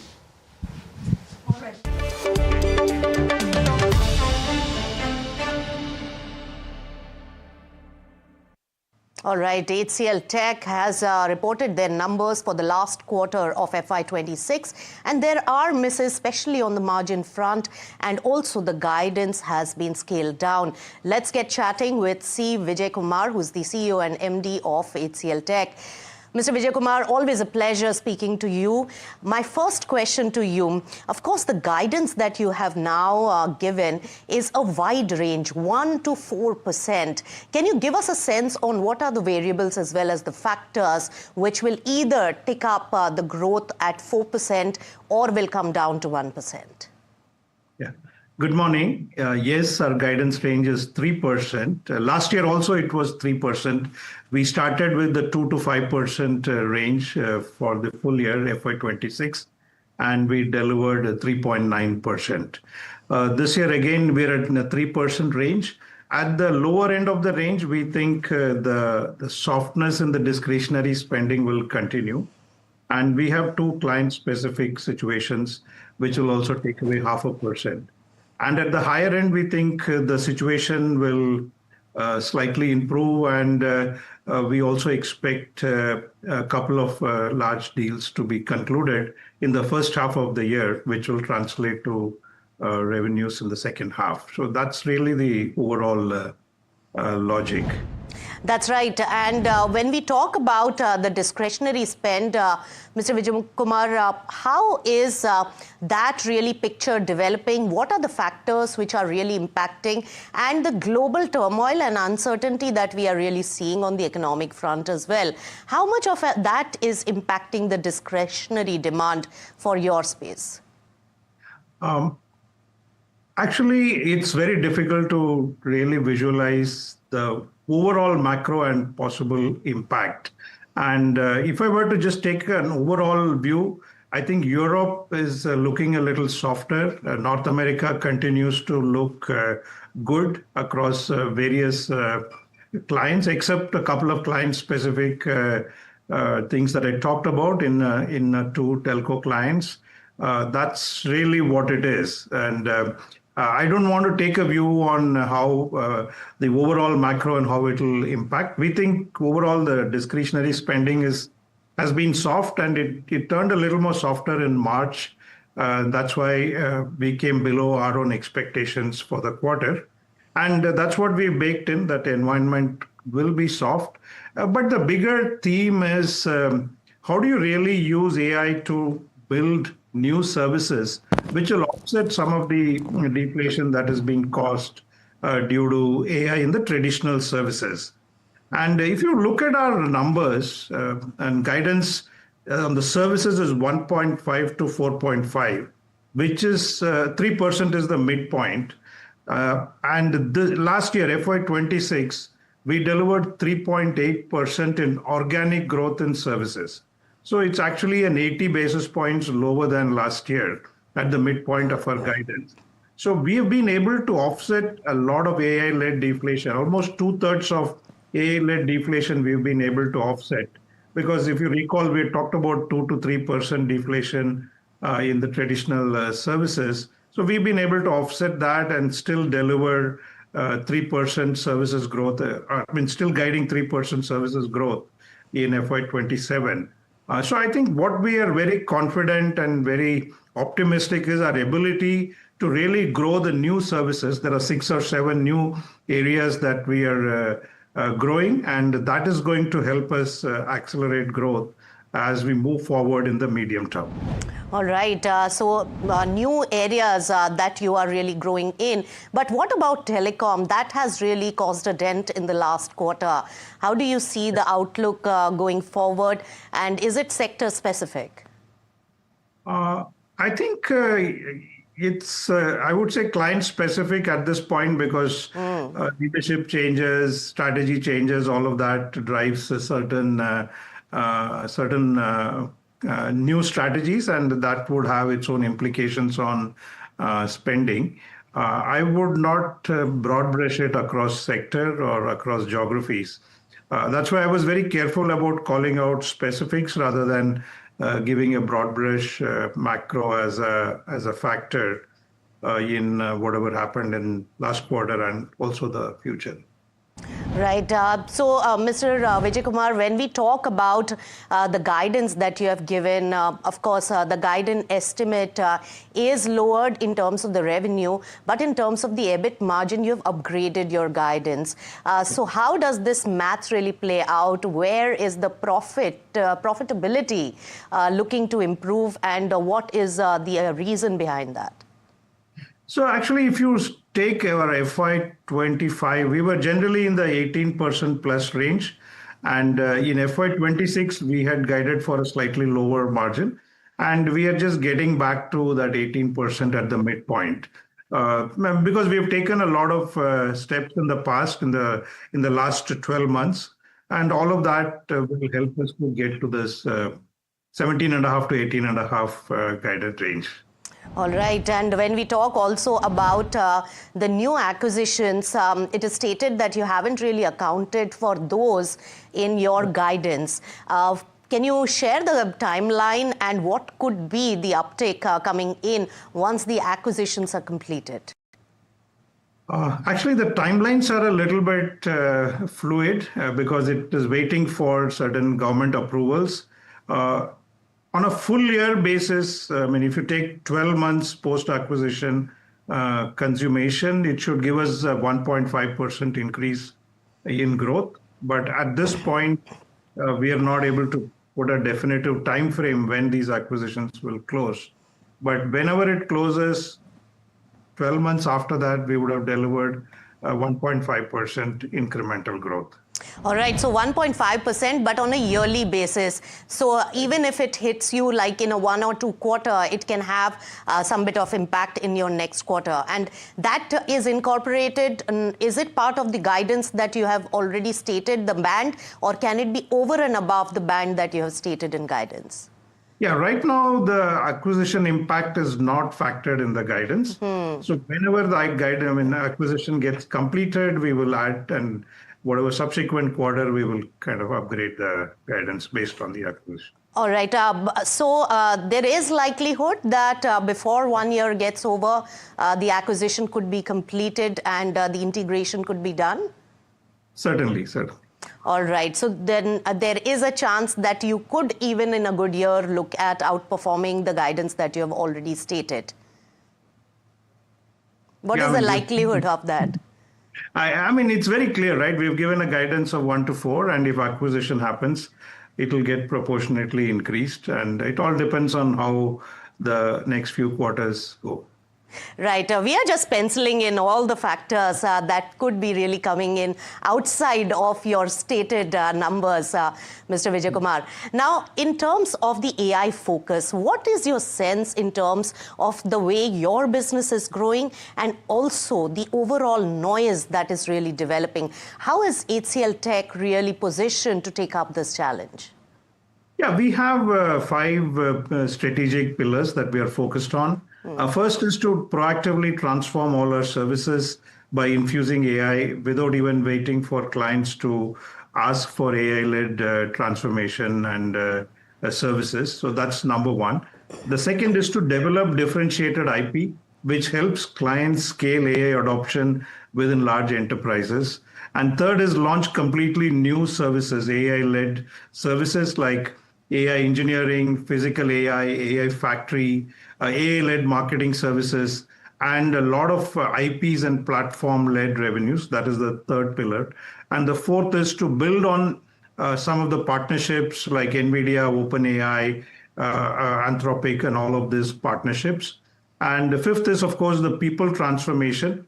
We are upskilling our teams to categorize the entire 227,000 people into AI builders, AI super users, and AI human-in-the-loop decision makers. And transformation is a multi-year journey, but we have a good template, and we are going about it in a very structured manner. So I think these 5 pillars and 5 key strategies helps us to grow our AI revenue. We called out advanced AI revenue. It's already $620 million in annualized revenue. This is independent of this is whatever we do in service transformation, embedding services to deliver, embedding AI to deliver services. That is not excluded. That is excluded, and our advanced AI revenues are completely new revenue streams. That's right. That we've been talking about. In terms of deal wins, it has been a softish quarter. What's the outlook going forward? What's the visibility? I think we should see similar deal wins, and we think there is a little more uptick possible in the first 2 quarters from what we are seeing. Otherwise, I think the pipeline is good. It's quite broad-based, and we feel pretty confident of a good booking trajectory. And it's also year-end new financial year is starting now. In terms of the numbers, what are we seeing in terms of the increments, hiring, as well as the attrition, or if any layoffs? It's not due now. It will be expected in July, and we will probably talk about it in the next quarter. And attrition has been stable, and we've grown our people count by about 1.5% last year. So it will be very dependent on growth and the projects that we win and all of that.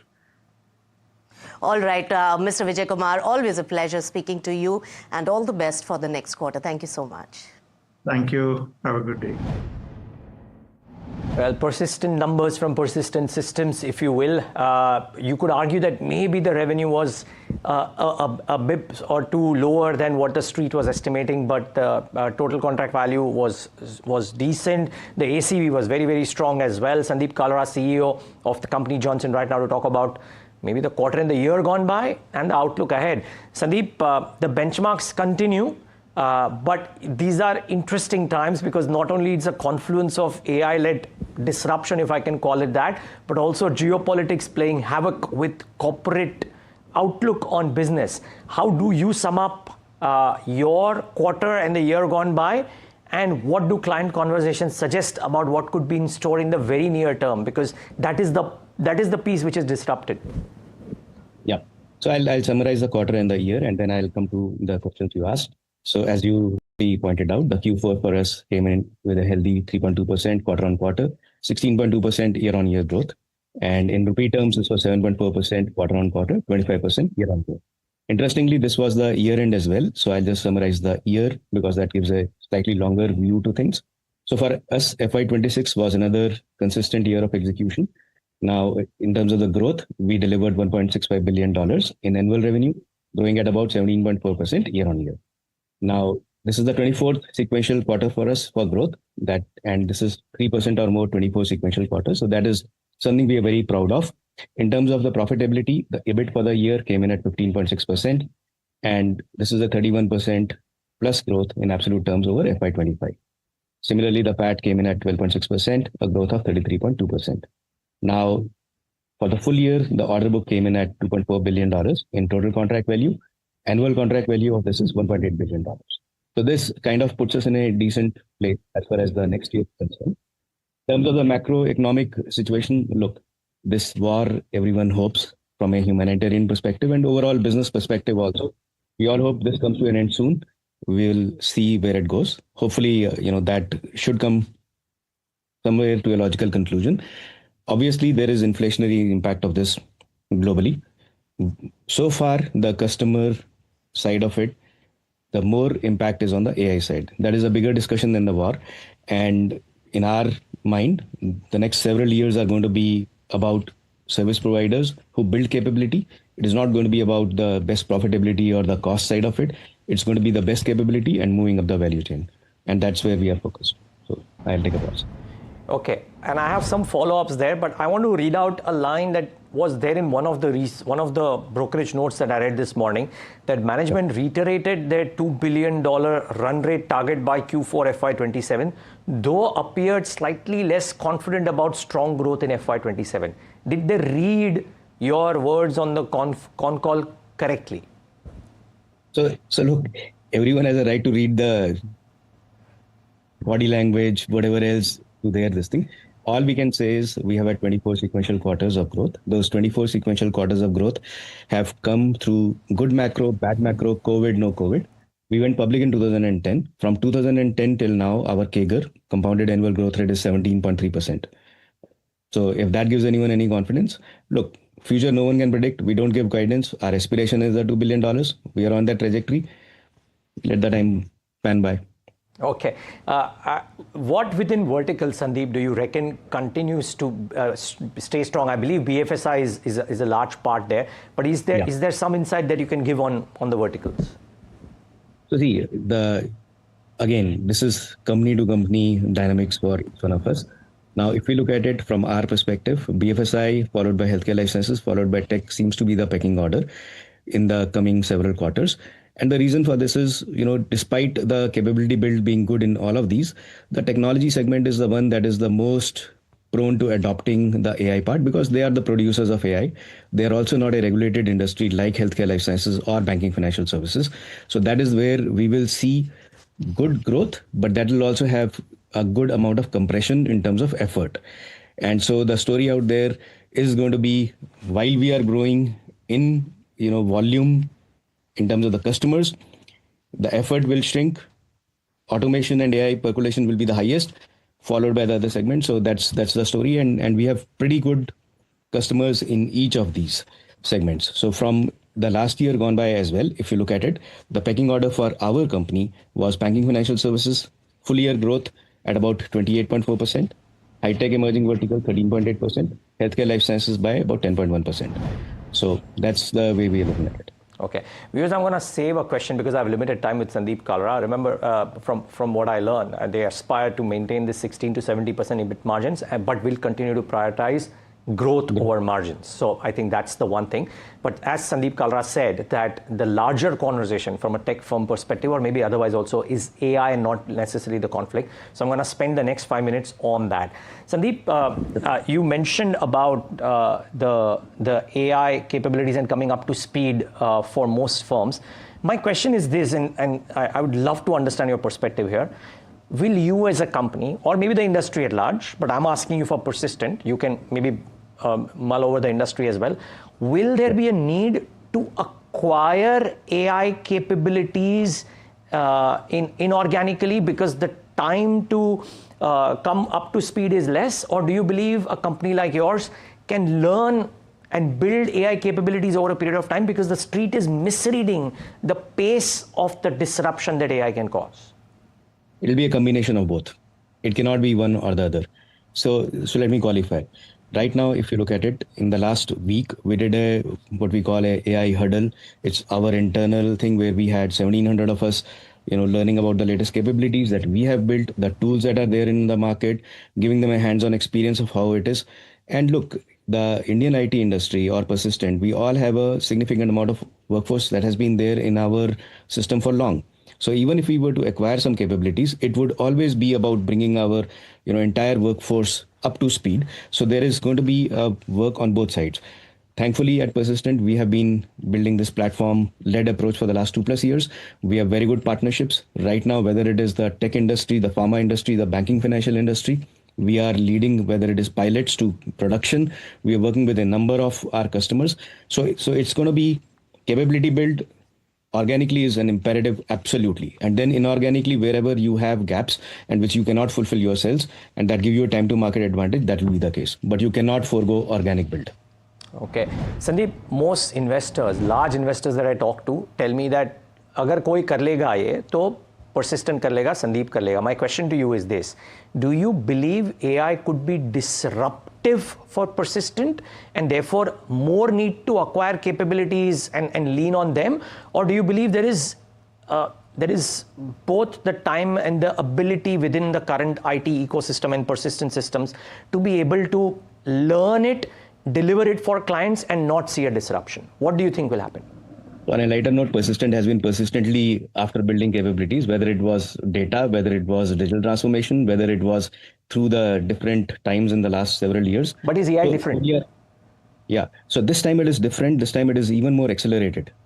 And see, the kind of announcements we see from the Anthropics of this world, the OpenAIs of this world, they are fairly accelerating in the technology side of it. And one thing that many of your viewers may not know, we are also an enterprise software company in our own right. We had seen the trend of this, and this is thanks to our chairman who had invested in this. We had taken over products from HP, Intel, Citrix. We had a product business which was called Accelerite. So we have that DNA. Even today, our product business, the enterprise SaaS business, is roughly about $45 million.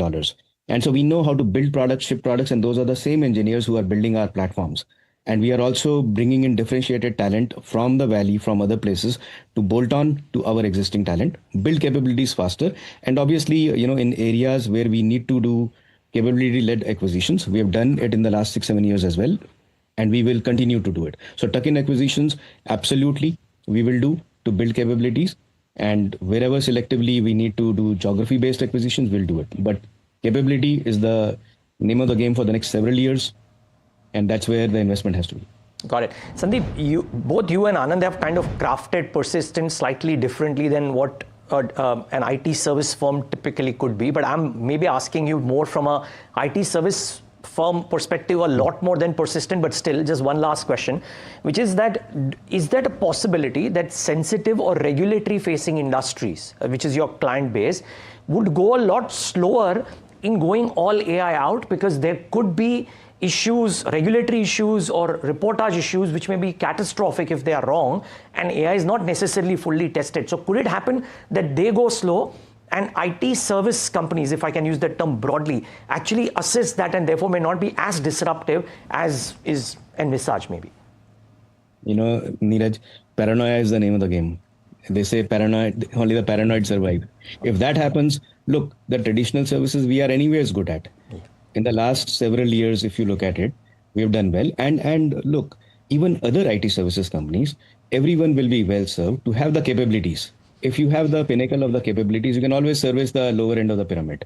But being in denial of the wave that is coming is not the answer. Even the regulated industries will find their way. There are ways and means even today, for example, in the regulated industry, in the pharma industry, we are working with certain customers where we are developing small language models, which will be hosted in their environment, in their security, posture and everything else. And so that way there are ways and means to adopt technology within the guardrails, and this will only get accelerated as we go along. Got it. Okay. Well, viewers, 20% earnings CAGR expected FY25 to 28, industry-leading growth, about 17.5% in FY26, improving margin trajectory, robust cash flows. I guess investors got it all from Persistent thus far over the last many years. Hopefully it continues. Sandeep Kalra, thank you so much for taking the time out and being with us today. All the best for FY27. Thank you, Neeraj. Thanks for having me. Yeah, always a pleasure.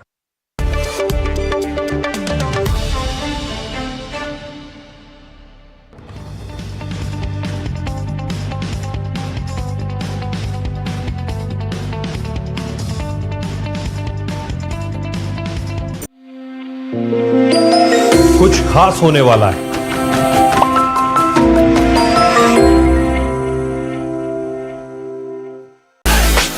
Conventional was never her color.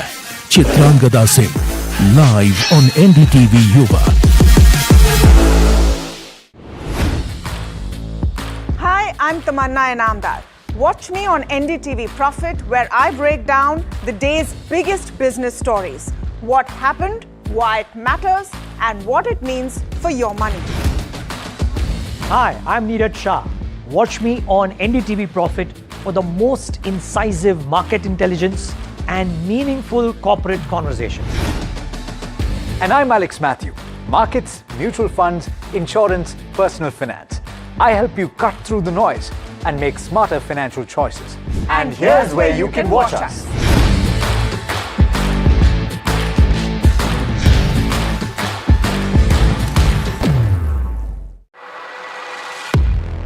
He has been tracking markets for over a decade, spots the trends before they hit the screen.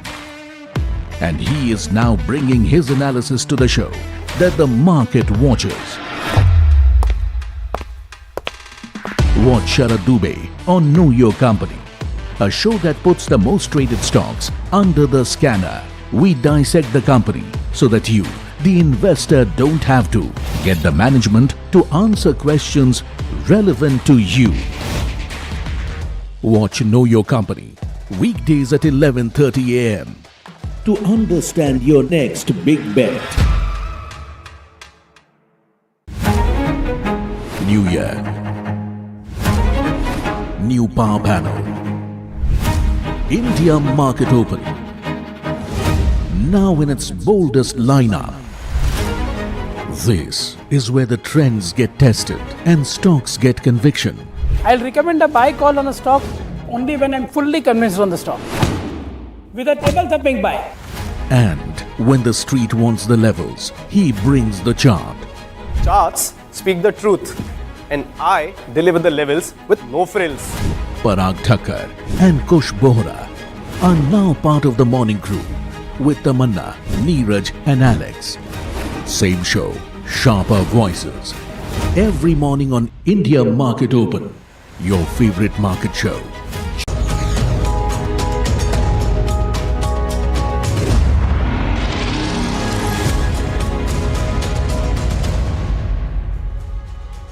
Good evening. Welcome to The Big Question here on NDTV Profit. I'm Vikram Oza, and tonight, a seemingly technical regulatory tweak that could fundamentally alter the way that your money moves every single month.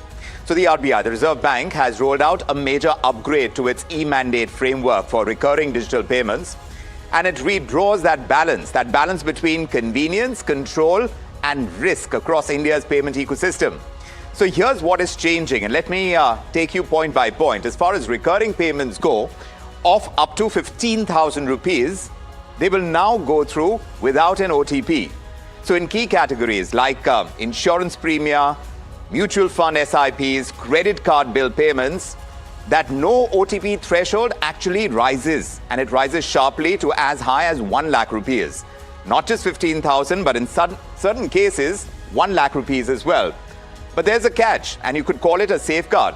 Every auto debit must be preceded by a mandatory 24-hour pre-debit alert. You have to get an alert 24 hours. This is mandated by the RBI every time it has to go through without any OTP. So it clearly spells out the merchant name, the amount, and the debit date as well. So there you would have it in front of you, this debit alert that you are supposed to get. Customers can opt out. They can, of course, pause. They can modify. They can cancel the mandate at any point. And this they can do directly from their bank app. So no merchant approvals are required. So there is no friction. Post-debit alerts are now compulsory as well. And those come along with grievance redressal details. So banks and payment players, they cannot charge customers anything to set up or run these RBI mandates according to the new framework. And RBI has now extended customer liability protection for any unauthorized transactions to recurring payments as well. So that's the addition. On paper, this is a big win. It's a big win for transparency. It's a big win for user control for consumers like you and me. But once you step back, the picture grows a little more complex than that. For consumers, when we talk about fewer OTPs, they mean smoother, the set and forget kind of payments, but also the risk that money could move out more quietly than it did before. So for India's booming subscription economy, and that includes those OTT platforms, the fitness apps, the SaaS providers, for them, revenue predictability could actually weaken because cancellations and pauses become just one tap away.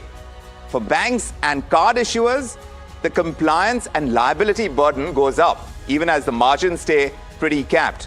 So all this comes at a time when trust in digital payments is already under strain. So according to RBI data, digital payment fraud has surged 11-fold from 2.6 lakh cases in the year 2021.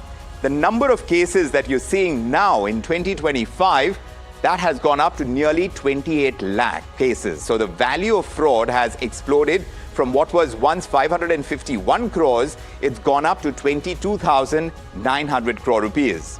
In fact, a local circle survey is showing that 7 out of 10 users believe that digital payment fraud is rising, with strong public demand for those alerts, for the delays, and for instant kill switches.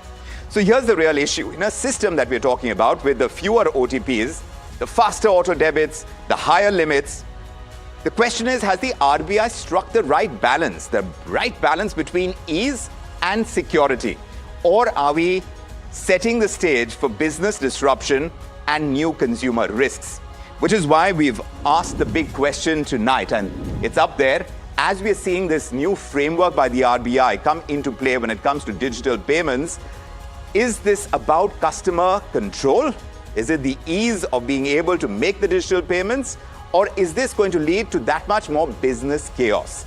That's the important question that we're asking, and we're taking that across to our panelists joining us on the big question on this debate. Let me introduce you to them. On the show this evening, Sunil Kulkarni is joining us. He's a fintech advisor and a veteran voice on India's digital payments and banking landscape. Good to have you. Sharat Chandra is also with us. He's founder of Empower Edge Ventures. He's got decades of leadership across technology, innovation, and financial services. Jaspreet Singh is also with us on the panel. He's a partner at Grant Thornton Bharat, closely tracking the regulatory change and, of course, its impact on businesses and financial institutions. And Sachin Daparia is with us, the founder and chairman of Local Circles, giving voice to consumer sentiment and, of course, public trust in digital payments. So let's get straight into the debate, gentlemen. But just I want to say at the outset that if you disagree with your co-panelist or even agree and have an additional point to make, I would suggest you just raise your hand and I'll come to you as quickly as I can. But first to you, Sunil Kulkarni. now that RBI is allowing users to pause or cancel e-mandates anytime, removing that need for OTPs up to 15,000 rupees and sometimes even higher to 1 lakh rupees in certain cases, how do you see it, especially from a system design perspective? Is this a genuine upgrade to you, or are we fundamentally changing how trust operates in these recurring digital payments? Yeah, first of all, thank you, Vikram, for inviting me. This particular circular from RBI is a combination of all the past circular plus additional customer grievances issues. So in 2019, they started with 2,000 without an OTP. In 2021, they upgraded the 2,000 rupees to 5,000 rupees. And in 2022, they upgraded it to 15,000 rupees. So this 15,000 rupees was there earlier also. All that they have done is that they have now combined all these circular, and in between also, I would like to correct that it is not OTP. It is called now additional factor authentication, right, which could be through SMS. It could be through multiple methods by which you could potentially give the second authentication over and above what you are doing it. So what they have done is actually brought the customer grievance method as well as the unauthorized transaction method also in that, and to make the entire system very robust. And while we are talking about increase in fraud between 2020 and 2025, if we look at the total number of transactions that have happened in these 5 years, it is more than 11x. So in terms of actual value, the frauds have come down, but since the basic transaction volume has gone up, we suddenly see such large frauds. And in the last 24 months, bulk of the work RBI has done is also to bring fraud under control. In fact, they set up a committee for digital payments intelligent platform. Has that worked? Has that worked? Yeah, so it is clearly a work in progress. And compared to the total number of transactions, I would say that what has been shown here in this particular guideline is no different than what it was there before. All right. So you're saying it's a continuation of the RBI stance on this to make digital payments that much more consumer friendly, to have the checks and balances where they are required. So the removal of OTPs is there. I mean, of course, as far as the removal is concerned, you're saying it's getting offset by the additional factor kind of, okay, that a subscriber has to give. But Sharat Chandra, also. Yes, it was there. It was there, accepted. But now that we are seeing this coming together of the entire framework together with the various circulars, Sharat Chandra, for subscription businesses, whether they are OTT platforms, they are the SaaS players, the gyms, etc., you know, the recurring payments, they are the predictable part of their businesses. So their cash flows is dependent on it. Does giving users the chance to do any kind of frictionless cancellation, does it turn the assured revenue into uncertain income now? To a great extent, yes, Vikram, and thanks for having me on the show. What this new mandate has also done is, though the intent is good, but the kind of disruption and friction it brings to the businesses like SaaS players, OTT platforms, and even lending fintechs. Just look at the size of SaaS startups in India. So we have close to 2,000 funded startups, and the business which generated in FY24 was more than 15 billion. So this friction through this particular mandate can bring a lot of uncertainty into their cash flows as well, right? And this will also in turn impact investments. Let's say that they want to raise another round of capital. So this will also get impacted to a larger extent. What I would say or specifically highlight is there's certain category codes. For example, look at education for that matter. Schools 8211, where a 15,000 cap will not suffice, right? Especially in tier 1 cities like say Bangalore, Delhi, where the expense might be on the higher side. Yes. If someone has set up a mandate and then that person is not available to receive the OTP, that transaction won't go through, and the impact on, let's say, someone going for a tuition or a college might also get impacted. So there are different ways in which this can create a lot of friction. Yes. I believe industry should be given more time to respond to this. So you're hoping that businesses are going to get a chance to respond to this. Jaspreet Singh, what do you say? You know, as far as we are saying, the 24-hour mandatory pre-debit alert, It sounds pretty consumer friendly, and I'll check with Sachin Taparia what he thinks about this. But what about you? Realistically, does the pre-debit alert empower users, or do you think does it simply remind them to cancel services that they may otherwise have retained? So two things, right? One is I'll probably bring in a cybersecurity angle perspective first. Certainly. Is the fatigue piece, right? How many times will users for each of their SIPs receive OTPs or any of the EFAs, right? If users receive too many alerts, they may start ignoring them, which weakens the very safeguard with which this is being designed to protect them. But also look at some of the other risks like account takeover risks, right? If my or a user's bank account or an email or phone is compromised, then the attackers can keep regenerating recurring debits will keep flowing till the time the user notices that there is no pre-debit alert. Yes. Phishing and social engineering attacks will just go through the roof because I can then generate fake cancel the payment or modify this payment or verify or mandate SMSs or messages. And this would actually lead to a much more burden on the banks to look at false positives that they are being generated. Right. So I think we need to probably give more time to industry to react to some of these changes from a cybersecurity perspective, especially. Fair point. Fair point. Sachin Taparia, from the consumer perspective, how good is this? I was looking at some of that data that came through our local circle. It shows that 1 in every 5 families has experienced some kind of UPI fraud or the other.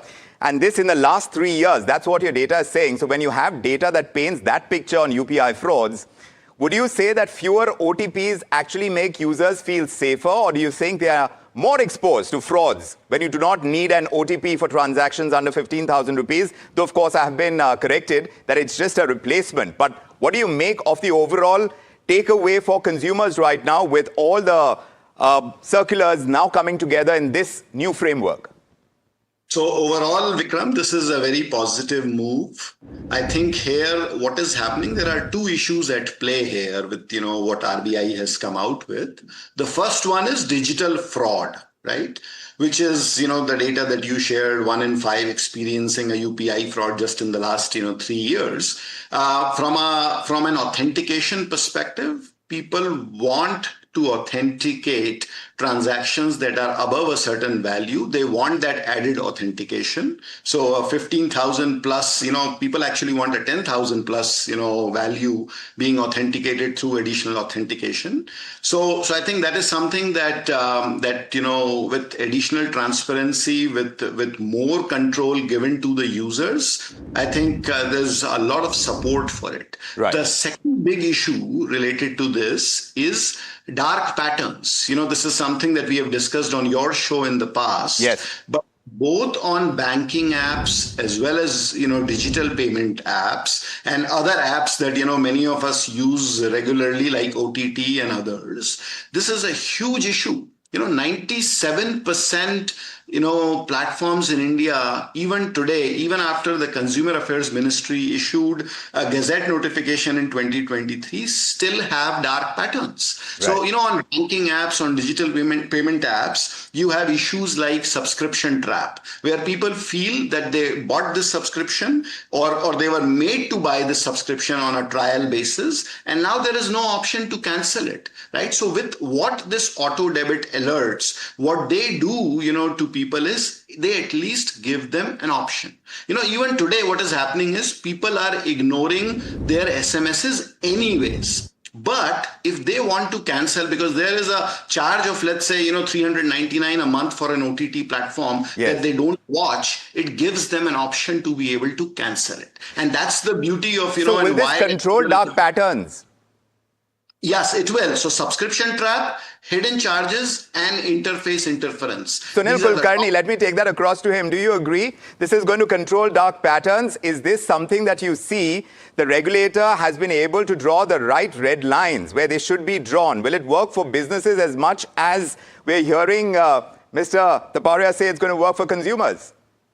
Yeah, so I think all of us remember the few years back on telecom, we used to get caller ringback tones and lot many content, and there was a subscription of 10 rupee, 15 rupee, 30 rupee, and automatic debit used to happen every month. All of us were a part of that, and a very large number of millions of subscriber times 30 rupee is a very large number for the operator. What TRAI did was they asked the customer to first confirm, and again, at the time of debit, again they wanted that to confirm. Now that they have done it for the purpose that the numbers were very large. So what I agree with him, that the affirmative debit, every time there is a 24-hour notification, and post transaction notification also will make sure that if you want to cancel it later on, you have damage control. Right now, if you don't do that, there is no damage control. Correct. So you think this is going to help, but Sharat Chandra, if a phone is compromised, perhaps malware gets in, the auto debits can quietly go through. So in a low friction system, is there the risk, that risk window before fraud detection? Do you think that can actually widen here? Very much. And in fact, this is where I would say to some extent RBI's guideline on unauthorized payment transactions, right? I think the cap is around 25,000 rupees. Yes. So that might offer some solace, but again, we will never be sure of the quantum of risk, additional payment fraud, which can be perpetrated using compromised device. So we also need to factor in that particular aspect of cybersecurity. Very much. Jaspreet Singh, under the new framework, now banks are explicitly liable for authentication failures in the recurring payments, but they cannot charge customers for these services. You think this is shifting the operational and the financial stress squarely on to banks and the payment players? I think this was always there, right?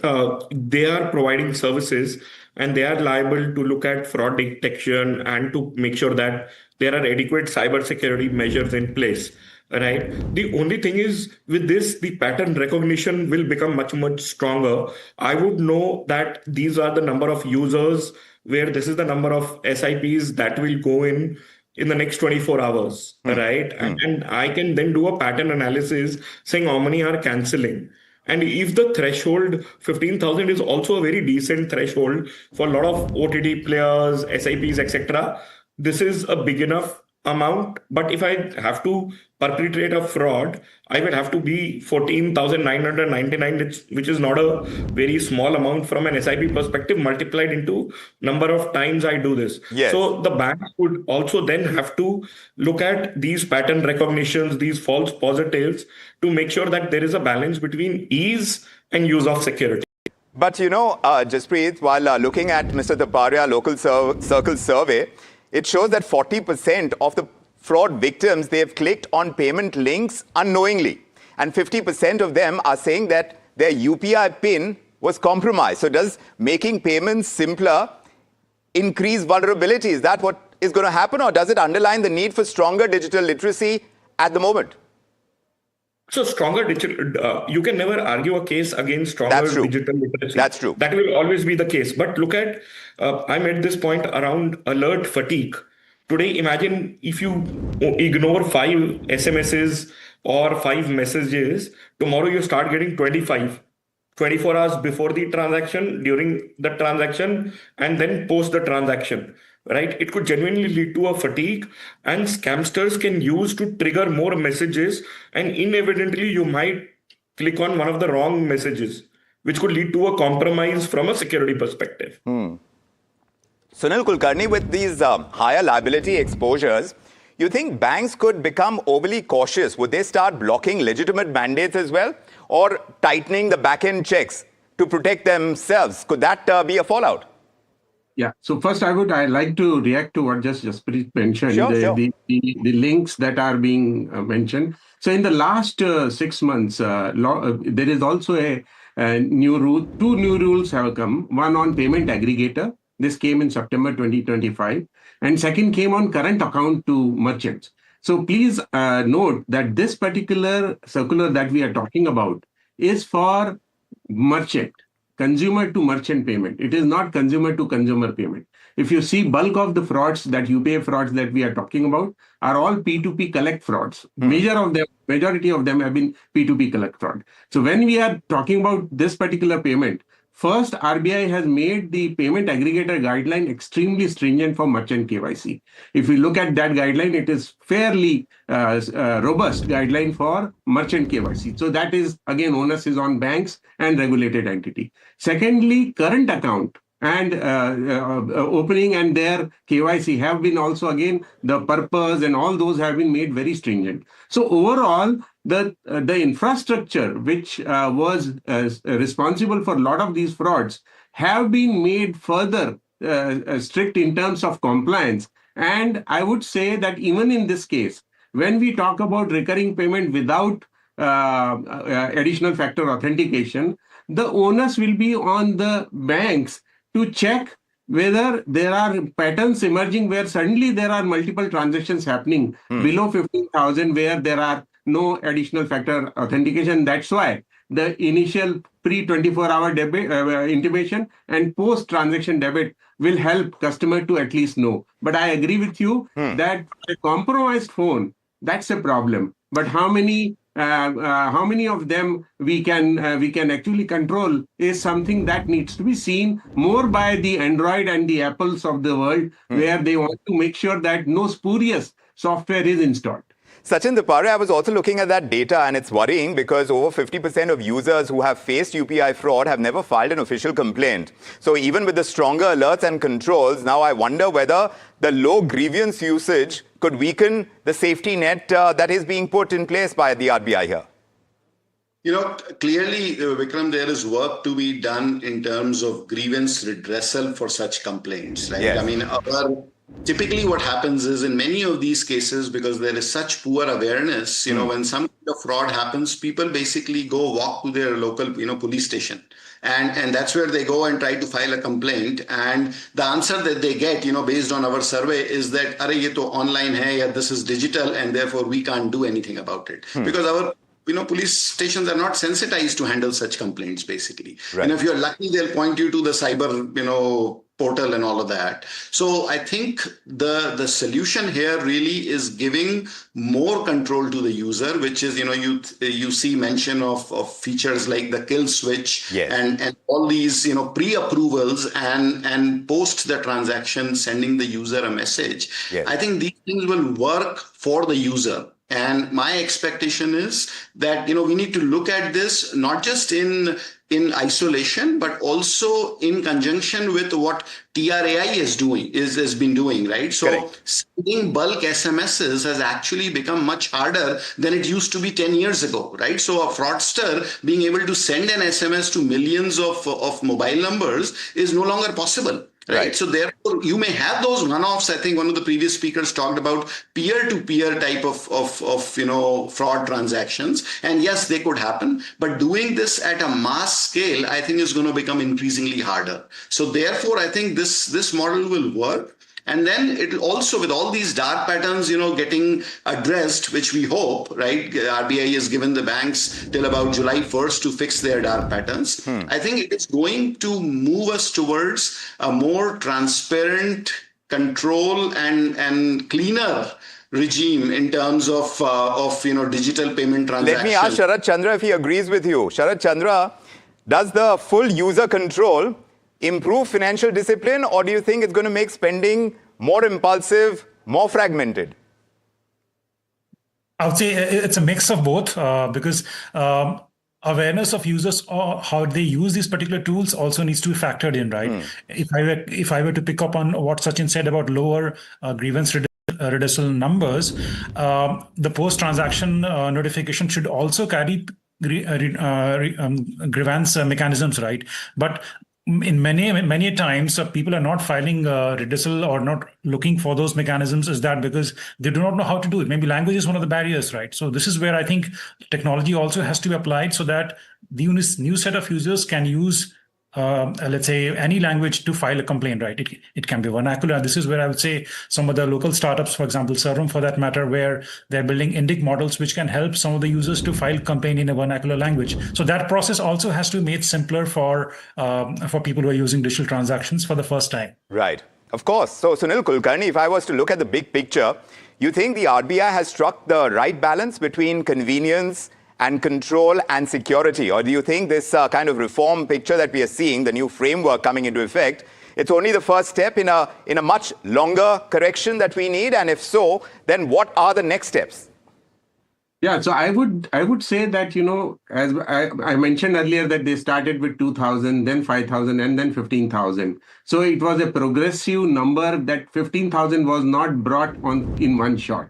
And secondly, in this circular, they have brought in the pre-24,000, post-24,000, and in fact, in the SMS or communication that is being sent, the customer grievances information also is given that if you have not done the transaction, please click here. So from that perspective, this is a reasonably balanced one. But again, I would say that whenever such circulars are issued, the feedback over a period of time also leads them to change or amend for better.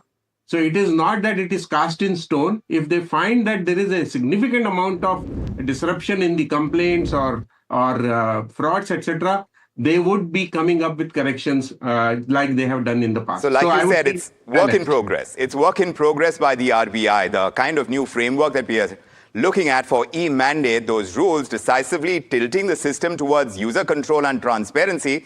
But yes, it is a convenience. It's going to come at a cost because payments are getting faster and friction levels are falling. Now, the burden of trust and vigilance and failure management is shifting sharply onto the banks, onto the platforms, and of course, the underlying system. So this is not chaos, perhaps, that we are looking at, but it is a stress test for India's digital payments backbone, and we'll see how well we do. My thanks to Sunil Kulkarni, Sharat Chandra, Jasprit Singh, Sachin Taparia. Thank you for joining us and adding depth to our debate this evening.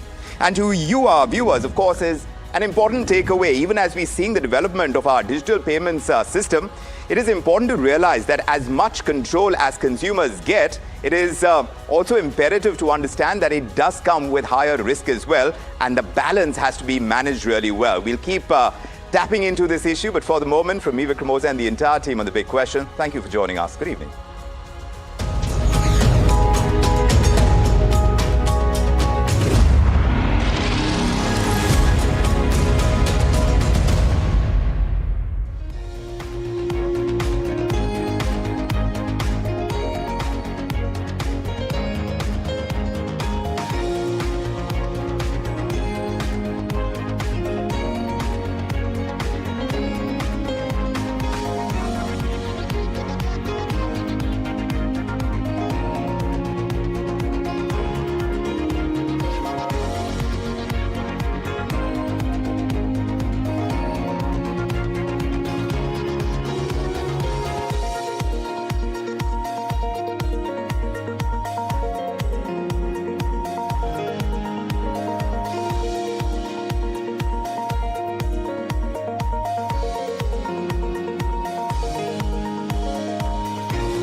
कुछ खास होने वाला है।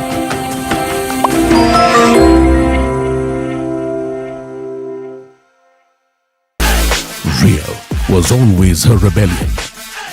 Sanya Malhotra, live at NDTV Yuva. Hi, I'm Tamanna Inamdar. Watch me on NDTV Profit, where I break down the day's biggest business stories. What happened, why it matters, and what it means for your money. Hi, I'm Neeraj Shah. Watch me on NDTV Profit for the most incisive market intelligence and meaningful corporate conversations. And I'm Alex Matthew. Markets, mutual funds, insurance, personal finance. I help you cut through the noise and make smarter financial choices. And here's where you can watch us.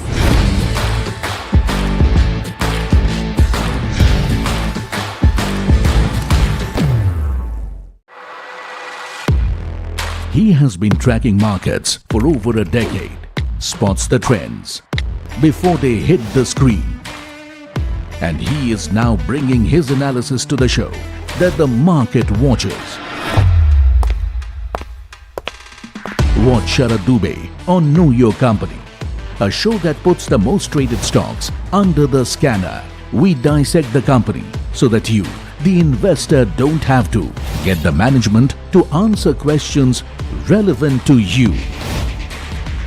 Watch Know Your Company weekdays at 11:30 a.m. to understand your next big bet. New year, new power panel, India market open.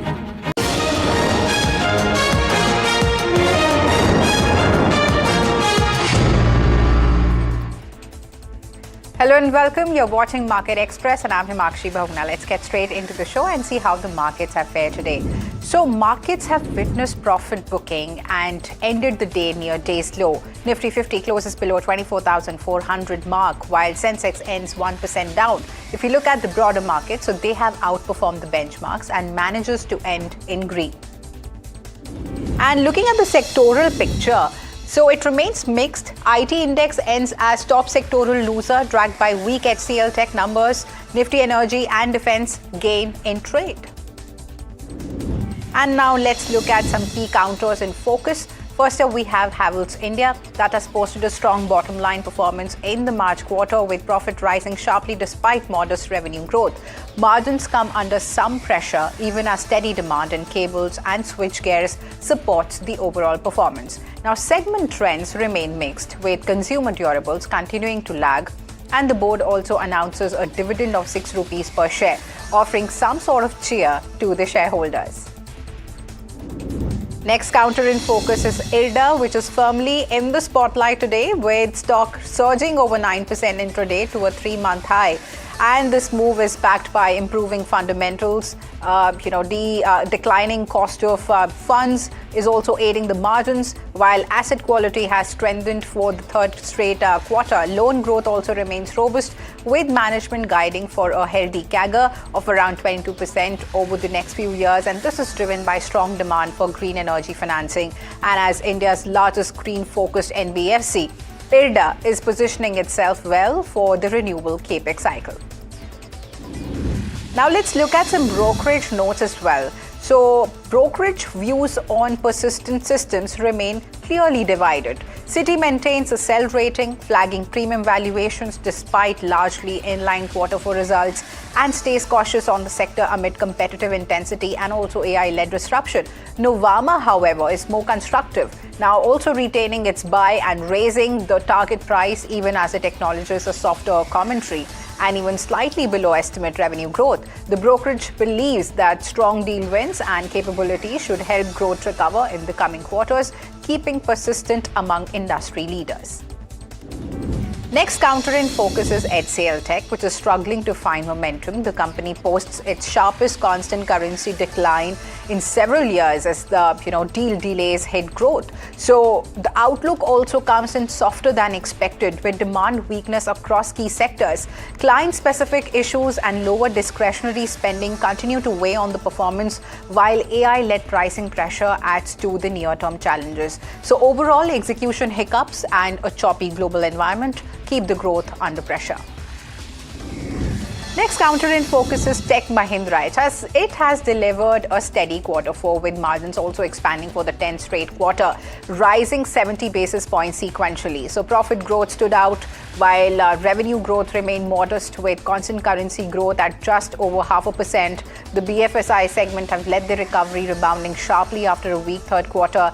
Deal momentum stayed strong with total contract value at over $1 billion and FY26 marking the company's highest ever annual deal wins. So management remains on track to reach its 15% margin target by FY27.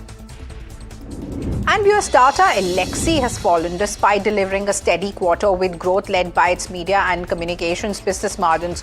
They've improved sharply, helping the bottom line also despite modest revenue growth. So operating performance remains strong, though employee attrition ticks up slightly.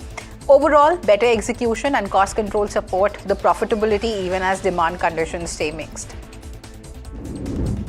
And Darrell struggles to convert higher revenues into profit as margins slip sharply in the March quarter. Rising ESOP cost, weaker gross margins, and a sharp fall in order inflows weigh on the performance of the company. Now, the full year also disappoints, with key targets missed and even cash flows turning negative, hurting the visibility. While the company lays out a growth plan for the next year, execution remains the key concern for the street.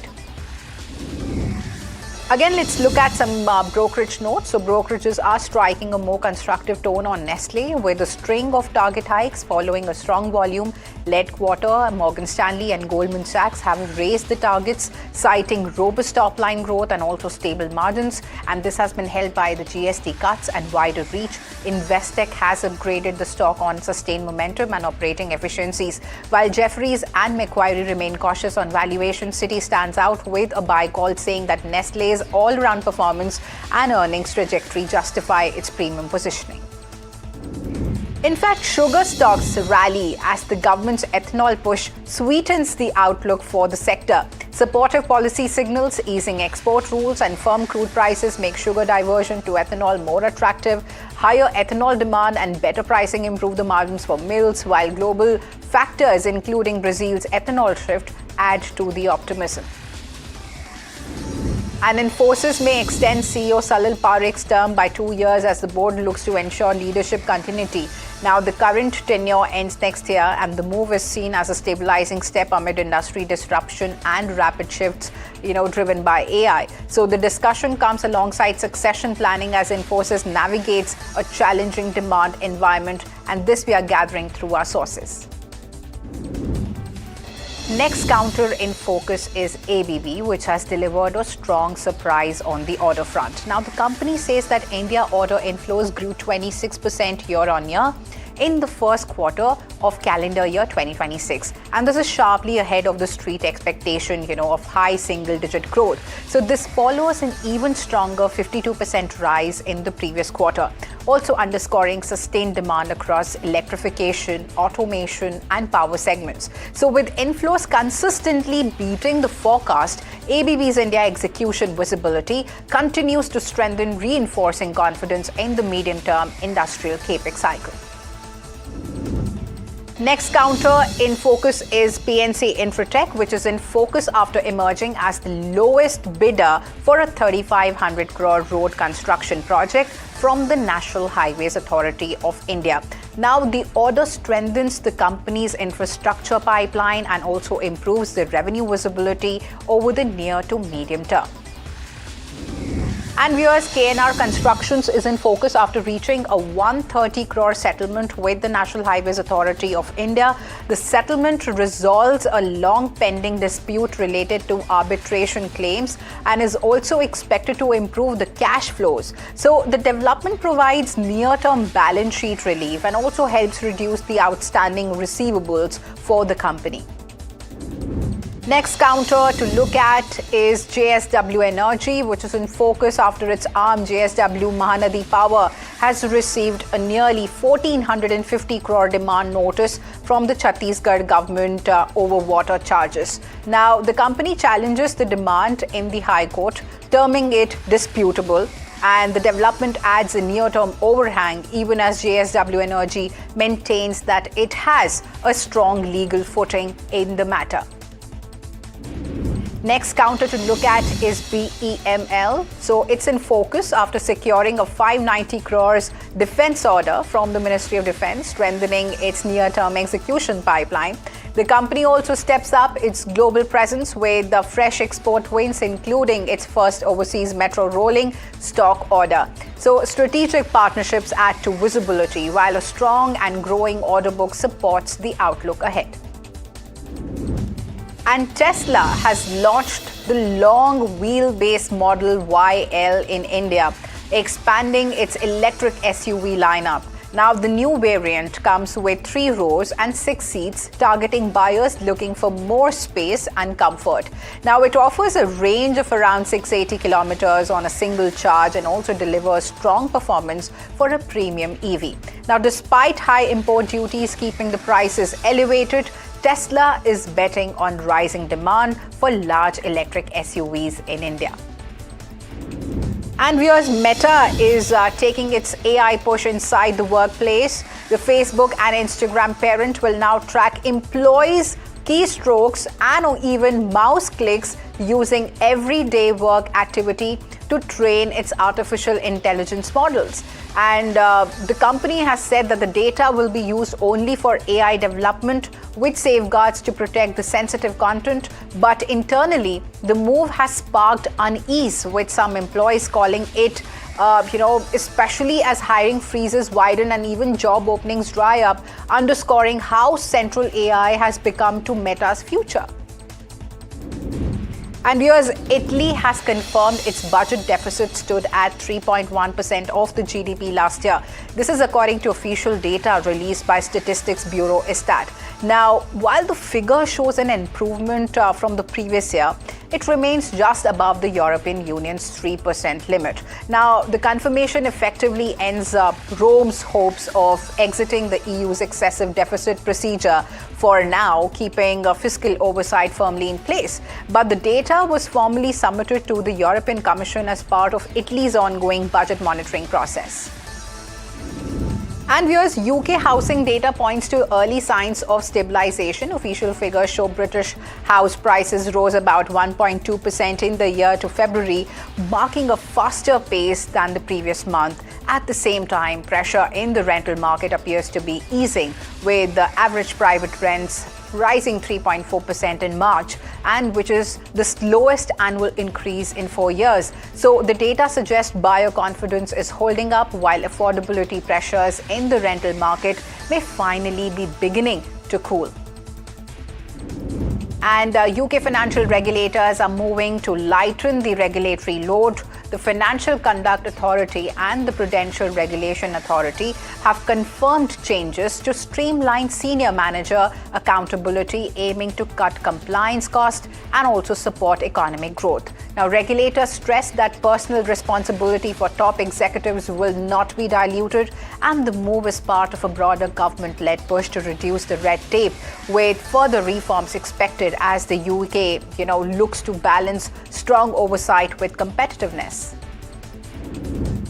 And viewers, LG Display stepping up its push into next generation screens. The South Korean display maker says that it will invest 1.1 trillion won to build new infrastructure for organic light emitting diode displays. And this is aiming to strengthen its technological competitiveness. And the investment will be spread over more than 2 years, from April 2026 through June 2028, underscoring the company's long-term focus on OLED technology as competition intensifies across the global display market.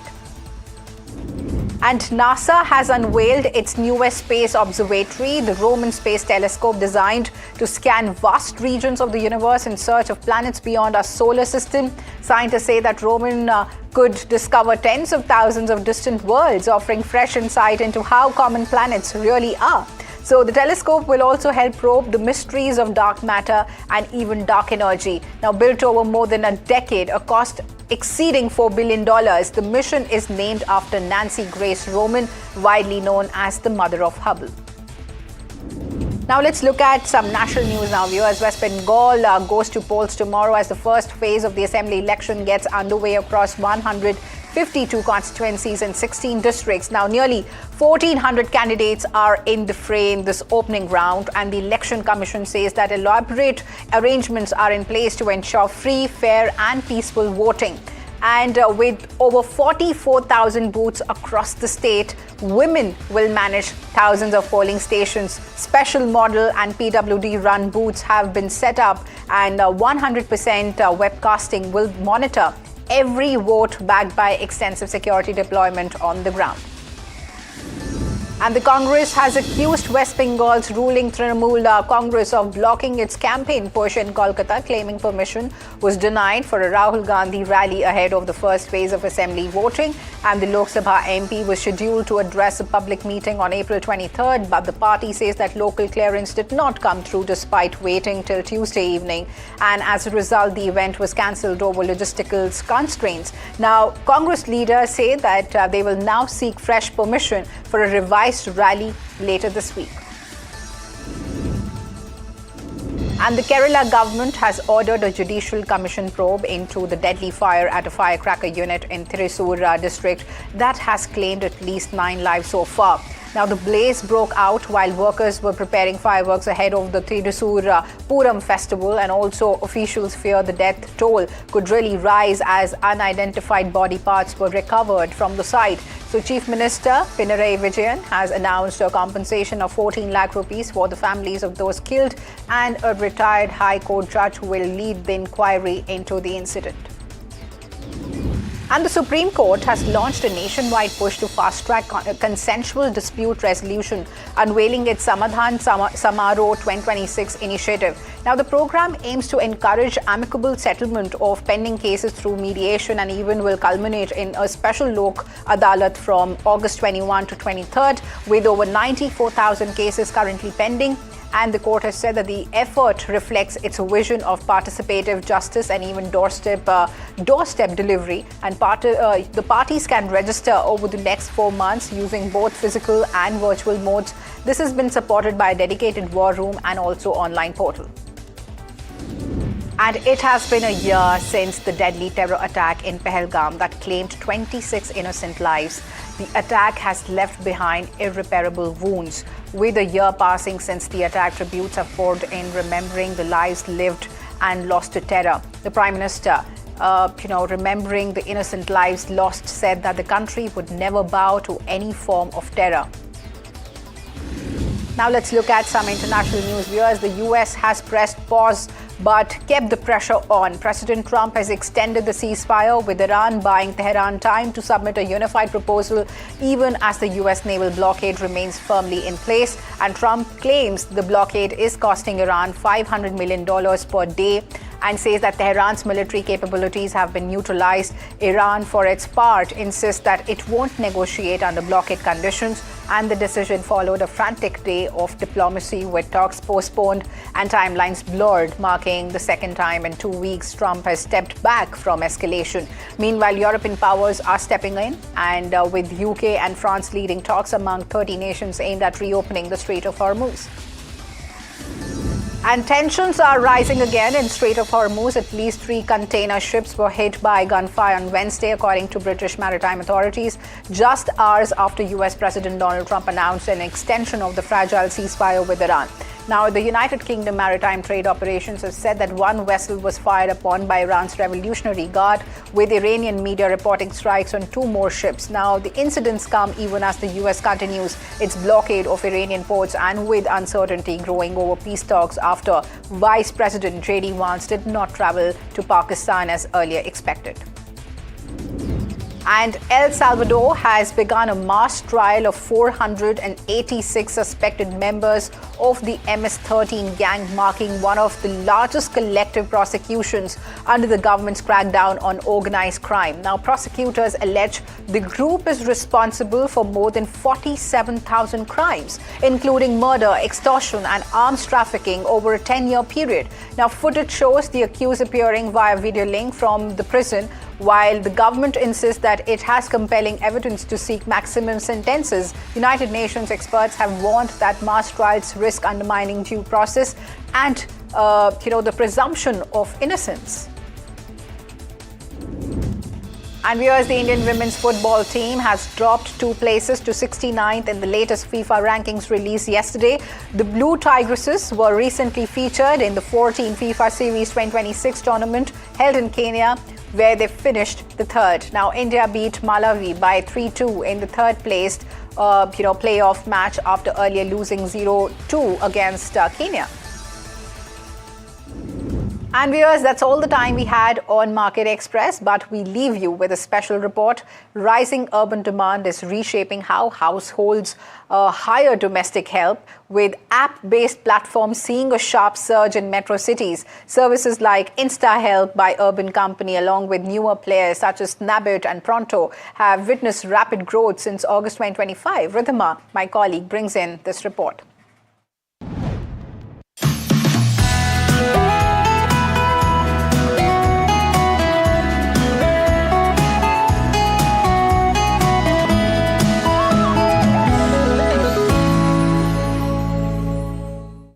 Rise in the the demand for domestic help in metro cities has led to the boom for companies which give instant maids like InstaHelp, Pronto and Snabit. The companies have been growing at a rapid pace in the number of bookings since August 2025. If we look at bookings, Urban Company crossed 10 lakh bookings in March 2026, up from 2.9 lakh in August 2025. Snabit saw over 10 lakh bookings in March, up from 1 lakh in 2025 August. Pronto reported over 5 lakh bookings in March, up from 30,000 in August 2025. We went on ground to check the competition, demand and worker economics. As workers are core component for these platforms, the number of workers equals the number of service deliveries, and around 60 to 80% of the order value goes to the workers.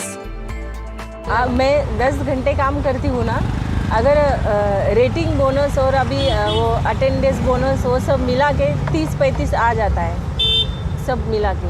और 2 छुट्टी भी करते तब भी आता है, अगर छुट्टी नहीं करे तो 40 तक भी जाता है कभी कभी। पूरा काम करें, दिन में 7 काम हो गए तो फिर आ ही जाता है। ऐसे तो अगर 4-5 घर में भी करेंगे तो इतना पैसा तो होगा नहीं है। इंश्योरेंस भी मिल रहा है, मतलब 2 लाख का। जो मैरिड रहेगी उनको मतलब उनके पति का और 2 बच्चे को भी मिलता है इंश्योरेंस। अगर सिंगल रहेगी तो फिर 2 लाख का इंश्योरेंस मिलता है हमें। While workers are getting enough salaries, with rise in competition in instant domestic help segment, companies are struggling to be profitable. Listed player Urban Company's InstaHelp reported adjusted EBITDA loss of Rs 61 crore in Q3 FY26. On the positive, losses per order has narrowed to Rs 381 in Q3 versus 760 in Q2 FY26. The management of Urban Company expects unit economics to improve further and expect the company business to break even by FY28 to FY31. Talking about the current valuation for Pronto, it stands at $100 million, and for Snabit, the current valuation is $400 to $500 million, and both the companies are not profitable as of now. So what's the bigger picture? With rising demand for digital home services in urban areas, the truth is that this space is still evolving, and also the workers getting paid and trained at a sound rate, this is a segment which is growing. So the profitability is going to take